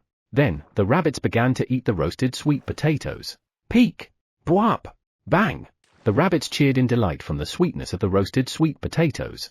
Whap! Sejun also took a bite of the roasted sweet potato. Ah, it's delicious. I wonder if Theo is doing well? By now, Theo should have arrived at the 38th floor. As Sejun had expected, the diligent Theo had descended the tower and arrived at the 38th floor. Oh. He's here. Is that the cat? The Phoenix Guild hunters who discovered Theo ran over. But the number of hunters had doubled since before. A few of Kim Dong-sik's party members had spread rumors about the magical cherry tomatoes, causing the increase. The miraculous cherry tomatoes that made you lose weight just by eating them attracted the hunters' curiosity. I'll buy them all, a hunter who couldn't buy last time shouted. It's not allowed, meow. We changed the way we sell them starting today, meow. Theo had received new instructions from Sejun. Starting today, we'll sell 500 cherry tomatoes to the person who offers the highest price, meow. It was like an auction for the magical cherry tomatoes. 40 tower coins for 500. As soon as Theo finished speaking, Kim Dong-sik shouted. 0.08 tower coins per cherry tomato. Kim Dong-sik, whose position at home had risen due to the magical cherry tomatoes, couldn't give them up. However, 41 tower coins. Other hunters who couldn't buy last time immediately raised the price. 45 tower coins. 45.5 tower coins. Other hunters who had come to watch also joined in, raising the price. At that moment, 100 tower coins. Chris shouted an enormous amount. 0.2 tower coins per cherry tomato. He was buying 500 cherry tomatoes for 200,000 won each. Chris had bought 30 magical cherry tomatoes in the first transaction and given them to his sister, Jenna, who was a pharmaceutical company CEO. He thought of her complaining about gaining weight from sitting all day. Jenna tried a few cherry tomatoes and was amazed by their effects, so she started researching the magical cherry tomatoes. However, she kept failing to extract the ingredients and asked Chris for more magical cherry tomatoes. She said she'd pay for it, so, without any burden, Chris spent a total of 273 tower coins to buy all 1,500 magical cherry tomatoes. When the auction ended, female hunters approached. Theo, can we take a picture with you? It's okay, meow. But give me coffee, meow. Coffee? The female hunters, who had brought lots of churu, a cat treat, were confused. Wait a minute. Max, give me some coffee. The female hunters snatched coffee from their companions. Or even spices like pepper are okay, meow. If you want to take a picture with me, show me your sincerity, meow. Theo was becoming more and more like a merchant cat out of his ambition to become a representative. Chapter 21, Making Dried Sweet Potatoes. TL, Hangak. Line up, meow. Theo had the female hunters line up and took a picture with each of them. Give me my reward, meow. After taking the picture, Theo stretched out his front paw and said, "Oh my! Look at this pink paw." Catherine was mesmerized as she gently touched Theo's front paw. Theo was a bit uncomfortable, but he waited because he had to receive compensation from this human. Here, Catherine handed over a bag containing white powder. What is this, meow? It's salt. Good, meow. Theo quickly put the salt in his bag. Pooh-hoo-hut. With this, I secure 1 hour of Theo's representative time, meow. At that moment, Theo, take this too. I feel healed thanks to you. Catherine handed Theo a packet of churro that she had brought with her. You're giving this to me for free, meow? Yeah, you let me touch your paws. Gasp. It's time for your 2-hour reminder. If you've been sitting, consider taking a moment to stand up, stretch, use the restroom, or have a refreshing drink of water. Your body will thank you. Now back to the story. Was that it, meow? Theo was greatly shocked by Catherine's words. Humans give food even if you let them touch your paws, meow. Next human, come, meow. Theo took a picture with the next human in line. Click. While taking the picture, Theo subtly placed his front paw on the female hunter's hand. Hurry up and touch it, meow. Following Theo's intention, the female hunters who took a picture with him couldn't help but touch his front paw as if they were bewitched, and they offered churro just as Catherine had done earlier. Pooh-hoo-hut. Are my paws that attractive to humans, meow? Theo licked his front paws clean and said, Pooh-hoo-hut. With this, Park Sejun's lap is mine, meow. Thanks to the female hunters, Theo had a huge misunderstanding. My status. Kim Dong-sik, who had loudly claimed he would take 200 magical cherry tomatoes home, had his shoulders slumped. At that moment, is there any human from Korea here, meow? Theo, who had finished the photo time with the female hunters, shouted, Korea? The leader is Korean. The hunters looked at Kim Dong-sik. Human, did you come from Korea, meow? Theo approached Kim Dong-sik. Yeah, I came from Korea. Why? I have something to talk about alone, meow. Follow me, meow. Theo took Kim Dong-sik to a secluded spot where other hunters couldn't eavesdrop. Morning of the 160th day of being stranded. Yawn. Sejun yawned as he woke up. He didn't sleep well last night. The rabbit couple had finally done the deed last night. Swoosh! He added a mark on the wall and started his day. He scooped some water from the small pond, washed his face quickly, and added 2 tablespoons of honey into the tumbler to make honey water. Since flowers had started to bloom on the 732 cherry tomato trees a few days ago, the number of flowers from which the bees could suck honey had increased. Yesterday, 5 new baby honeybees were added, and the amount of honey production increased dramatically, so there was more honey being produced than consumed even when drinking it daily. Sigh, sigh. The baby rabbits came out of their burrow and greeted Sejun with a weak voice in the morning. You guys couldn't sleep either? Let's just let us singles drink the honey water. Yay! Yay! The baby rabbits handed over the carrot cups they had prepared beforehand. Gulp gulp gulp. Really, you must not betray. Got it? You lifelong singles are my only hope. Sejun poured honey water for the rabbits while saying this. However, the rabbits seemed to feel burdened by Sejun's words, and left with only their honey water. Yuck! Only the black rabbit remained, taking a sip of honey water and performing a bottoms up with the cup before offering the carrot cup again. That's right, Black Rabbit, I trust you. Gulp gulp gulp. Sejun poured a full carrot cup of honey water for the loyal Black Rabbit. But the Black Rabbit also took another cup of honey water and just left. TSK. Sejun's mouth soured at the rabbit's betrayal. Gulp. Gulp. So, Sejun resolved the bitter taste of betrayal with honey water and began his morning farming. Pop. You have harvested a well-ripened magical cherry tomato. Your job experience increases very slightly. Harvesting LV3 proficiency increases very slightly. You have gained 12 experience points. Wow, E grade. Sejun set aside the E grade cherry tomatoes. He did this because the E grade had a longer shelf life than other E grade cherry tomatoes, which he could eat later. Or he thought he could get a better price if he sold them through Theo. There's nothing wrong with having a longer shelf life. As Sejun was harvesting cherry tomatoes, he began to smell something burning. I need to take them out soon. Sejun was grilling sweet potatoes for lunch. He couldn't forgive what the rabbit couple did at night, but he still wanted to give them a treat since they had worked hard. The treat here was limited to recently harvested rare grilled sweet potatoes. And as the smell of grilled sweet potatoes ripened, Sejun began to take them out.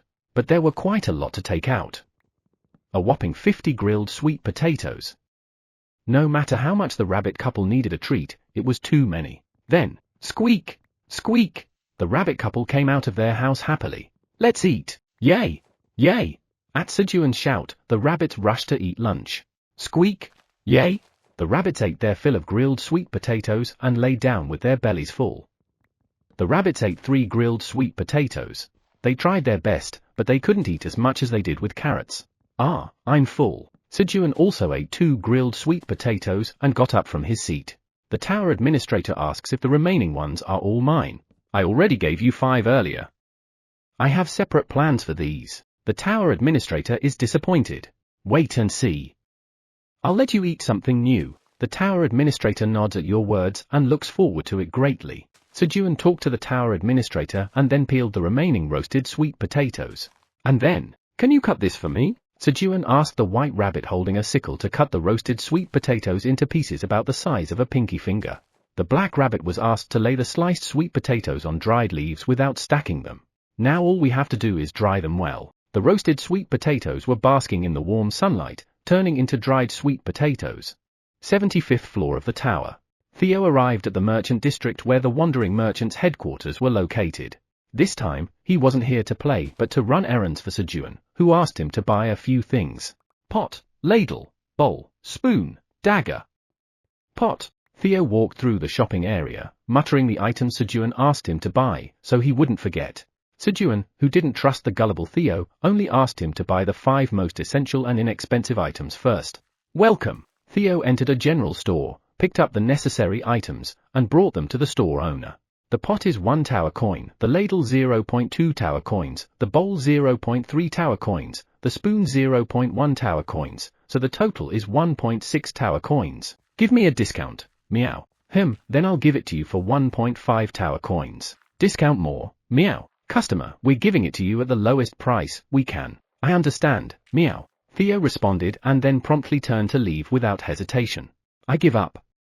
I'll give it to you for 1.3 tower coins. 1.2 tower coins. Or I'll just leave. Meow. Sigh. Fine, 1.2 tower coins. Here. Meow. Theo purchased the items and left nonchalantly. However, thump. Thump. Theo's heart was beating intensely. Phew. I did it. Meow. Sejun had instructed Theo to haggle at least 3 times as a minimum precaution against being a sucker. As soon as the opponent quotes the price, ask for a discount, and if they refuse, leave without hesitation. If they hold you back, haggle more and buy after a total of 3 discounts. Following Sejun's instructions, Theo went to the blacksmith and also tried haggling 3 times, eventually buying a 20 tower coin dagger for 13 tower coins. Pooh hut. Now I'm a wandering merchant who knows how to haggle. Meow. As Theo was about to head to the 99th floor, feeling proud. This is an item from outside the tower. From outside. Yes. If you take this to the upper floors. He heard a familiar voice. When Theo turned his head, there was the goblin wandering merchant Scaram trying to cheat another rookie fox wandering merchant. That bad guy. Don't believe Scaram's words. Meow. That guy is a scammer. Meow. Theo interfered with Scaram's scam to prevent the new wandering merchant from being fooled like he was. Sejun had prevented Theo from being a sucker in their transactions, but he hadn't anticipated Theo's meddling. What? Do you have any evidence that I'm a scammer? Scaram looked at Theo with momentary confusion, but quickly raised his voice and yelled. He must have said that the tumbler had preservation magic on it, right? Don't believe him. This tumbler only blocks contact with the outside and prevents heat transfer, causing the temperature to drop slowly. Theo recalled Sejun's words and spoke confidently. Prove it. As Theo's words were correct, Scaram backed off, thinking the deal was off this time. Thank you. Thanks to you, I didn't fall for the scam. What's your name? My name? I'm Theo. Oh, so you're Theo. Thank you so much for your help. Yeah, be careful. Don't be a sucker. Okay. Goodbye. Theo saved a potential victim and happily went up to the 99th floor. In the merchant area where Theo disappeared, the rookie fox wandering merchant entered a store in a quiet alley. Welcome. What can I get for you? Eternal gold. The rookie fox wandering merchant bypassed the store owner and pressed a shield hanging in the corner. Clink. The shield slid back, revealing a staircase leading underground. As they went down the stairs, they saw bustling merchants. Agent Jerez, how did the operation to arrest Skaram go? I'm sorry. It failed. Jerez, a member of the Secret Inspection Bureau of the Wandering Merchant Association, was on a mission to capture Skaram, who was scamming rookie wandering merchants, by disguising as a rookie merchant and catching Skaram in the act. If it wasn't for that guy. Gritting his teeth, Jerez thought of Theo. Hee. Just thinking of Skaram's embarrassed face makes me feel good. Unknowingly, Theo had ended up helping Skaram. A luxury foreign car arrived in front of an apartment in Bushan. Is this Sejun's house? Kim Dong-sik recalled his conversation with Theo. What do you want to talk about? Let's make a deal. A deal? Theo took out a contract.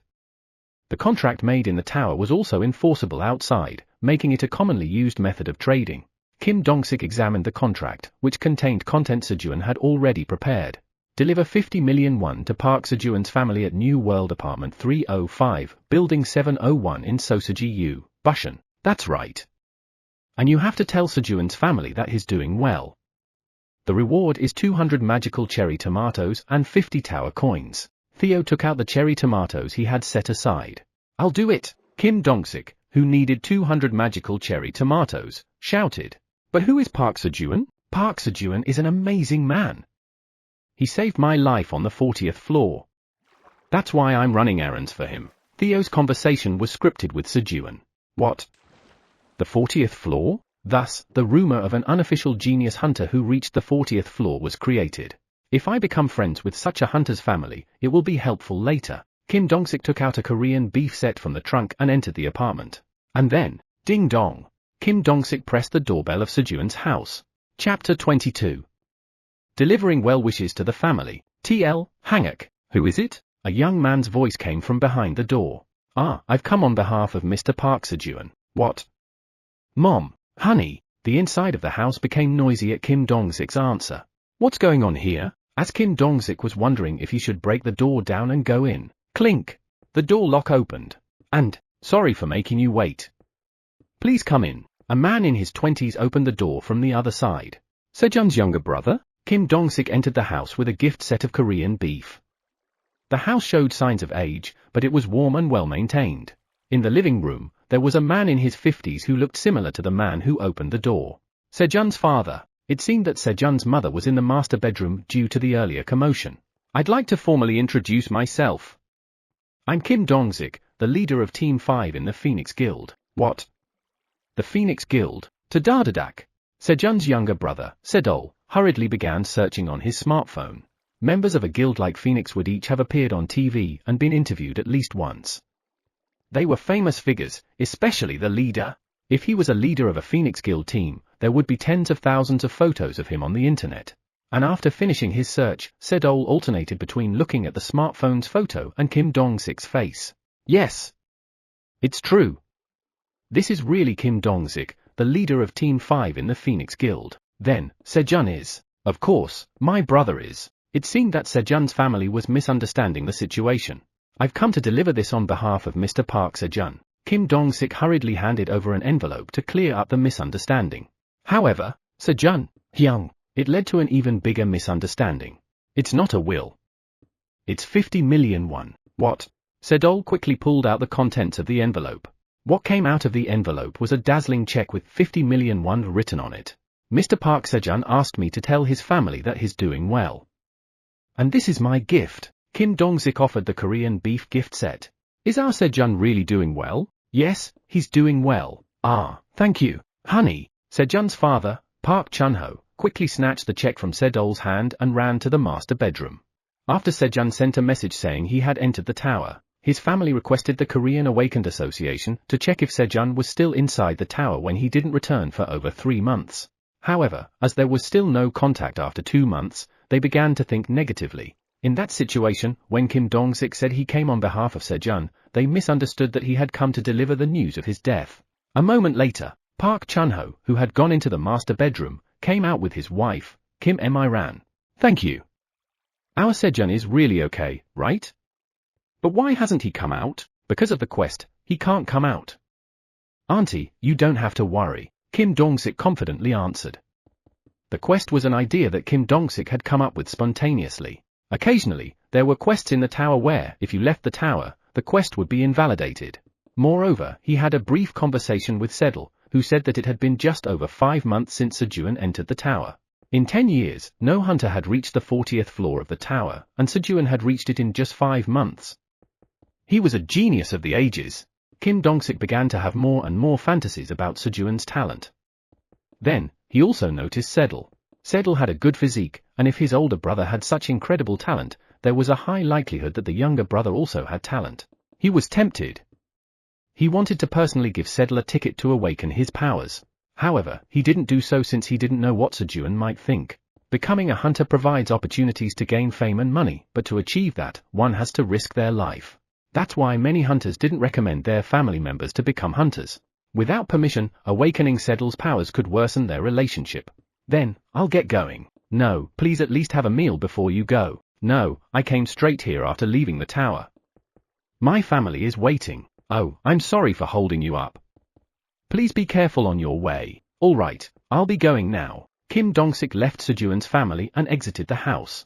The contract in Kim Dong-sik's possession began to burn with a blue flame, signifying the contract had been fulfilled. It was a magical flame, so it didn't burn anything else. Mission accomplished. Vroom. Kim Dong-sik started his car and headed home. Now, it was time to take the magical cherry tomatoes and secure his position as the head of the family. Day 161 of being stranded. As soon as he woke up, he marked a line on the wall before washing his face. They must have received it, right? Sejun thought about his family. Surely, the magical cherry tomato had become known outside, so they would know that he was alive. So, he wanted to send money to let them know that he was really doing well. At that moment, buzz! The poison bees were busy flying around near the tall corn stalks. As Sejun approached, he noticed that the corn stalks, which he had not paid much attention to before because they were growing like weeds, now had flowers blooming at the tips. In addition, the sprouts of the seed potatoes he bought from the seed store were also growing. I'm sorry, guys. I haven't been paying much attention to you lately. Swoosh! Sejun hurriedly washed his face and watered the corn and potato sprouts, apologizing. Thanks to that, the rabbits also started working as soon as they woke up. Out of 200 corn seeds, 139 had grown, and out of 400 seed potatoes, 282 sprouts had emerged. The germination rate of the seeds he bought from the seed store seemed to be fixed at around 70%. I need to observe them a bit more. Sejun watered the growing corn and potatoes and prepared breakfast. Today's breakfast menu was dried sweet potato slices, which had been sun-dried yesterday, and carrots. He had flipped the sweet potato slices once before going to bed to make sure they dried well. Sejun picked up a dried sweet potato with his fingers to see if it had dried well. It was well dried on the outside, so it didn't stick to his hand. Good. Sejun was satisfied and put the dried sweet potato in his mouth. Chewing on it, the unique scent of dried sweet potatoes and the concentrated sweetness from the sun-dried moisture delighted Sejun's taste buds. And the chewy texture unique to dried sweet potatoes added to the enjoyment of eating. The rabbits, having finished their carrots, looked at Sejun with hopeful eyes, as if asking if they could eat the new food. Sejun nodded, and the rabbits rushed towards the dried sweet potatoes. With ecstatic expressions, the rabbits began to eat the dried sweet potatoes, seemingly intoxicated by the enhanced sweetness. The tower's administrator asks if you've forgotten something. I got it. Sejun filled the plastic bag he had used for the apples on the first day with dried sweet potatoes. Eat up. The entire bag of dried sweet potatoes disappeared. The tower's administrator is delighted with the sweetness of the dried sweet potatoes. Sejun quickly began to eat the dried sweet potatoes as well. He had dried 40 sweet potatoes, and they were likely to be gone by the end of the day. After breakfast, Sejun took 3 carrot tops with about a finger's length of stem left, which the rabbits had eaten and left behind, and went to the field where he had harvested sweet potatoes a few days ago. The field had already been leveled by the black rabbit with a hammer, and 2 rabbits with shovels had created furrows, making it a perfect place to plant new crops. Sejun dug up the soil and planted the carrot tops so that the stems were not buried in the dirt. You've planted the tops of carrot roots. The probability of carrot roots taking hold increases due to the effect of seed sowing LV2. The proficiency of seed sowing LV2 increases very slightly. After accidentally discovering that carrot tops could sprout on their own, Sejun banned the rabbits from eating the tops. He planted about 3 to 5 carrot tops left by the rabbits every day. Of course, a few of the previously planted carrots were preparing to flower and produce seeds. When planting the third carrot top, the proficiency of seed sowing LV2 increases very slightly. The proficiency of seed sowing LV2 is filled, and the level increases. Oh, the level of the seed sowing skill increased. This is what's great about farming. As you work hard, little by little, it builds up and gives unexpected rewards. Today was another rewarding morning. Hum. Sejun hummed a tune as he began harvesting cherry tomatoes. While harvesting cherry tomatoes, you've obtained 1 milliliter of honey from cherry tomato flowers.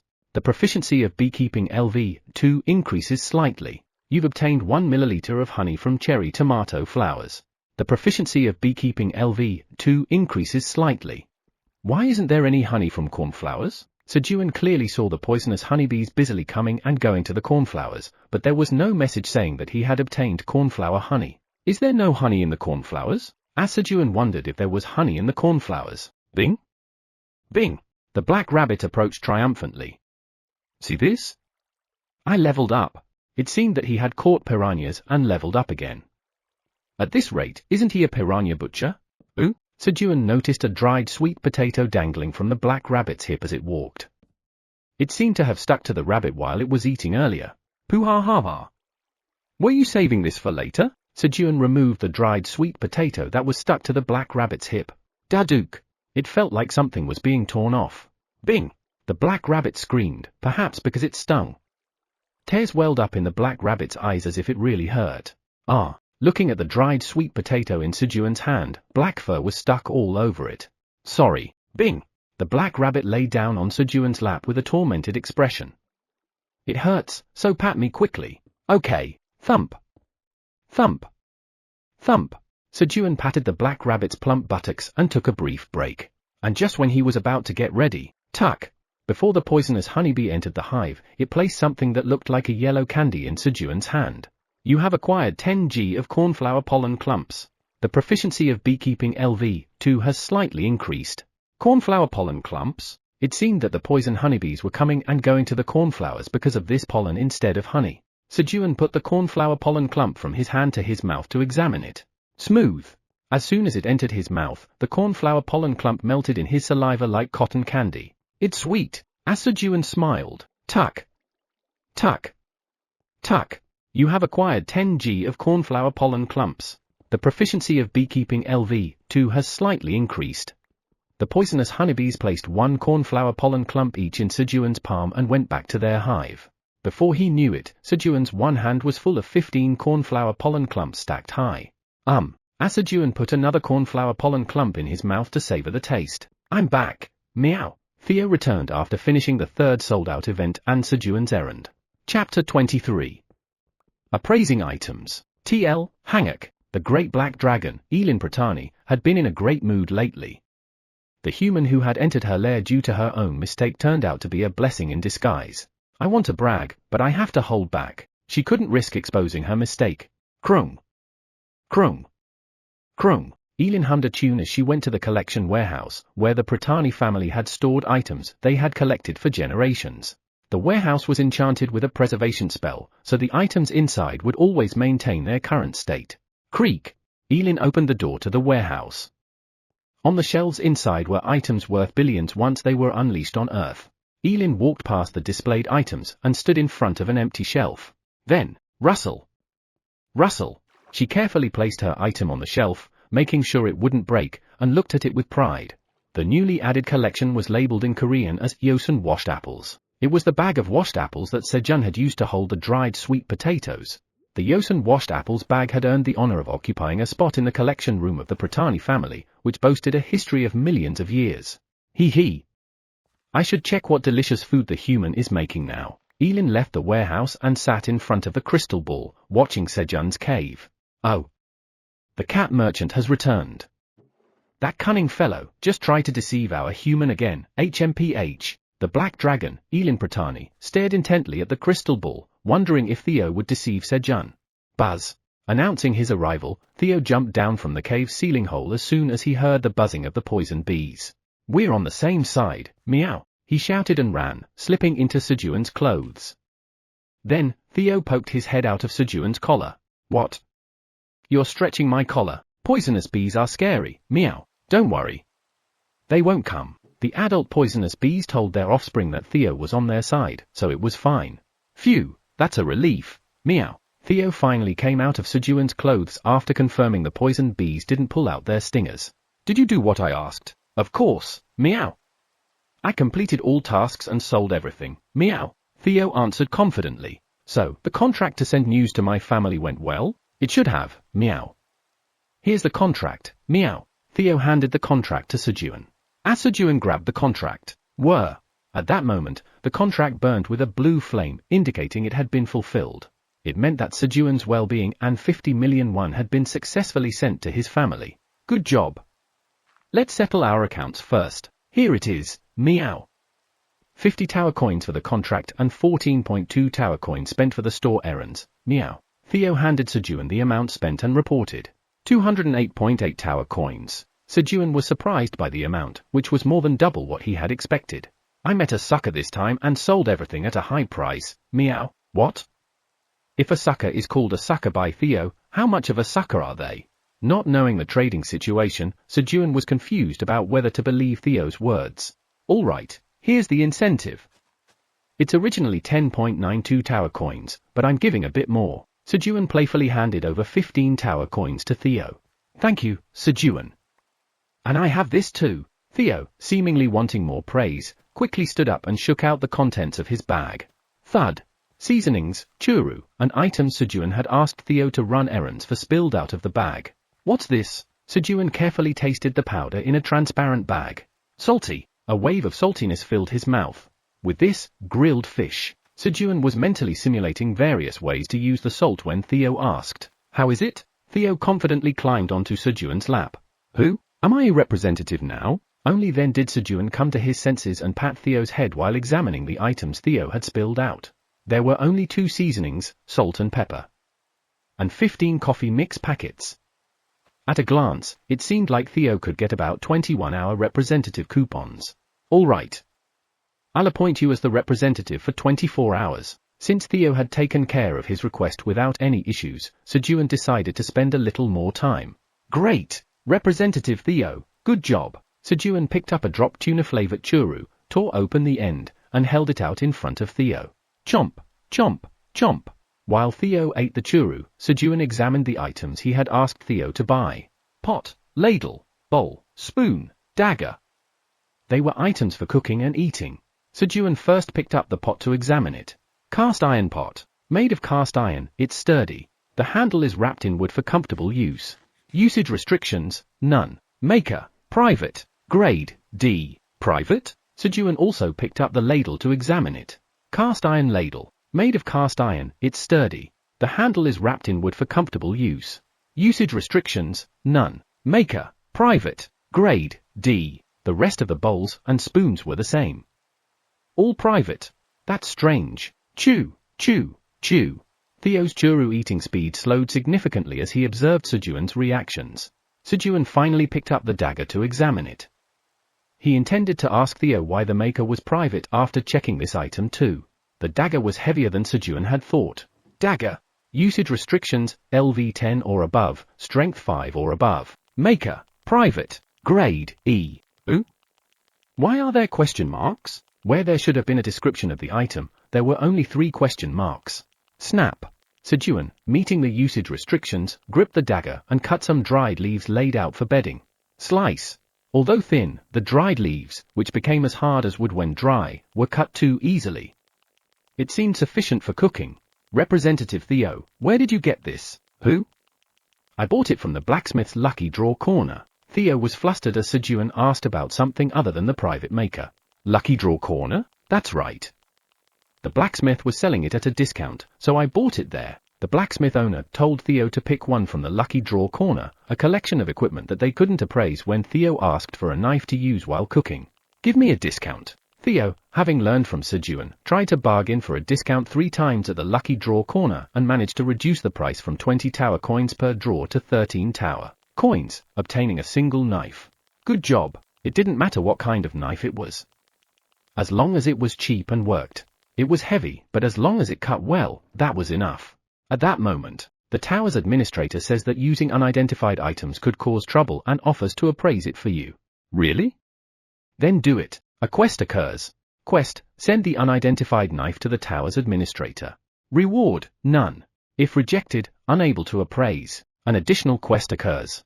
Quest, give the tower's administrator dried sweet potato as a gift.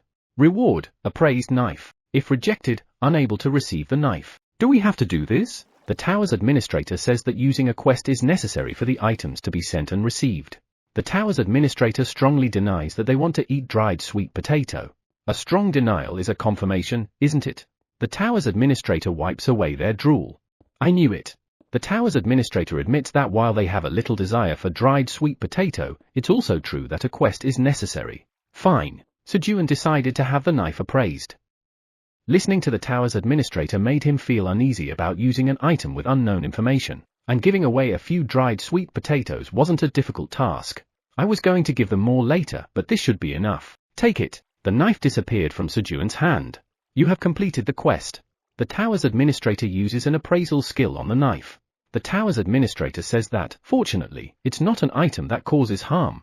Really? Sejun took a handful of dried sweet potatoes from the leather pouch where he kept his potatoes.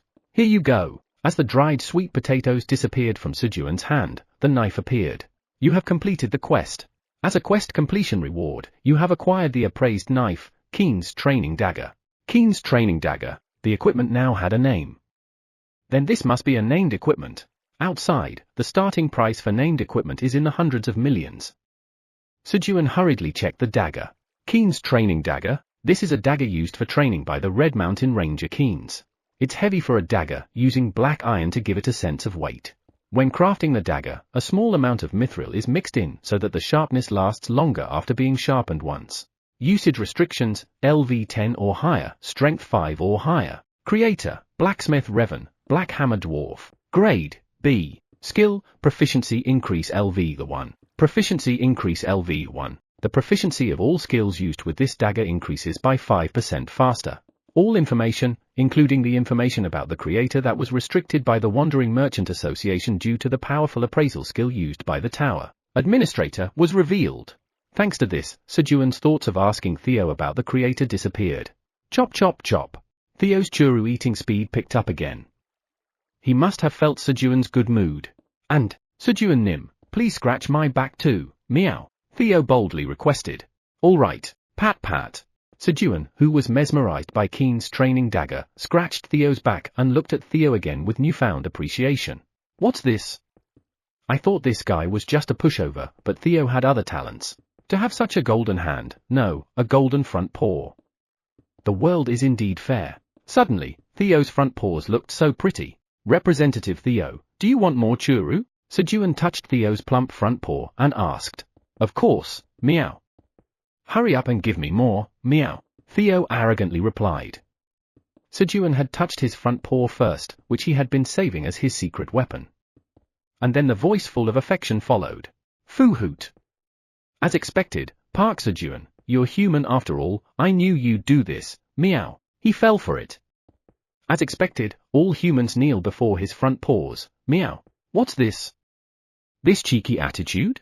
Sejun became uncomfortable with Theo's cocky attitude, and his thoughts of permanently reinstating Theo as representative began to fade.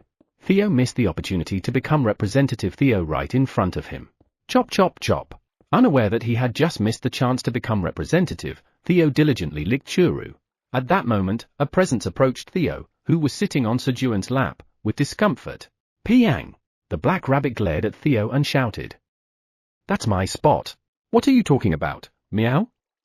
This is the representative seat, meow. Piang! The black rabbit took out his hammer and replied. I don't know.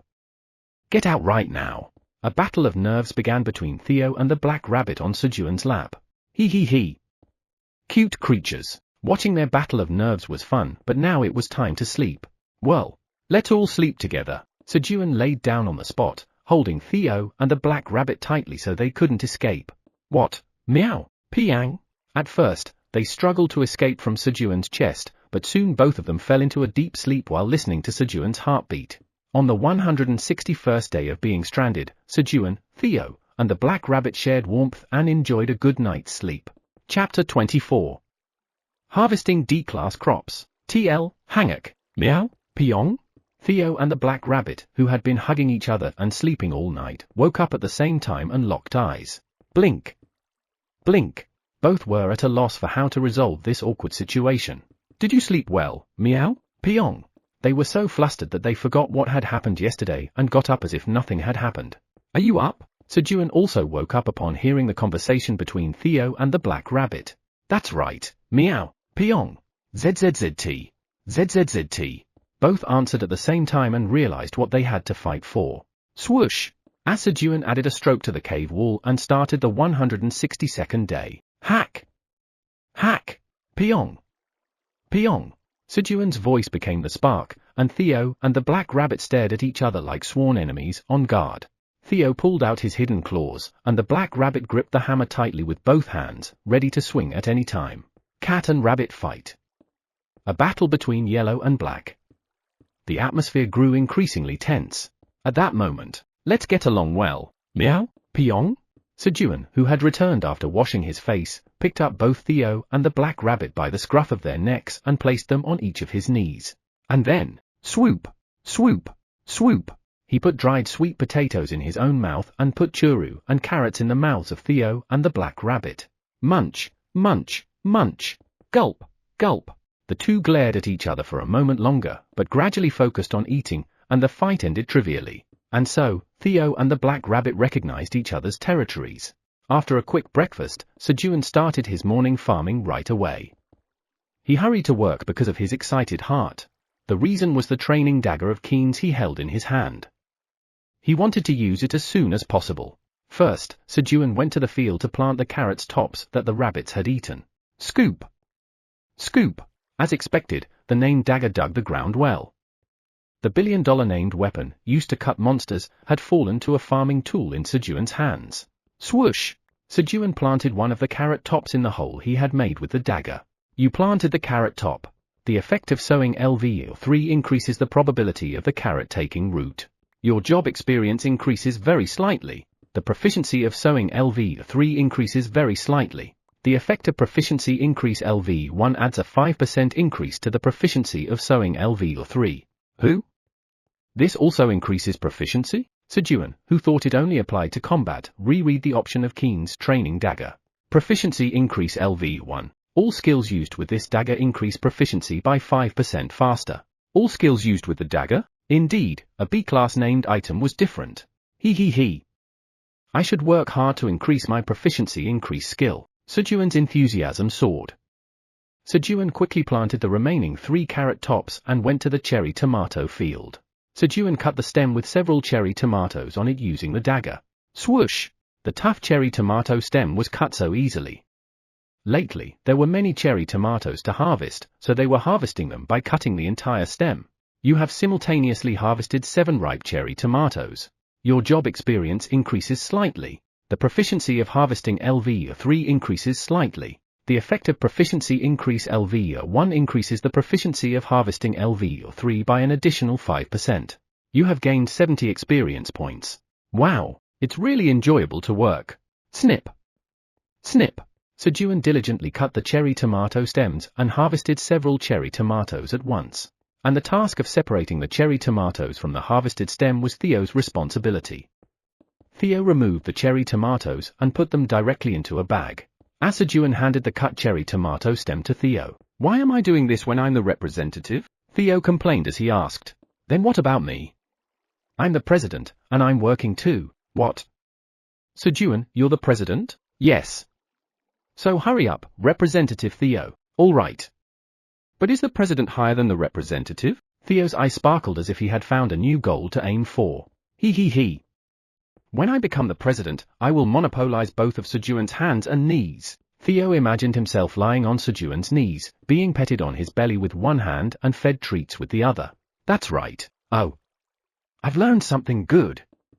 I'll work even harder. Eat while working. I don't like this. Theo didn't like cherry tomatoes. Sejun thus motivated Theo and went back to harvesting cherry tomatoes. At that moment, meow. As lunchtime approached, the black rabbit called Sejun to move the piranhas he had caught. Today, he caught more piranhas than usual, to pay for Theo's weekly salary. Before wrapping the piranhas in leaves, Sejun seasoned them with salt and pepper. He grilled 3 fish first, seasoning each with salt, pepper, or both, not knowing which seasoning the rabbits and Theo could eat. If there's any left over, I'll just eat it. Finally, they could eat seasoned food. Sejun, with a fluttering heart, wrapped the rest of the piranhas in leaves and placed them in the fire. Then he waited for the grilled fish to be done. Today, there were many exciting things. After a while, the smell of grilled fish began to fill the cave. Let's eat, Sejun called the white rabbits. Peep! Meow! At Sejun's words, the white rabbits answered and prepared the rest of the meal. The wife rabbit grilled green onions, while the other white rabbits brought sweet potatoes and carrots from the storage. Chomp! While the rabbits ate carrots and waited for the other dishes to be ready, Sejun didn't put anything in his mouth. When you're hungry, your taste buds become more sensitive. Sejun waited and waited, focusing all his taste buds on the seasoned grilled fish. And finally, it's done! After a long wait, the grilled fish Sejun had been waiting for was finally ready. When he removed the leaf covering the fish, steam rose, and the smell of pepper spread. The first grilled fish he took out was a piranha seasoned only with pepper. Sejun deeply inhaled the aroma. Let's try it. Do you guys want some? Sejun cut the pepper-seasoned grilled fish into small pieces and distributed them to the rabbits. However, cough, cough. The white rabbit started coughing, as if the pepper was too spicy for them. Bang! Fortunately, the black rabbit seemed to have discovered a whole new world and ate it enthusiastically. And then, Representative Theo, would you like to try? I'll pass. You think I'd play around with fish? Theo was a pure fish lover. Luckily, the white rabbits enjoyed the grilled fish seasoned with salt. Thus, the pepper became a seasoning just for Sejun and the black rabbit. After lunch, gulp, Sejun sat on his designated seat, where the sun shone, and drank coffee for the first time in a while. Carrot harvesting was over, except for those flowering for seed collection. In the afternoon, there was nothing left to do besides harvesting cherry tomatoes, so they had some free time. I'm sleepy, bang! As soon as Sejun sat down, Theo and the black rabbit naturally took their places on Sejun's lap and napped. Snoring, snoring, the two quickly fell asleep. As a result, Sejun, who couldn't get up, spent his time gazing at the sky. At that moment, buzz, buzz, 3 baby bees, the size of a thumb, hatched from the hive and went out into the world. When the cherry tomato field was in full bloom, the queen bee began laying eggs in earnest. And now, 3 to 5 baby bees were born every day, and the number of bees soon exceeded 50. To be exact, there were 53. Buzz. The adult bees began teaching the baby bees their work. It was a peaceful sight. Sejun watched the adult bees teaching the baby bees while finishing his coffee. Now, wake up! Sejun woke Theo and the black rabbit. 5 more minutes. Yawn. Theo and the black rabbit, who were making a fuss about sleep. Thunk. Sejun grabbed the back of Theo and the black rabbit's necks, set them down on the ground, and stood up. Now, let's get to work. Sejun went back to the cherry tomato field and harvested the tomatoes. Rustle. Rustle. Hee hee hee. They cut so well. Thanks to the stems cutting so easily, Sejun naturally became excited. Sejun was so absorbed in harvesting the cherry tomatoes that he didn't notice the time. I'll be going now. As soon as Theo filled his bag with cherry tomatoes, he prepared to descend the tower and save the remaining time for Representative Theo to use later. He planned to sell the carrots and sweet potatoes after the next harvest, as there wasn't enough for the rabbits and himself. All ready? Take this grilled fish with you. Thank you. Theo carefully put the grilled fish that Sejun gave as his weekly pay into his bag. When you stop by the store district, be sure to visit the forge and try your luck at the lottery corner. Got it. Sejun made Theo buy the necessary items from the store again, and on the way, he also made him try the equipment lottery at the blacksmith's. Sejun didn't want to waste Theo's dazzling talent. I'll be back, meow. Theo went down the tower again for the 4th transaction. While sending Theo away and harvesting cherry tomatoes, you have simultaneously harvested 6 well-ripened magical cherry tomatoes. Your job experience greatly increases. The proficiency of harvesting LV3 greatly increases. Due to the effect of proficiency increase LVU1, the proficiency of harvesting LVU3 increases by an additional 5%. You have gained 90 experience points. Ooh? 90 experience points? It wasn't the experience points one could get from harvesting 6 cherry tomatoes. Sejun examined the harvested cherry tomatoes. 3 were the original cherry tomatoes, but the other 3 were different. Magical cherry tomato, a cherry tomato grown inside the tower that has absorbed enough nutrients and has a delicious taste. When consumed, it breaks down 20 g of fat in the body and increases magic power by 0.2 for 10 minutes. The effect can be stacked up to 10 times within an hour. When a non-awakener consumes it, it breaks down 20 g of fat and revitalizes the body. The taste has improved as it was cultivated by a tower farmer who just got the hang of farming. Cultivator, Tower Farmer Park Sejun. Expiration date, 60 days. Grade, D. It was a D-grade crop. The fat breakdown, magic power increase, and expiration date were all doubled. But what caught Sejun's eye was something else. It tastes better? Sejun immediately put the D-grade magical cherry tomato in his mouth. Pop. Crunch. As soon as he bit into the cherry tomato, a stronger sweet and sour taste swept through his mouth. It's delicious. Gasp. Sejun quickly came to his senses and hastily put the D-grade cherry tomatoes into his pocket separately. He didn't know from where the tower administrator might be watching greedily, and the black rabbit as well. But he was already caught. Pyong. The black rabbit that had been watching Sejun from a while ago rushed over and shouted. What are you eating alone? Sure. Sejun put his index finger to his lips and quietly took the black rabbit to a corner of the cave. There were only 3 D-grade cherry tomatoes, and the other white rabbits might feel left out if they found out. You have to eat quietly. Got it? We're accomplices now. Sejun warned the black rabbit and gave him a D-grade cherry tomato. Pyong. The black rabbit nodded confidently and replied. Don't worry. Okay. Sejun trusted the black rabbit and went back to harvesting cherry tomatoes. And shortly after, slurp. Slurp. Slurp. The sound of the black rabbit sucking up cherry tomato juice echoed throughout the cave. Hey! You said not to worry. Fortunately, 10 more D-grade cherry tomatoes were harvested before that, so the white rabbits didn't have to be left out. The tower administrator feels left out because you didn't give them any. I told you I'd give you some. On the 162nd day of being stranded, everyone truly tasted the D-grade magical cherry tomato without anyone feeling left out. Who? I feel somewhat left out. Meow. Theo went down the tower, feeling strangely left out. Chapter 25. Catching a falling baby bear. TL, Hanguk, CEO, we've tried all extraction methods, but we failed to extract a new component from cherry tomatoes. Really? Jenna, the CEO of the pharmaceutical company Ista, who was leading the research team herself, bit her nails. It was her habit when she was deep in thought. Is it really impossible to extract from the items? Her younger brother Chris had told her that it was impossible to extract anything from the items, and she had gotten excited and overreacted. However, the clinical trial results are very good.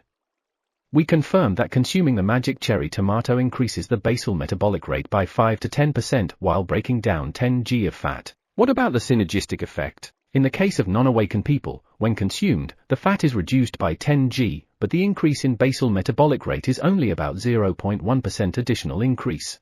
The additional effect is minimal. I see. Jenna, who had experienced the magic cherry tomato herself, knew best. She just wanted to verify the exact numbers.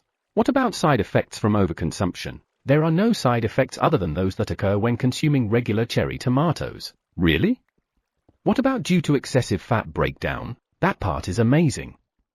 Even if you overdose on magic cherry tomatoes, if your body has low fat, it doesn't break down fat below 7 to 9% body fat.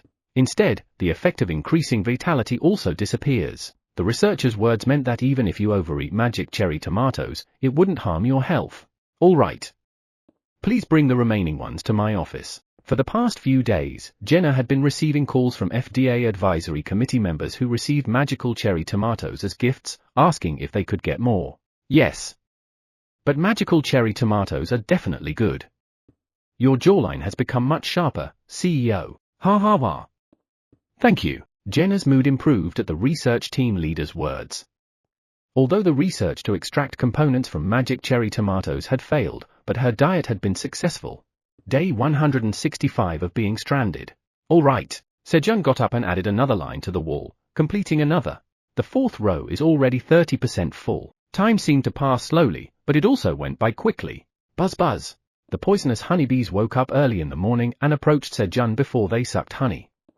The number of poison honeybees had increased by 7 in 2 days, totaling 60. Did you all sleep well? Rub rub. The poison honeybees responded by rubbing their tail parts on Sejun's body. Just then, squeak, pitter-patter, thump. The rabbits woke up and greeted Sejun in the morning. Sejun and the rabbits ate a simple meal of sweet potatoes, carrots, and refreshing honey water before starting their morning farm work. Starting today, Sejun's tasks included cutting the green onion leaves that wife rabbit used to do. As the wife rabbit's belly grew larger, she was given easier tasks like preparing meals and picking cherry tomatoes from the stems harvested by Sejun. Scrape. Scrape. Sejun cut the green onion leaves at an incredible speed. With the keen's training dagger, Sejun could be called the almost unrivaled leaves cutter in this cave.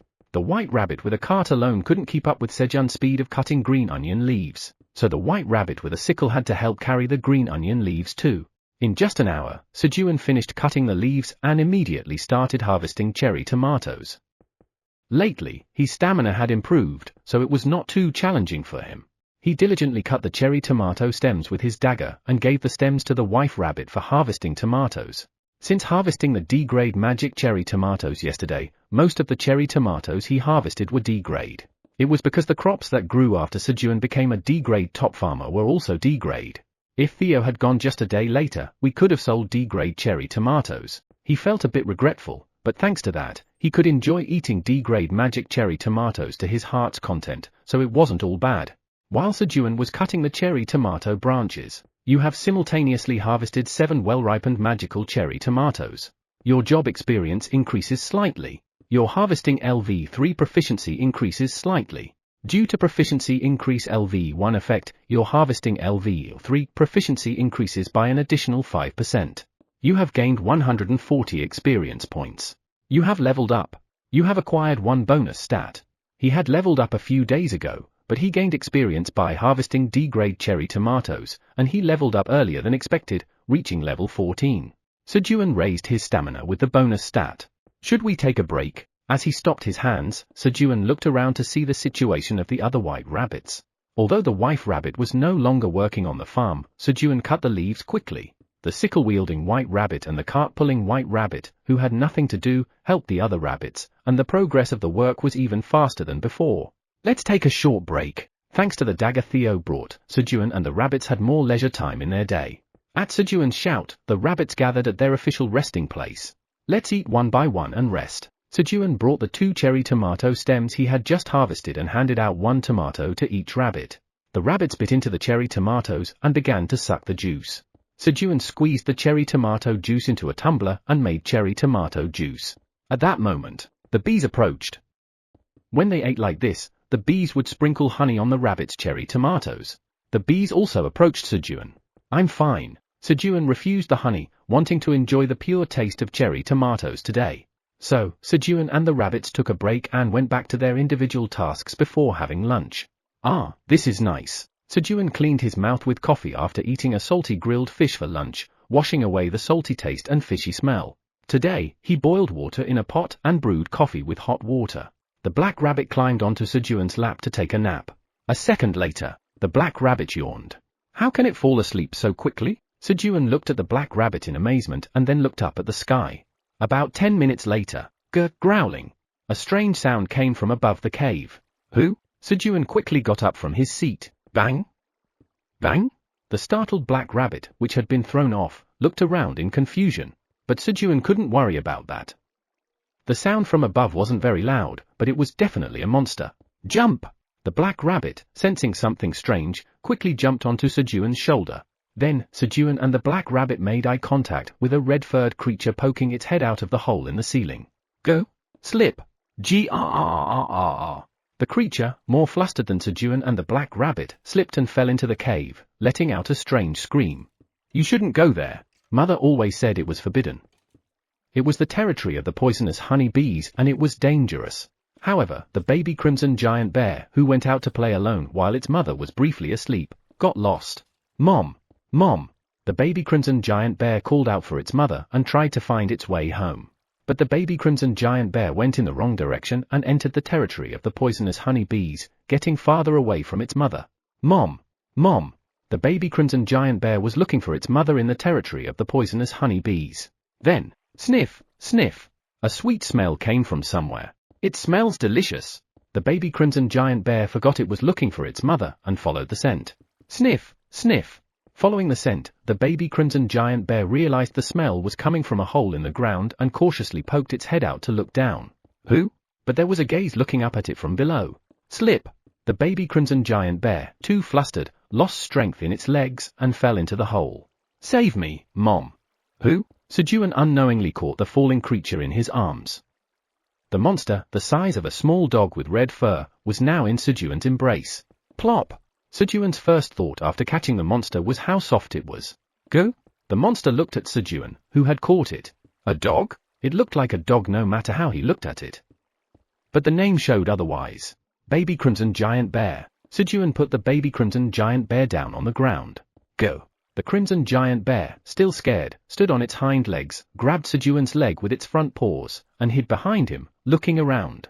What should I do with this? Sejun was lost in thought about what to do with the suddenly appeared crimson giant bear. The presence of a baby meant there was a mother who might be looking for her baby somewhere. While Sejun was worrying, wobble, wobble, the baby crimson giant bear, thinking there was no one to attack him, began to explore the cave. The first place it went was the water bottle filled with honey, which had a sweet smell. However, buzz, buzz, sting, as the poisonous honeybees pulled out their stingers to attack the intruder that not only invaded the cave but also targeted the honey. Quee-ya! Quee-ya! The baby crimson giant bear screamed and quickly hid behind Sejun's legs again. Buzz, buzz. The poisonous honeybees were circling around the baby crimson giant bear, preparing to attack. Wag, wag, wag. Shiver. Scared, the baby crimson giant bear trembled and even peed itself. It was too pitiful. It's okay. Sejun calmed down the poisonous honeybees and sent them away. Quee-ya! As the poisonous honeybees' bees disappeared, the baby crimson giant bear clung to Sejun, asking to be hugged. What is wrong with him? Sejun hugged the baby crimson giant bear for now. Quaroom! What? As soon as he was hugged, the baby bear fell asleep in an instant. Why? The black rabbit did the same. Why do they sleep so well in my arms? Sejun, puzzled, gently put the baby bear on his designated seat. He then asked the black rabbit to watch over the baby bear and began his afternoon farming. Sejun was concerned about the baby bear and checked on it from time to time. While checking on the baby bear periodically, he could not see the black rabbit and the baby bear who were supposed to be on his designated seat. No way. He worried that the baby bear might have eaten the black rabbit. Sejun hurriedly looked around and heard the sounds of the black rabbit and the baby bear near the pond. Bling! Plop! Quee-ya! When the black rabbit showed the baby bear how to hunt piranhas, the baby bear looked at the black rabbit with admiring eyes. Bling! Bling! The black rabbit looked at the baby bear with a proud expression. Did you see what your big brother did? Quee-ya! Quee-ya? The baby bear nodded in response. Big brother, you're amazing. Can I eat this? Bling! The black rabbit answered cheerfully. Of course. Quee-ya! The baby bear, with the black rabbit's permission, began to eat the piranhas hurriedly. Sejun decided to leave the baby bear's care to the black rabbit for now, watching the two of them. On day 165 of the being stranded, the lost baby crimson giant bear began to stay with them. Chapter 26, Multi-Story Farming. TL, Hangak. Slurp, slurp. Munch, munch. Sejun woke up to the sound of something being eaten and hurriedly checked beside him. It's not here. The baby bear, which should have been sleeping next to him, was nowhere to be seen. Sejun had a hunch about who was making the eating noise. The baby bear seemed to have woken up hungry and started eating something. As Sejun got up from his spot and headed towards the source of the sound. Bang! Whoosh! Whoosh! Bang! Bang! Bang! The black rabbit rushed out of the burrow and swung its hammer at the food thief as punishment. Cooing?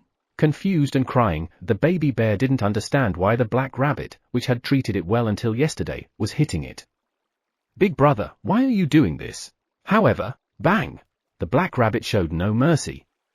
Who dared to touch their storage? Bang! Bang! Bang! Bang! The white rabbits also came out and surrounded the baby bear, stomping the ground with their feet to express their displeasure. They were angry that their carefully grown crops were being stolen and eaten without Sejun's permission. Don't be too mad. How much can a baby eat?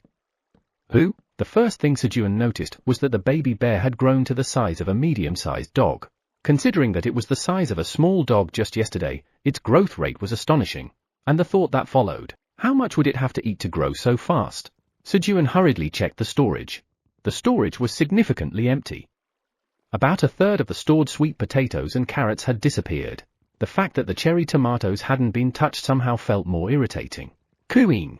As soon as the baby bear saw Sejun, it rushed towards him, expecting him to protect it and asking to be hugged. Thud! It felt much heavier than yesterday, and its strength was completely different.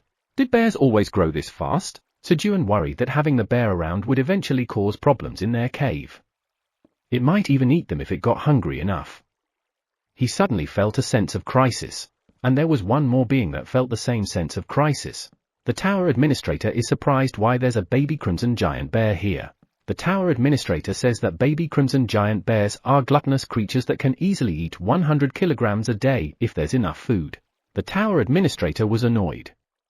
Humans' food storage was being plundered. They had been struggling to establish connections with the humans and were barely receiving anything in return.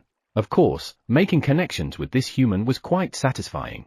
However, a baby crimson giant bear stealing food from human storage was unforgivable. Absolutely unforgivable.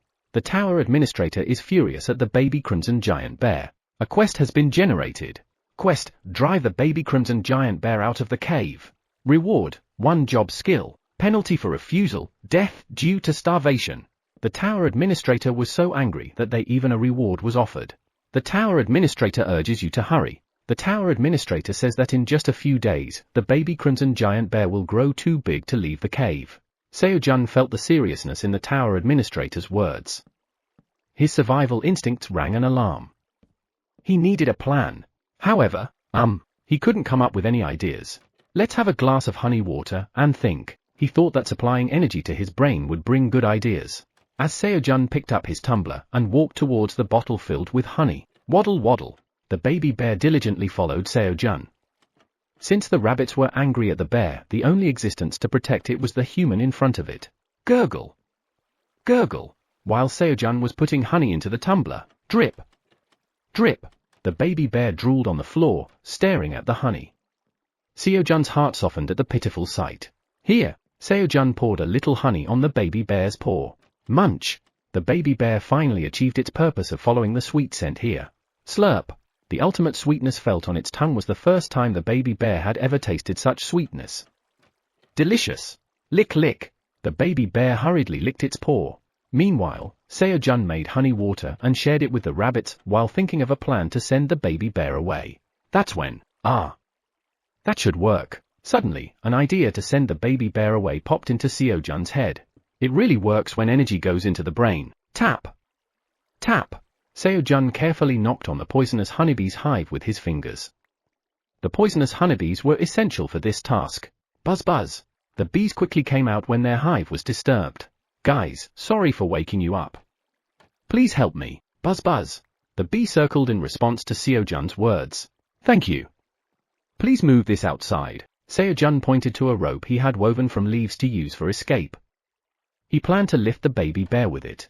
Rabbits, you go up and receive the rope. Squeak! Swoosh! Swish! The rabbits replied and went up to the hole in the cave ceiling. They would have liked to bring the rope up themselves, but the rope's weight made it impossible to jump out of the cave while carrying it. Buzz buzz! Buzz buzz! Meanwhile, the poisonous honeybees clung to the end of the rope and flew towards the hole in the ceiling. And then, he tied the other end of the rope around the baby bear's body. Munch? The baby bear looked confused as to why it was being tied up. Now it's time to go to your mom. Munch! Munch! The baby bear started crying at the mention of its mom. It seemed to have just remembered her. The poisonous honeybees carried the rope up, and the rabbits received it. Pull! Sejun raised the baby bear's body and shouted with his hands up in the air. Squeak! Swoosh! Swish! Buzz! Buzz! The rabbits and the poisonous honeybees joined forces to pull the rope. However, slurp! Slurp! The baby bear just kept licking its paw without moving. Let's try it again. This time, we'll pull simultaneously on the 2. Ready? 1, 2. Squeak. Swoosh. Swish. Buzz. Buzz. At Sejun's second count, the rabbits and poisonous honeybees pulled with all their strength. The baby bear's body moved 5 centimeters. It's working. 1. 2. 1. 2. Following Sejun's command, the rabbits and honeybees managed to lift the bear cub, and after an hour, they finally got the cub out of the cave. Quest completed. As a quest reward, you have acquired the job skill, Seed Harvesting LV1. Seed Harvesting? Sejun checked the skill. Job skill, Seed Harvesting LV1. Slightly increases the probability of obtaining better seeds when harvesting crops. While Sejun was checking the skill, peek, pa, the rabbits untied the ropes wrapped around the bear cub's body. When the rabbits had untied all the ropes, cooing, the roar of the mother crimson giant bear, searching for her cub in the distance, echoed. Cooong. Cooong. The bear cub ran towards its mother, calling for her. Phew. You guys did a great job. Sejun reached out his hand to the rabbits jumping into the hole. However, swish, the rabbits used their long ears to change direction, avoiding Sejun's hand, stepping on his shoulder or head, and landing on the ground. And, buzz buzz, the honeybees headed to the cherry tomato field to replenish their energy. On the 166th day of being stranded, Sejun, the rabbits, and the honeybees protected the cave's food supply and peace from the bear cub that would grow into a fearsome predator. Tower 75th floor, Wandering Merchant Association Secret Inspection Bureau, Director's Office. Agent Jeras, I will give you a new mission. Yes. After the failed capture of Skaram, Jeras, who had been waiting for a new mission, answered enthusiastically. This mission is to investigate a wandering merchant. An investigation? Yes. A new wandering merchant sales have suddenly surged recently, and it's suspicious. Find out what caused the increase in sales. Leave it to me. Here is the information of the wandering merchant to investigate. Study it and dispose of it. Yes. Jeras left the director's office and turned the first page of the document containing information about the subject of his investigation. In the portrait, there was a cat with a bewildered expression. But the face looked quite familiar. Could it be? Jeras hurriedly checked the name. Name, Theo. It was him. The wandering cat merchant who had interfered with his Skaram capture operation. Theo. I got you now. I'll expose your corruption. Jeras gritted his teeth and moved to dig up Theo's corruption. All right. As soon as Sejun opened his eyes, he added a line on the cave wall. It was the morning of the 170th day. Peep. Pa. Peng. The rabbits came out of the burrow, greeting him in the morning. Right. Good morning. Buzz buzz. The honeybees also came and rubbed their tails, greeting him in the morning. Just as Sejun was exchanging morning greetings with the cave family. Guang. The baby bear poked its head through the ceiling hole. The baby bear, which appeared after 4 days, had grown larger than a large dog. If they hadn't let the baby bear out then, just thinking about it was dizzying. However, Kuong. This time, the mother crimson giant bear was with them. The mother crimson giant bear was so big that her body couldn't be seen properly. The flustered Sejun and the rabbits. No matter how hard the black rabbits had hit, calling the mother like this? Kuoroyang. The tower's administrator conveys that the crimson giant bear wants to feed honey to her cub. Fortunately, the tower's administrator interpreted the mother crimson giant bear's words. Oh.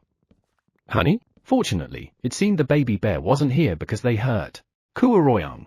The tower's administrator conveys that the crimson giant bear will protect the surrounding area in exchange for giving honey. All right. If the crimson giant bear protects the surroundings, they can secure enough safety when going outside the cave. As Sejun agreed, Koararururiang. The mother crimson giant bear growled softly and left the cub behind before leaving the area, as a way of marking its territory. Guong. Guong. The baby bear asked for honey as soon as its mother left. Wait. As Sejun wondered how to give the honey. Wait a minute. A good idea came to mind. With that size, the baby bear could lift Sejun, couldn't it? Sejun had the honeybees give a rope to the baby bear. And then, pull. Guyuang. The baby bear effortlessly pulled Sejun up. It was like a baby bear elevator. Juruk. Climbing up the rope, Sejun looked down. He saw the crops he had grown. I'm finally leaving this place. As the rope went up, Sejun's heart raced with tension and anticipation for the 99th floor of the tower. Chak. Finally, Sejun stepped onto the ground of the 99th floor. However, what is this? What Sejun saw as soon as he left the cave was an endless wasteland. There was not a single blade of grass around. And in the distance, a red beam of light shot into the sky. That must be the waypoint. He need to go there to find a way out of this tower. However, Sejun didn't have the power to go through the monsters to get there. The deal with the Crimson Giant Bear was to protect this place, not to take him there. Of course, he tried to ask the Crimson Giant Bear through the tower's administrator to take him there, but the tower's administrator conveys that the Crimson Giant Bear has refused. The tower's administrator says you'll need to defeat approximately 3,000 monsters to reach the waypoint. Phew. Sejun looked at the waypoint with regret. But still it's better than not being able to see it. Sejun focused on the improved situation and gave the baby bear 2 spoonfuls of honey on its paw. And then, let's plow the field. With 2 shovel rabbits, Sejun began to create a new field on the 99th floor. On the 170th day of being stranded, Sejun attempted multi-story farming for the first time.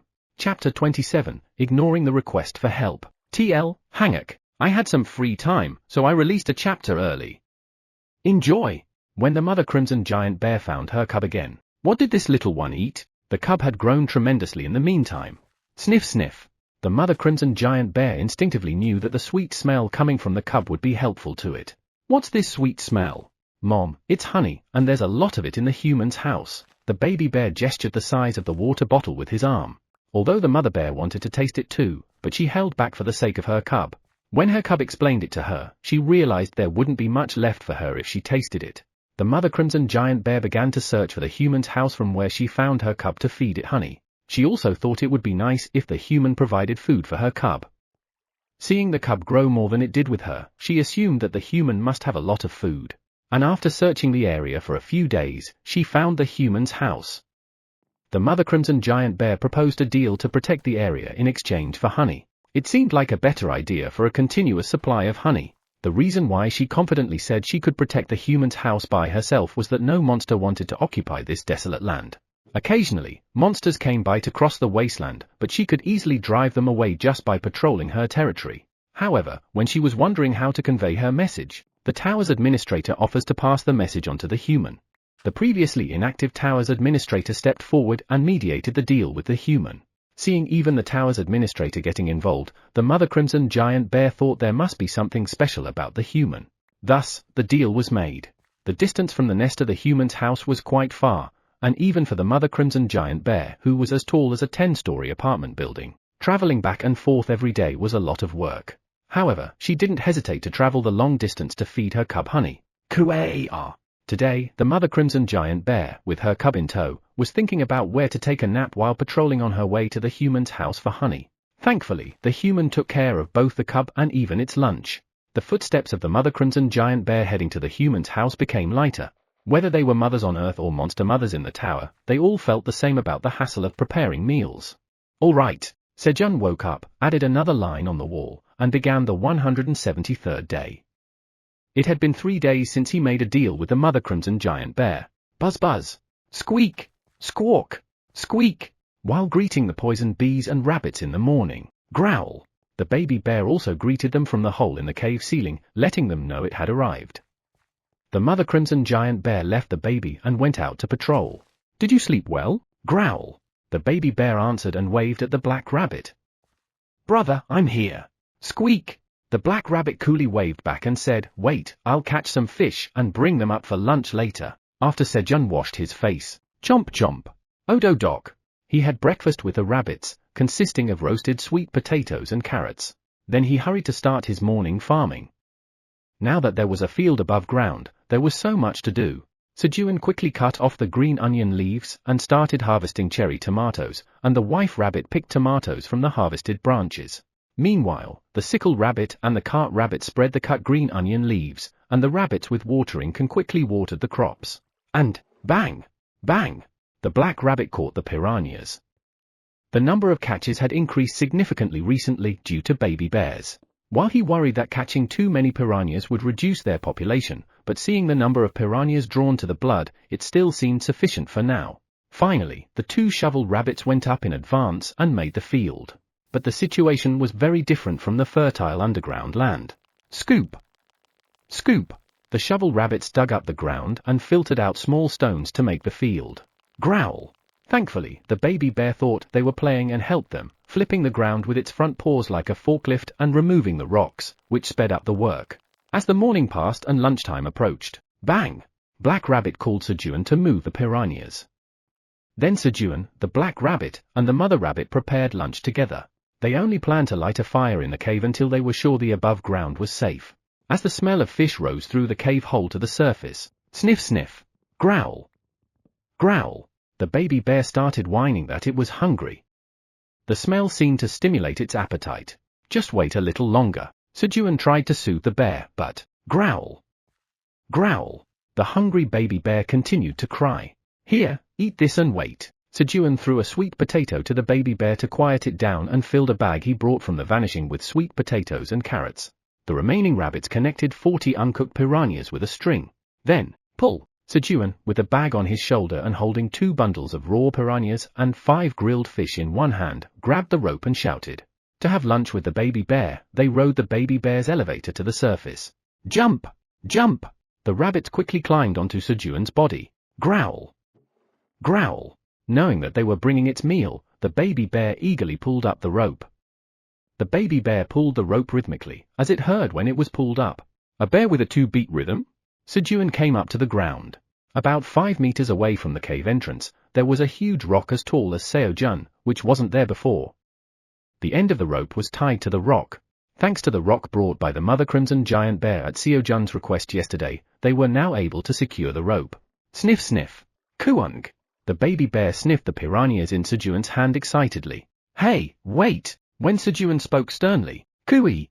The baby bear quickly backed away and sat down. I'm waiting now. Although the baby bear had grown as tall as Sejun, but it still retained its unique cuteness. While the baby bear was waiting, Sejun and the rabbits quickly prepared the meal and began eating. Now, let's eat. Munch munch. Cooey! The baby bear made a happy sound while eating the piranhas. So delicious! Afterward, the baby bear ate honey for dessert, then went to Sejun, who was resting and drinking coffee, and peacefully took a nap with Black Rabbit on Sejun's lap. Why do I feel like something has been taken away from me, meow? With a strange feeling, Theo arrived at the 38th floor of the tower. Hey humans, I'm here, meow. The cat-wandering merchant has arrived. Theo is here. The hunters who had been eagerly waiting for Theo greeted him warmly. In the meantime, the rumor about the magical cherry tomato spread, and about 40 hunters were waiting for Theo. This means that 4 out of the 10 Phoenix Guild teams were waiting for Theo here. The interest in magical cherry tomatoes was getting hotter. Today, I will sell 1,800 magical cherry tomatoes in total, 300 each, through an auction. Theo had been upgrading his storage whenever he received an incentive from Sejun. Since he didn't have any food expenses as he received grilled fish as his weekly pay, so he invested all his money into upgrading his storage. Thanks to that, the bag's storage capacity increased, and now it could hold up to 1,800 cherry tomatoes, which initially could only hold 1,500. 25 tower coins for 300. 27 tower coins for 300. The auction was fierce, but the high prices like last time didn't happen. In this way, Theo sold 1,800 magical cherry tomatoes and earned 220 tower coins.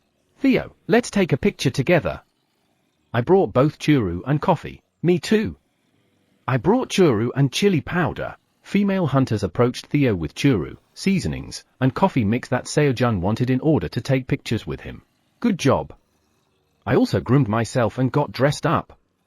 So, line up, meow. Theo lined up the hunters, took pictures with each one, let them touch his paws, and put the items in his storage. Poohoo hut, I can occupy Sejun's lap for a day this time too, meow. As soon as photo time ended, Theo hurriedly climbed the tower to claim Sejun's lap. Upon arriving at the 50th floor, having moved through the merchant passage connecting the 40th to the 50th floor, help me, please! He heard a cry for help nearby.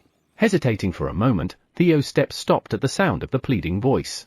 However, suddenly, Sejun's words came to mind. Sejun had warned Theo not to get fooled while wandering around, and one of the most emphasized advice was to simply pass by if someone asked for help on the street. Although it was a cruel instruction, Theo had already been tricked before when he saved a person from drowning and instead of receiving a thank you, had his belongings stolen. That's right. Sejun told me to just keep going, meow. Ignoring the pleading voice, Theo entered the merchant passage connecting the 50th to the 60th floor. What's going on? Having observed Theo's personality on the shopping street, Jerez thought Theo would 100% help them, so they asked for help. Jerez planned to create a chance encounter and accompany Theo failed. After having lunch and resting, Sejun went down to the cave once more and brought up 100 sweet potatoes and 10 carrot tops. He then started planting the sweet potatoes and carrot tops in a roughly 50 square meter field created by the shovel rabbits as a test. He didn't plant cherry tomatoes, as the ground looked too barren. Since the shovel rabbits had already made holes to plant in, Sejun simply buried the sweet potatoes and covered them with soil. You have planted sweet potatoes. The probability of sweet potatoes taking root increases due to the effect of sowing LV3. Your job experience increases very slightly. The proficiency of sowing LV3 increases very slightly. The proficiency of sowing LV3 increases an additional 5% due to the effect of proficiency increase LV1. While Sejun was diligently planting sweet potatoes, the baby bear tilted his head while watching Sejun's actions. Why is he burying food in the ground? Thump. Thump. Having realized something, the baby bear started digging up the sweet potatoes that Sejun had planted and ate them while following Sejun. Chomp. Chomp. Who? Sejun, who was busily planting sweet potatoes, looked back at the strange sounds coming from behind him. He then locked eyes with the baby bear eating the sweet potatoes deliciously. The baby bear looked at Sejun with a smug expression.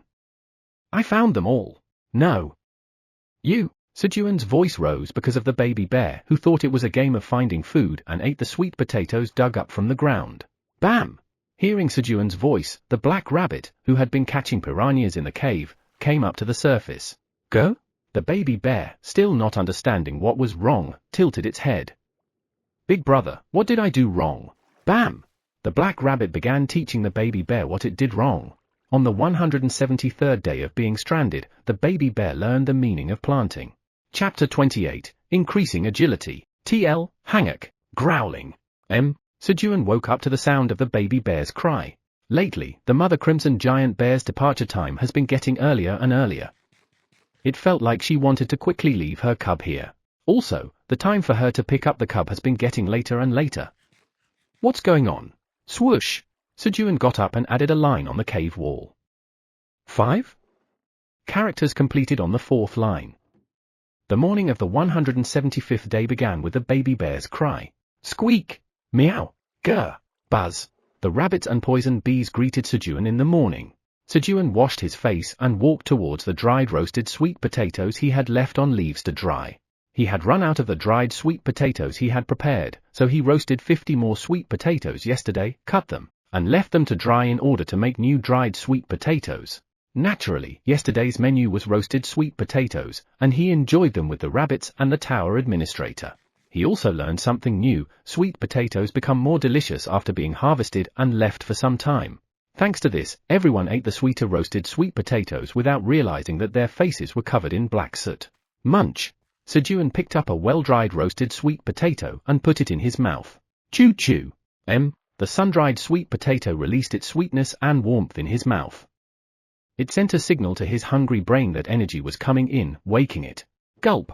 He, it dried well. Sejun confirmed that the roasted sweet potatoes had dried well, then sang a little song as he took out the portion for breakfast and put the rest in his pouch. Hop, hop! The rabbits ate their carrots, waiting for Sejun to give them the dried sweet potatoes.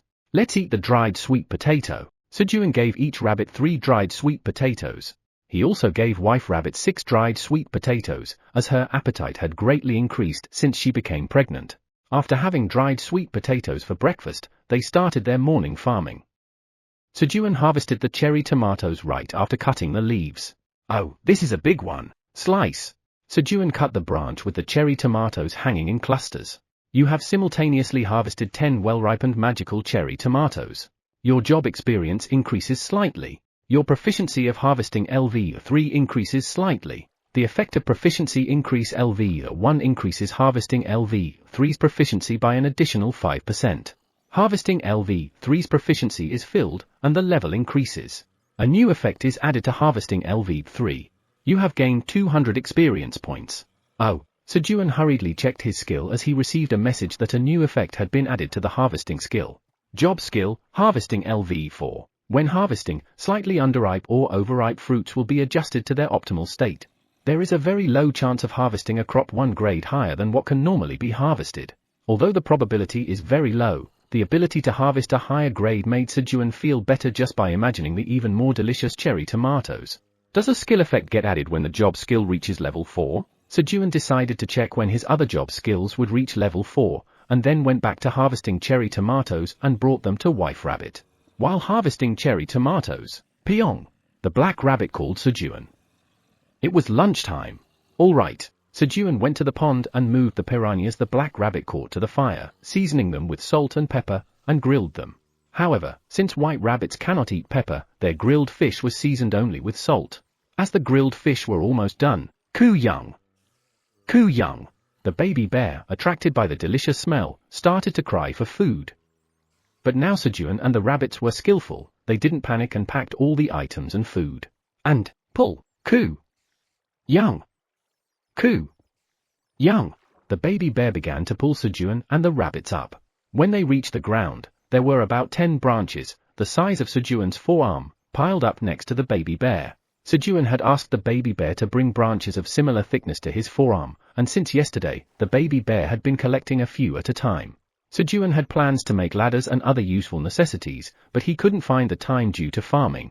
In the future, as more baby rabbits are born, there will be more helping hands. But Sejun's plans and the number of crops he wants to plant mean that the fields will expand more quickly. Sejun thought that farming only required strength and stamina, but speed was also necessary. So, he planned to increase his agility stat as well. Koo Young? The baby bear looked at Sejun with a proud expression, as if asking for praise. Did I do a good job? You did a good job, Pang Pang. Sejun patted the now bigger baby bear's hip and began to eat lunch. Here, try this. Sejun handed the roasted sweet potato to the baby bear. The baby bear didn't get to eat roasted sweet potato yesterday, so Sejun had saved 5 for him. Thanks to this, the tower administrator got upset, asking why the baby bear had a separate serving of roasted sweet potato. Nyam! The baby bear didn't even peel the roasted sweet potato and put it in his mouth in one bite. Koo Young! As the baby bear chewed on the grilled sweet potato, he shook his body to show how delicious it was. It's so delicious! Nyam! Nyam! Nyam! The baby bear kept putting roasted sweet potatoes in his mouth. And then, Koo Young, the baby bear, holding the last roasted sweet potato, hesitated, then got up. Ooh, Pyong? Sejun and the black rabbit, who had never seen the baby bear get up before finishing his food, looked at the baby bear in puzzlement.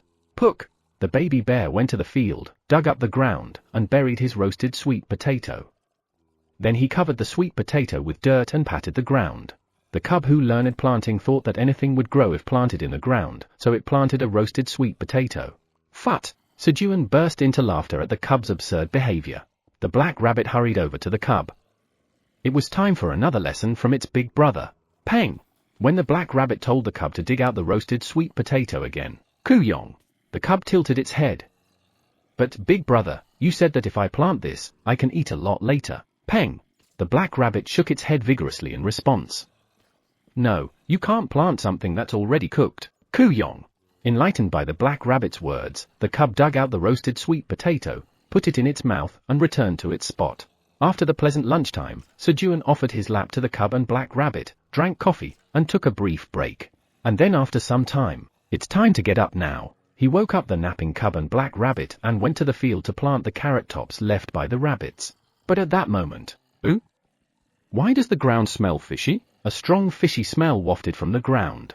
Sejun felt something was wrong and dug up the smelly spot. Gasp! Sejun was startled by what appeared from the ground.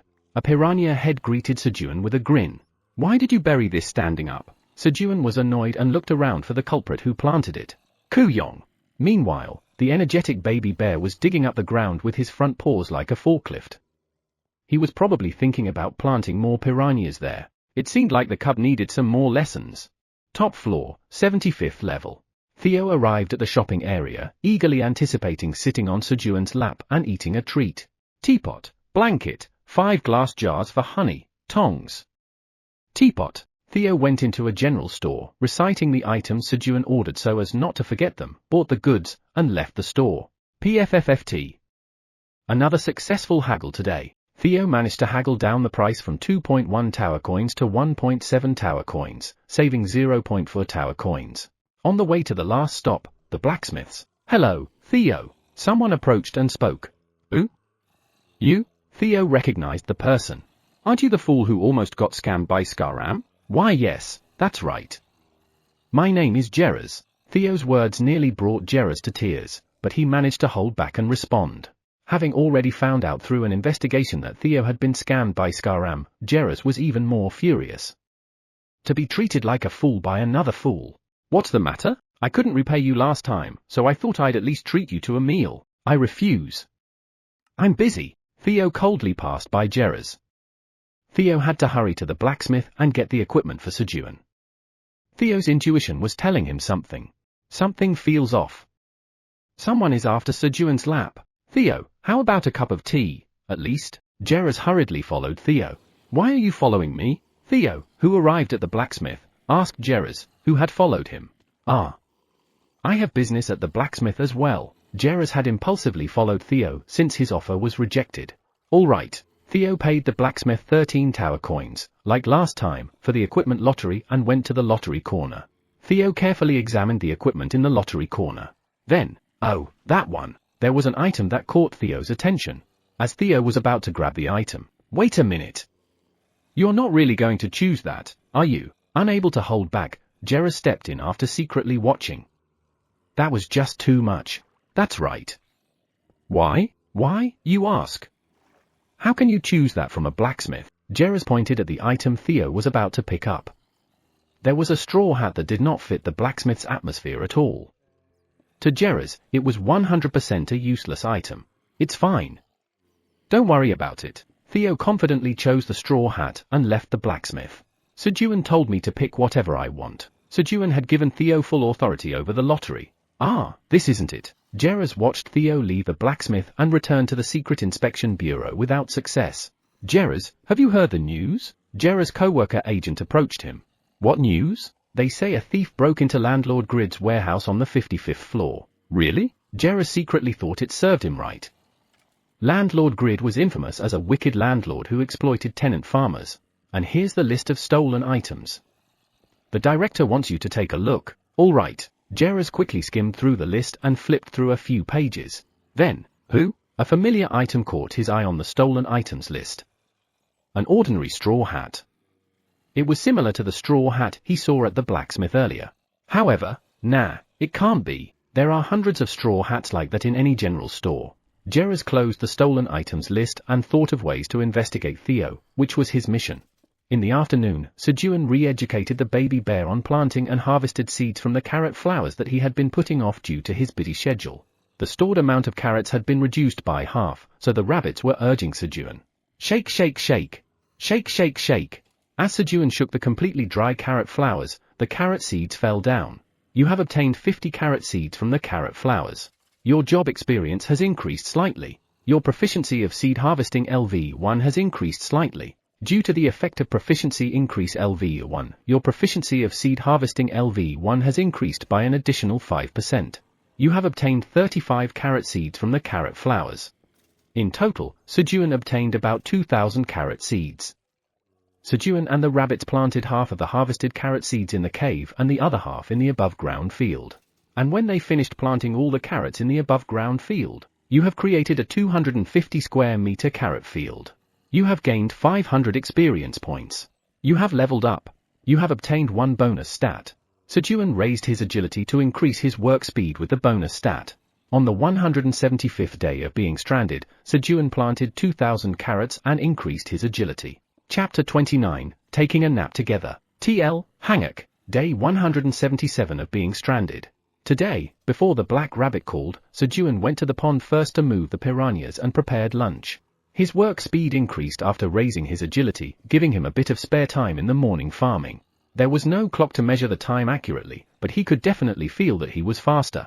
Since there was some time left until lunchtime, Sejun went to the green onion field, where he had harvested seeds from the green onion flowers and planted them, and cut a few green onions. And then, slice, slice, slice. He thinly sliced the green onions with a dagger and garnished the grilled fish with them. While Sejun and the black rabbit were preparing lunch, the white rabbits finished their own tasks and helped in preparing the meal. Starting today, the white rabbits are eating separately in the cave. The reason is that the wife rabbit's belly has grown so much that she can no longer control her body. It seems that the baby rabbits will be born soon. Pull, coo. Young. Coo. Young. The baby bear pulled Sejun and the black rabbit, who had prepared lunch, and the three of them ate lunch above ground. Sejun took a bite of the grilled fish seasoned with salt and garnished with green onions, and chewed it together with a dried sweet potato. He wanted to create the feeling of eating rice as much as possible. Chew chew. The familiar taste was similar. As the salty fish entered his mouth, his brain naturally thought of white rice. The dried sweet potato was also a carbohydrate, so it felt a bit similar, but it couldn't replicate the texture and taste of rice. Ah, I want to eat rice. Sejun looked at the vast wasteland and imagined rice ripening as he ate the grilled fish and dried sweet potato, but he still felt unsatisfied. Someday, I'll eat rice. Until recently, Sejun was happy just to be able to eat sweet potatoes, but human greed had no end. As Sejun set a new farming goal. Buzz buzz. 10 poison honeybees came up from the cave entrance and scattered in pairs, patrolling about 300 meters around. From the day Sejun came up to the ground, the poison honeybees also followed him up like this and patrolled. They were protecting Sejun. Interesting. Sejun watched the poison honeybees flying around and finished his meal. And then, plop! HRRR! The black rabbit and baby bear naturally approached Sejun, who was drinking coffee, to take a nap.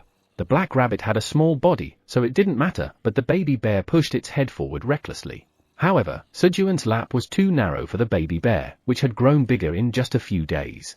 HRRR! It seemed frustrated that it couldn't sleep in Sejun's arms as it used to. After tossing and turning a few times, the baby bear changed its strategy. The baby bear lay down sideways, sticking its belly to Sejun's back and curled up to sleep. It looked as if Sejun was in the baby bear's arms. GRRRRR. The baby bear fell asleep as soon as it lay down. Gulp. Sejun took a sip of coffee and completely leaned his body onto the baby bear's soft body. Soft and cozy. Feeling the warmth as if he were covering himself with a blanket for the first time in a while, Sejun fell asleep. How long had they slept? Slap. Slap. Sejun woke up from the sound of something hitting his thigh. Squeak. The father rabbit had come up to wake him, as Sejun hadn't come down. He must have fallen into a deep sleep because the baby bear's belly was so soft. Guys, let's wake up. Groan times. Groan times. Sejun woke up the sleeping black rabbit and baby bear. These days, the black rabbit practiced with the baby bear in the afternoon. More precisely, while the baby bear was playing, the black rabbit was desperately fighting. Bounce. Plop. Plop. Plop. The black rabbit tried hard to hit the baby bear with his hammer while dodging the bear's front paws, but, groan!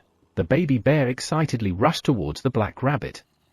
It seemed to think they were playing tag. While the two practiced and played, Sejun planted the tops of the carrots he had brought up and went down to the cave to harvest cherry tomatoes. And then, rustle! As he was cutting the cherry tomato branches for a while, buzz! He saw a single poison bee carrying something the size of a fist with great difficulty, leaving the cave. What is that? Sejun, driven by curiosity, stopped harvesting cherry tomatoes and followed the poison bee up the rope to the ground. What is that? When Sejun asked the poison bee, which was searching for something around, thump! Instead of answering, the poison bee carefully placed what it had been carrying on Sejun's hand and returned to the cave. It had left the disposal to Sejun. What is this? Sejun carefully picked up the thing, which looked like an ivory-colored larva. You have acquired the poison bee queen's cocoon. Poison bee queen's cocoon? The fact that a message appeared meant it was an item. Sejun examined the cocoon closely. Poison bee queen's cocoon. A poison bee larva is preparing to metamorphose into a poison bee queen by consuming only royal jelly to the power of 1. There are 10 days left until metamorphosis. It will consider the first creature it sees after metamorphosis as its owner. The poison bees had come out to abandon it because a new poison bee queen was about to be born, even though it was not the time for the division of the hive. However, it was an opportunity for Sejun to get a second beehive. Sejun dug a hole in the shade near the rock where the rope was tied and carefully placed the poison bee queen's cocoon. Then, he brought up a bunch of green onion leaves from the cave and covered the cocoon. Will this work? Sejun didn't know how to ensure the safe emergence of the poison bee queen from the cocoon, so he minimized external stress for the time being. He then resumed harvesting cherry tomatoes, helped the other white rabbits with their tasks, and another day passed. 178th day morning. Gah! The baby bear announced its arrival at the cave entrance. As always, the baby bear arrived early today. Yeah. Hi. Sejun and the rabbits woke up and busily prepared for the morning farming. Munch munch. Gulp gulp.